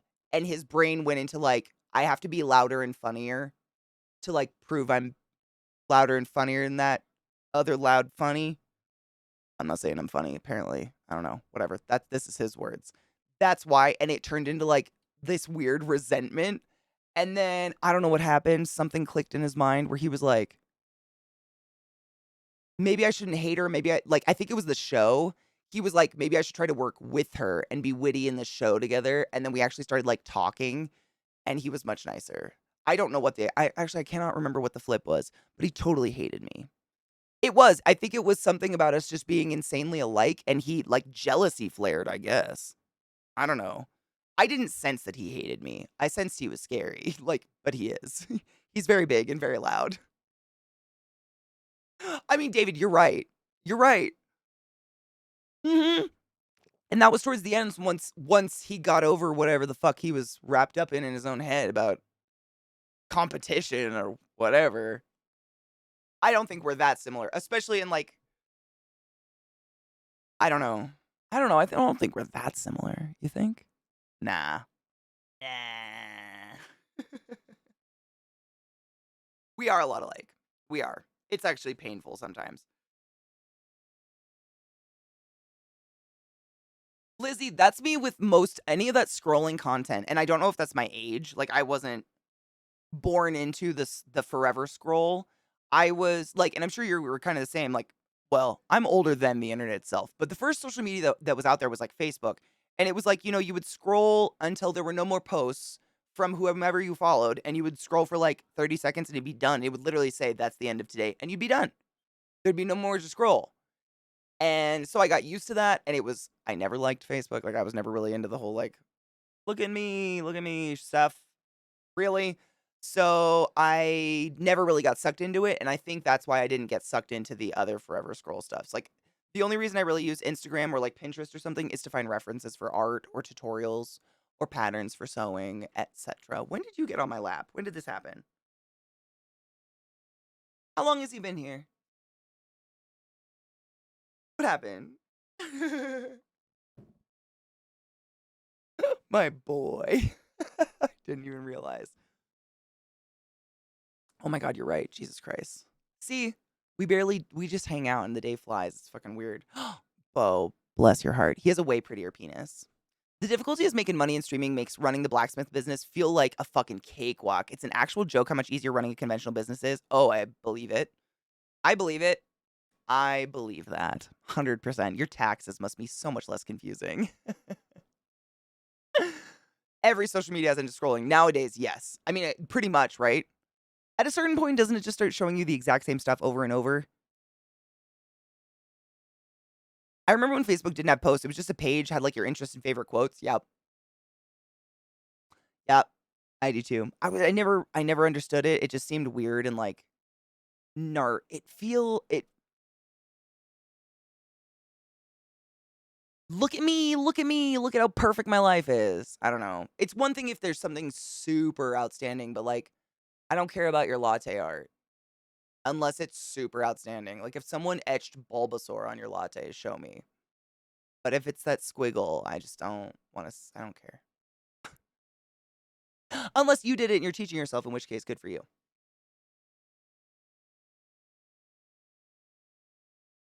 Oh, Wolves, absolutely. I'm trying to think like, well, there's more to it. I was trying to think more. I can't remember the switch in his head. But basically, what happened was the first couple months of Nocturne, and I would never just end my stream in the middle of the story because I'm not a dick like that. So, like 3 or 4 months into Nocturne, the show we were doing over on Table Story, I went through a breakup, and it wasn't. I mean, all breakups are bad. It was arguably like the most amicable breakup of my life. But no matter what, breakups fucking suck. And we lived together, so it's like I had to, move house, get a new apartment, down payments, all this shit. So I was streaming a ton to try to get enough money to do all of this kind of stuff because moving is goddamn expensive. It was crazy. And so the rest of Nocturne, I was living on my own with Millie, single, sad, drinking to put myself to sleep. Don't like to admit that, but you guys are my friends and I admit things. Don't do that. Go to a therapist. This was before I was diagnosed or any of that shit. But then I can't remember. I think I lived alone for like a year and a half or something like that. And then Zach started. This was way after Nocturne. We both kind of did table stories here and there. I don't know if we did one together. We did Gone together. And he started messaging me outside of table story sessions, like on Discord, and was like, "You want to hang out and play a game or something?" I don't even remember what game it was. And then he was like, "I like you." And then he came out to Maryland, and that's how we ended up together. But from his point, like if he tells the story, he's like, there was a moment when I realized that she wasn't competition. If I learned to just be a team, we could be ultimately really funny together. And then he realized I was going through a breakup. And this is like one of the reasons I think all people, I mean, this is just like admirable. I'm sure most people think this way, but you don't really hear someone talk about it. He knew that I went through a breakup. I like cried during one of our sessions because I was fucking fucked up over just the whole stress of the whole situation, moving and the breakup and all that. And so he knew the whole thing was going on. And he said he literally like waited months, like 6 months, because he quote unquote did not want to be that guy that like dick jumped on a freshly broken up with person.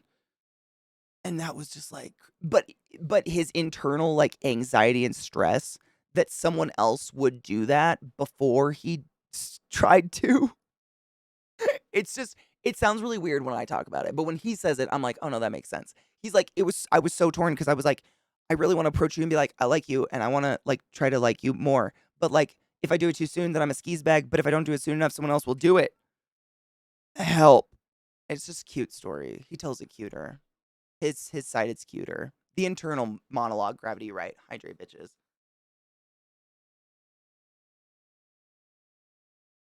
Oh my god, the top friends. Do you remember that shit? No one died. It was very amicable. It was. It was weird. It was, I mean, seriously, like most breakups, it's usually like, I think we should break up. You know, that's not amicable. I don't want to do that.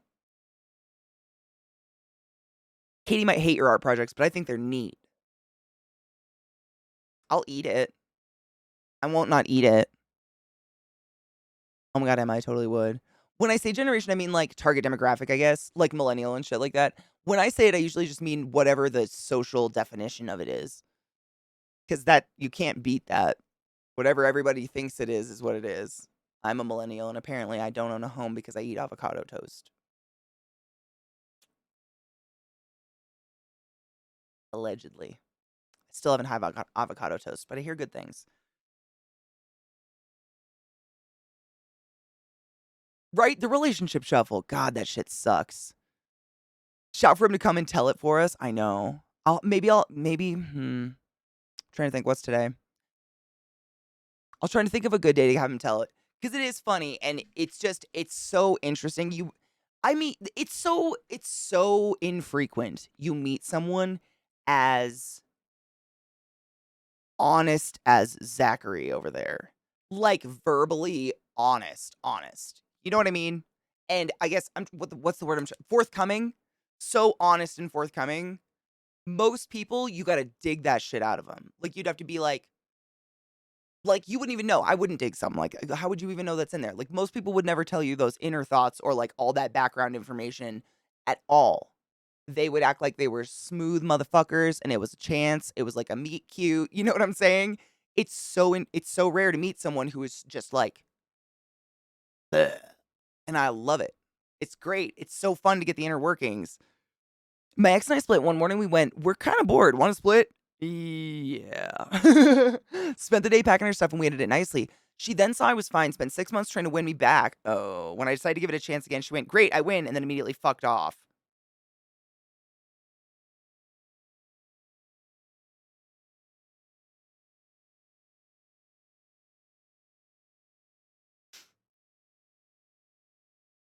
What a douche.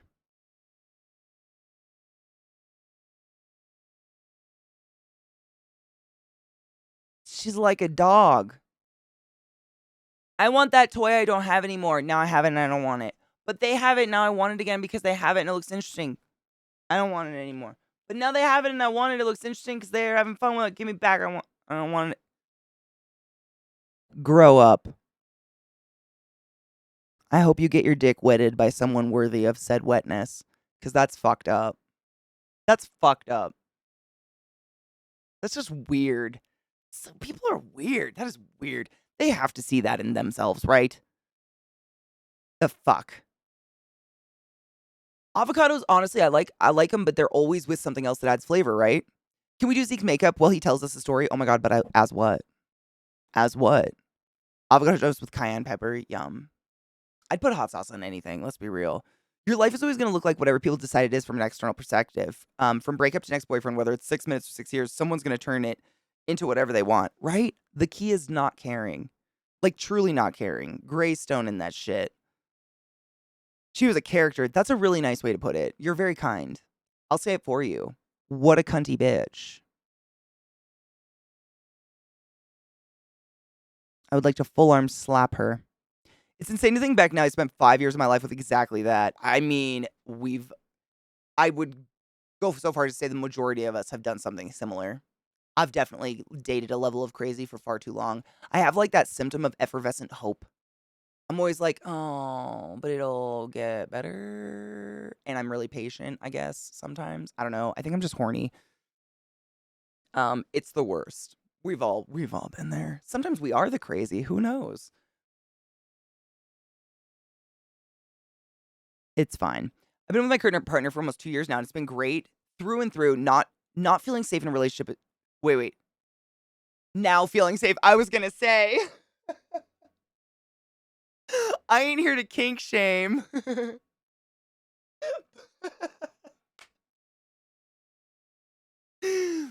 Now feeling safe in a relationship is really neat. Amen. Dude, I cannot with that. He's such a good guy. It was the only time he hit me. It'll get better. I've never done anything that terrible. Holy shit. I have been hit once, but I hit him back and he cried. Little fucking bitch. How dare you? Fuck that shit. That's insane behavior. Ugh. I'm glad you're able to see it for what it was, though, later on down the line. I spent nearly 15 years with my ex. Some people were like, I knew you wouldn't last. Oh my God. What the that is a fucked up thing to say to anybody post any relationship. What the fuck? And others were, how did this happen? You were perfect together.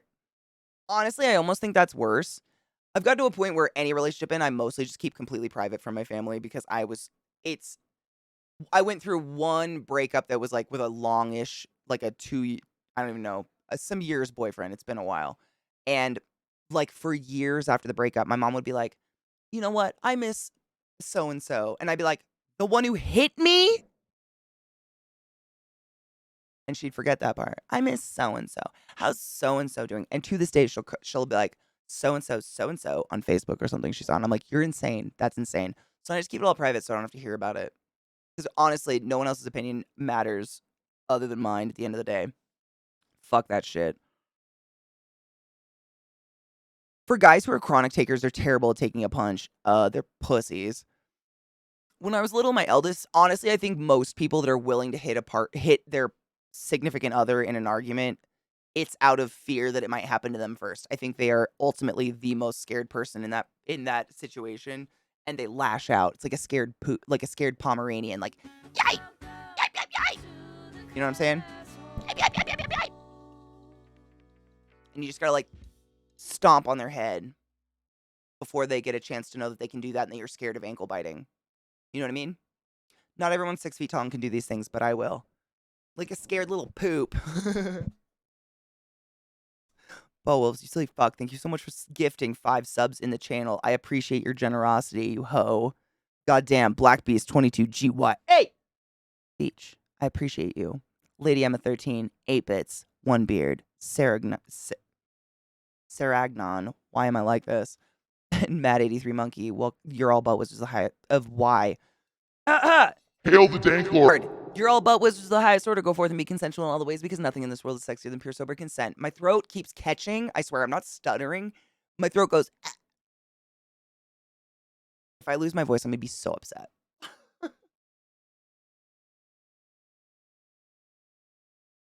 My best friend loves pressing buttons but hates having buttons pressed. Pussy. I will not be around those people. People that love to dish it but can't take it. I can't with you. I have no patience for that. Eggshell people. Not my fun. That is not fun at all. And I don't think those people could be around me because I'll tell them how unfun they are and then they get their feelers hurt and they walk away and we're just not around each other anymore. You know what I'm saying? But like, you're unfun. No one wants to be around you. Stop acting like such a fucking bag of crap. Bitch. Cheers to that. On that note, it is the time. I can't believe I did start a little bit late today because I was a nauseous piece of shit. But I have to go take my dogs for a walk. And honestly, I think the sun's still out and that it's not like a muddy hellscape outside. So I'm not too scared. My little ghost of a Victorian child behind me. You already climbed me once today. I'm not a mountain to be mounted. You're precious though. You are precious. Look at you. You're a perfect girl. I love you.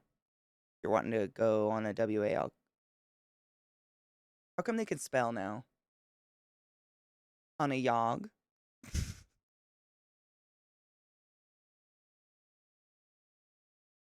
A jaunt, perhaps? A meandering, a frolic, even. Skip to my loo. They can spell now. Shit. I know. Mother, more heroin for the sickly child. The wasting takes thine cheekbones at such a rate. Can we pinch them to make the colour come back? C-Town, she climbed up of me. Yes, up me earlier, like a mountain. Like, she's such a silly goose. Sometimes you want to dish it, but you're just a little guy. You would hurt a little guy. Also, it's your birthday. You're just a little birthday guy. I mean, wait, you want to dish it on your little birthday? I think on your birthday you get extra permission to dish it to someone who's been dishing it. I think. Well, it sounds like salad fingers. Jesus Christ, can you imagine? No. No. Nah. Mate. Nah. Do you sound like... Why do you keep hiding? I swear to God, they know where the mic is and they hide. You have a beautiful face. Why don't you show it off, ma'am? You always hide your face. Okay. Okay, fine. Have fun at D&D. Oh my God. Roll well. May the fates be with you. She'll boot me really violently, repeatedly until I look. Wait. With her paws. Wait, she boops your face with her paws? Because she does the same shit and it's so bad. Like, and her feet are huge. They're enormous. She's got real big fucking peats. And they're like Muppet. I mean, literally, I just call her a Muppet. It's literally like Muppet hands. There's, and it's her way of just, you know, she wants to put her hands on my shoulder, really. And she'll just bat me in the eye, and it's bad. Oh my God. I'm sorry that happens, but also I'm so glad my dumb dog isn't the only one that baps with her hands. It's so annoying. It's to the point where I've learned to like, I've developed very quick reflexes to like catch her paws before she just like, see this shit. What do you want? Okay. What? I know. The longer you torture me, the longer this lasts. If I punch your arm, you get to pinch my neck or some shit, right? Fucking A. It's a two-way street. Exactly. Unless it's like your king to not be a two-way street, in which case we, again, are not here to king shame. But 100%. And if you cry when I slap you back, like maybe think about things before you slap me. Salad Finger says frog show for kids. Well, that's disturbing a lot. My dad used to roll his socks down before putting Wellington boots on so they didn't come off in the boot. Our dog could hear him do that from the other room through a brick wall. I believe that. My dogs know what's happening based on the shoes I'm wearing. Like these are like really clean shoes that I tend to wear if I travel or something, whereas I have shoes that I wear in the muddy fucking nasty of the yard when I'm doing gardening stuff. And if I put these shoes on, they start to flip out because they think we're leaving the house. But they just made the house disgusting, so that's not happening. Do you have scars on your face? I have, like, my chest especially, right here across my collarbone. When she was younger and I didn't quite understand the bapping or how to train it out of her yet, she would bat me so hard. I have a couple scars on my collarbone that are just like, they look like a hole was dug out of me, and it's where she would get her claws stuck. Fucking gnarly. Thankfully they're fading. For a while, I had like a silver line of just like, from this bapping bitch over here. Oh, Helen Keller shit. God damn. Very annoying. Crying when getting slapped isn't really a thing I do. It's more like a reaction punch in response. I mean, there are like insta cries. Like, there have been moments where this little bapper like headbutts me on accident really hard. And there's something that instinctually like makes tears just come out of you and you're like, ugh! And you can be laughing. Like, you can't help it. That's different. That guy was a little bitch. Yes, Dallas, we did. I know. I'm glad my husky's relatively gentle. She's just intense with it. It's honestly, Bill is the same. It's not the like the force of her paws. It's that her paws are like rough from like going out and playing in the woods and hiking and ripping them up on rocks. You know, they're like not just that rough paw. They're like, I mean, it's literally like her calluses of her paw is what cuts me. It's wild. She's not, she's just kind of a dumbass. Oh. But you're cute. You're a good girl. You don't have ill intentions. You're just kind of dumb with the feats. Dude, knives. I mean, right? That's what I'm saying. As someone who's not super comfortable with dogs, I appreciate that. Wait, I don't let dogs jump up. Some people are scared of that. I don't encourage it. Honestly, I agree 100%. I agree. I think that is one of the best things you can ever do, especially if you have a big dog. Yeah. My parents are similar. One actually directs me to where to walk by pulling my ear to turn her head. Oh, to turn your head? That is actually kind of precious. It's kind of precious. I mean, it might be terribly painful, but it's kind of precious to think about. Where I work is super strict with dog behavior stuff, but it's because their main clientele is dogs with behavior problems that need strict training. And honestly, like, I think it's kind of a responsibility of having like giant animals because even if someone's not afraid of dogs, they can hurt someone, you know? Like, if my dogs tried to jump up on Vissy the way they jump up on me and Zach, they could literally hit her in the eye. They are taller than her. And Vissy would let it happen. Like, Vissy wouldn't give a fuck, but that's not safe. She's like, what if that happened to a kid and then like blind a kid with their stupid feet? I totally agree because I think it's just a safety thing. They don't. None of it's malicious. Exactly what C-Town said. Often big dogs don't realize their size and strength. 100%. None of it's malicious. They, like you guys saw Lilith try to sit in my lap today. They think they're a lap dog. It's better just to train that shit out as best as you can. I mean, really, just train it out. I don't even want to say the rest. It's just safe for other dogs, safe for everybody. Vissy's a giant, if you didn't know. No, I don't either, 100%, but at least humans can, like, communicate with each other, and people can be like, "Wow, you're huge, and that was bad." Whereas with dogs, it's just like, "Stop doing that," and they're like, "They must like this, ha ha ha," you know? It's terrible. Dogs will protect you from everyone but themselves. Bless their hearts for that, though. The biggest dogs were the most loving and chill. They don't know. They really don't know their size. They just wanna love and be loved forever. I love when people are like, "Wow, you're huge. What's the weather up there? You're all legs, aren't you?" Honestly, I'm used to it at this point. I've come up with so many comebacks that it's, like, not bad, but when I was younger, it was so awkward. "You're so huge." Thank you. Is that a compliment? I don't know what's happening right now. Or, like, when Deuce Bigalow, Male Gigolo came out, "That's a huge bitch." You're oh, how original of you. We are all giggling. Ha ha ha ha ha. Ha. I could step on you without breathing twice. Get the fuck out. That's a huge bitch. Yeah, that was a fun time in my life. People have to be more creative these days. But that was common. Dude, I got this at like a fucking outlet mall years ago and I get compliments on it all the time. People always ask me where I got it. Where did you get yours? So I can tell people where to get it. It is a great jacket. I like it because it's not too hot. It's like, it covers my arms, protects me from the cold ass wind. But if there's sun, I don't cook. It's fun being tall and meeting someone taller. How's the weather up there? It's pretty good here.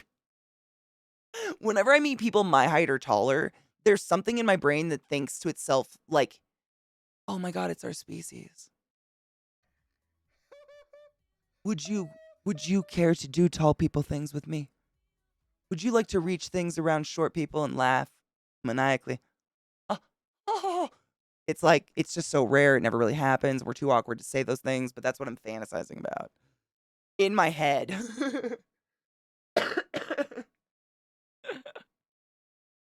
It's yeah, I agree. I'm afraid of other people's fears and find it offensive for people to be afraid because I consider fear as cultural appropriation, as this is traditionally a characteristic of pussies like me. Pussy. When dogs hurt you, they should display that, not get angry or laugh or tell them off. They understand what it means. Every time I kiss my dog.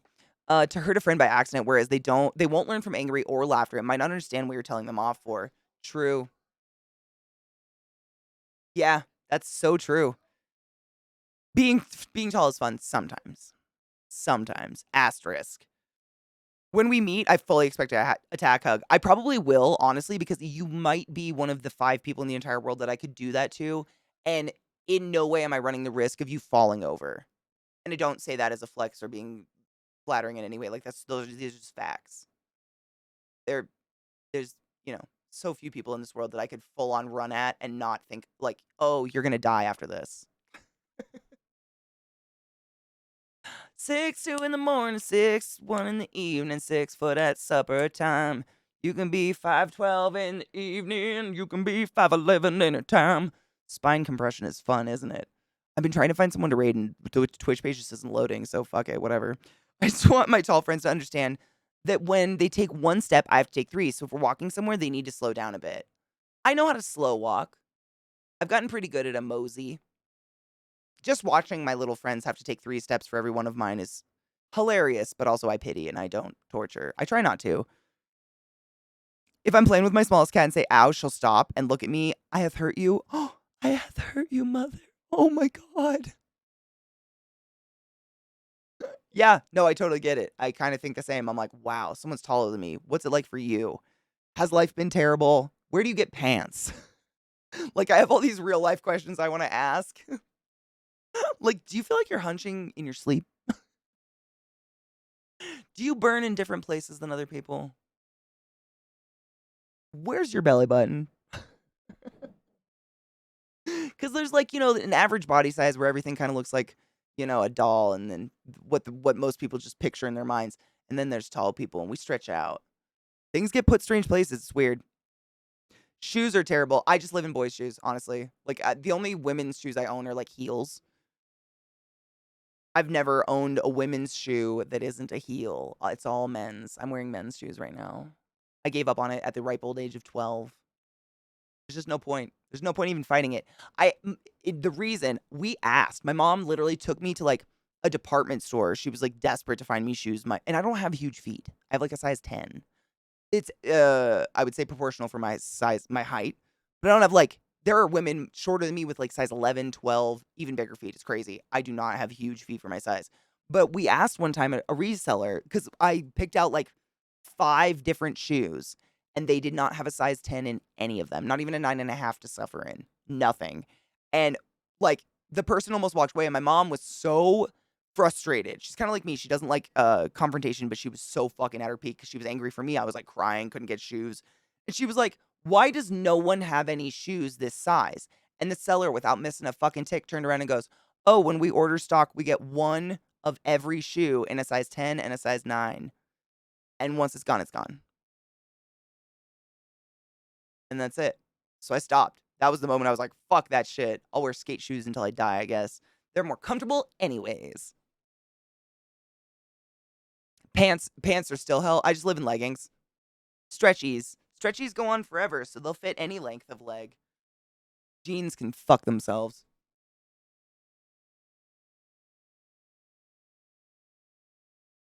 When I worked in the shoe department at Kohl's, we only ever got 1 pair of 10s. Yeah, exactly. Chesh, thank you for again confirming that.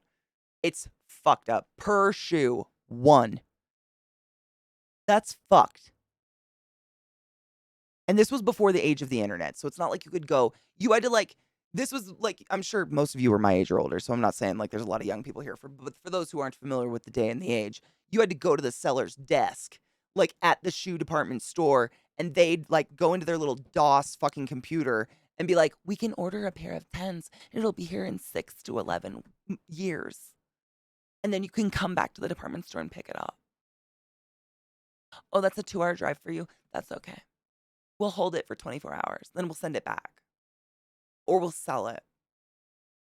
Like, it's just a fucking, it was a joke. It still is a joke, but it was a fucking joke. Fucking infuriating. Ugh. Oh my God, Chesh.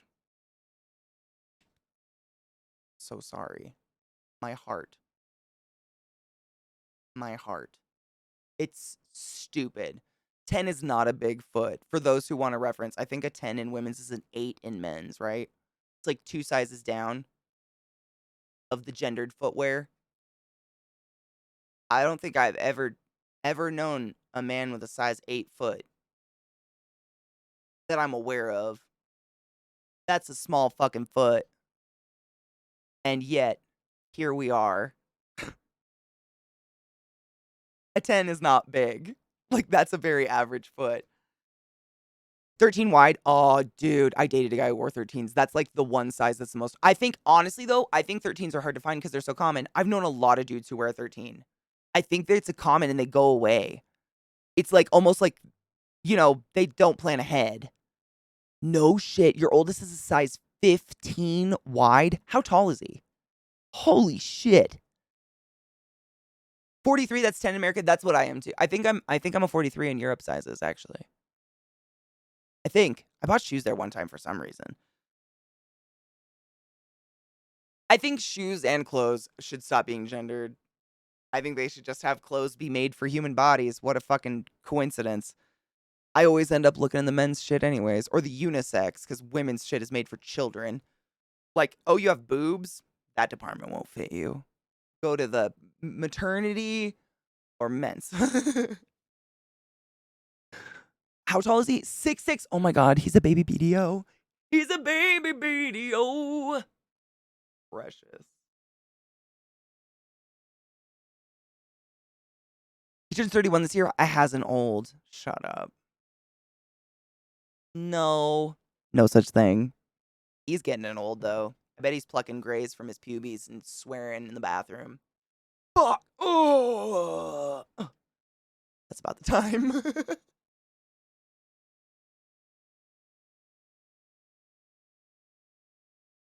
I know. Or how, like, women's clothes designed for women who, I guess, like, Barbie has a waist, so they assume that every woman has, like, a nipped-in waist. They don't put waists in anything. They're like, no, we just made it so your arms won't fit in the sleeve holes. But, like, the rest of it's like a fucking hot air balloon you put on in the jungle. Okay. Okay. That makes sense. Dude, BDO, honestly, I just go online these days. It's the only thing to do because there's just nothing. The retail stores are a joke. I don't know how retail stores stay open. Like, I don't remember the last time I was inside of a mall. It's been over 5 years. I have no idea. I cannot physically remember the last time I was inside a mall. I don't know how that shit's surviving anymore because online shopping, not only is it cheaper and more convenient, you can find your fucking size most of the time. Or at least close. Are they not? See, I don't even know because I don't go, but I mean, if I remember correctly, the last time I went to a mall, which was ages ago, they were kind of looking shabby. Like, literally, like, I go by where I lived. I think I went to, like, a strip mall when I lived in Maryland. But when I lived in the Seattle area, like, half the mall was closed anyways. Like, half the shops were all empty, like, gutted out. Skate parks are way cooler in the mall anyways, and usually free. My hypothetical children in their 40s. Wait, do you have, like, one of those semen boxes? Is this your way of, like, asking for help because you've had it for 40 years and you can't bring yourself to throw it away, but, like, you don't know what to do? Because, like, we're here for you, but also the smell is making me anxious.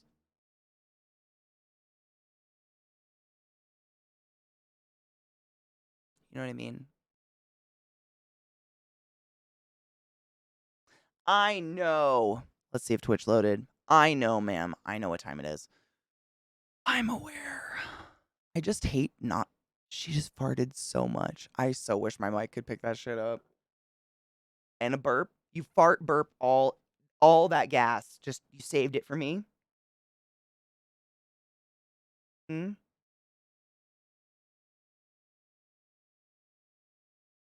Is this what hell is? Are they becoming like ghost towns? I wonder what malls will turn into. Like, what would fill a mall if not retail? Interesting.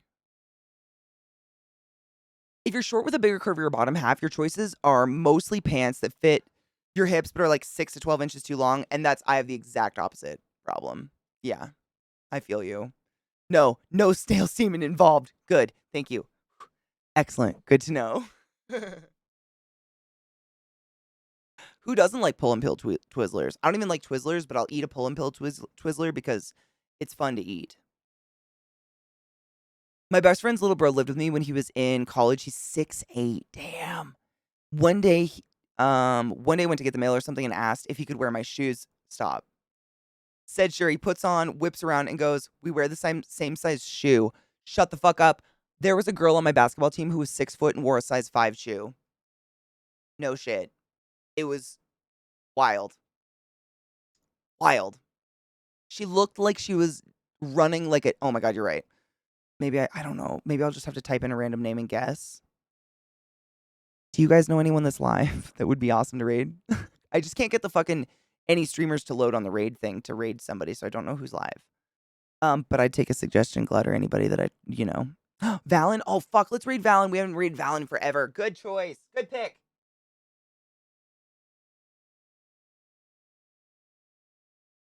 Valen Vane is amazing. Ha. Oh, your wife is 5'1". See, we probably have identical struggles on opposite ends of the spectrum. All my sympathies. I used to just bitch like it was me. It is not. It's everybody. Snaps. Dude, Martio, get the fuck out of my head. I'm not even kidding you. I was thinking like a laser tag. Like turn the malls into just giant post-apocalyptic zombie laser tag arenas. I would have so much fun. So much fun. Martio, I talk about you more than I should, honestly. Like, I used to love watching your shit, but I'm glad you're happier. That's more important. And it's always good to see your face. Good for another 10 years. I know, right? Trouble. That's my life. Hard same. Guess I don't have to go to the mall for another 25 years. Cheers, bitches.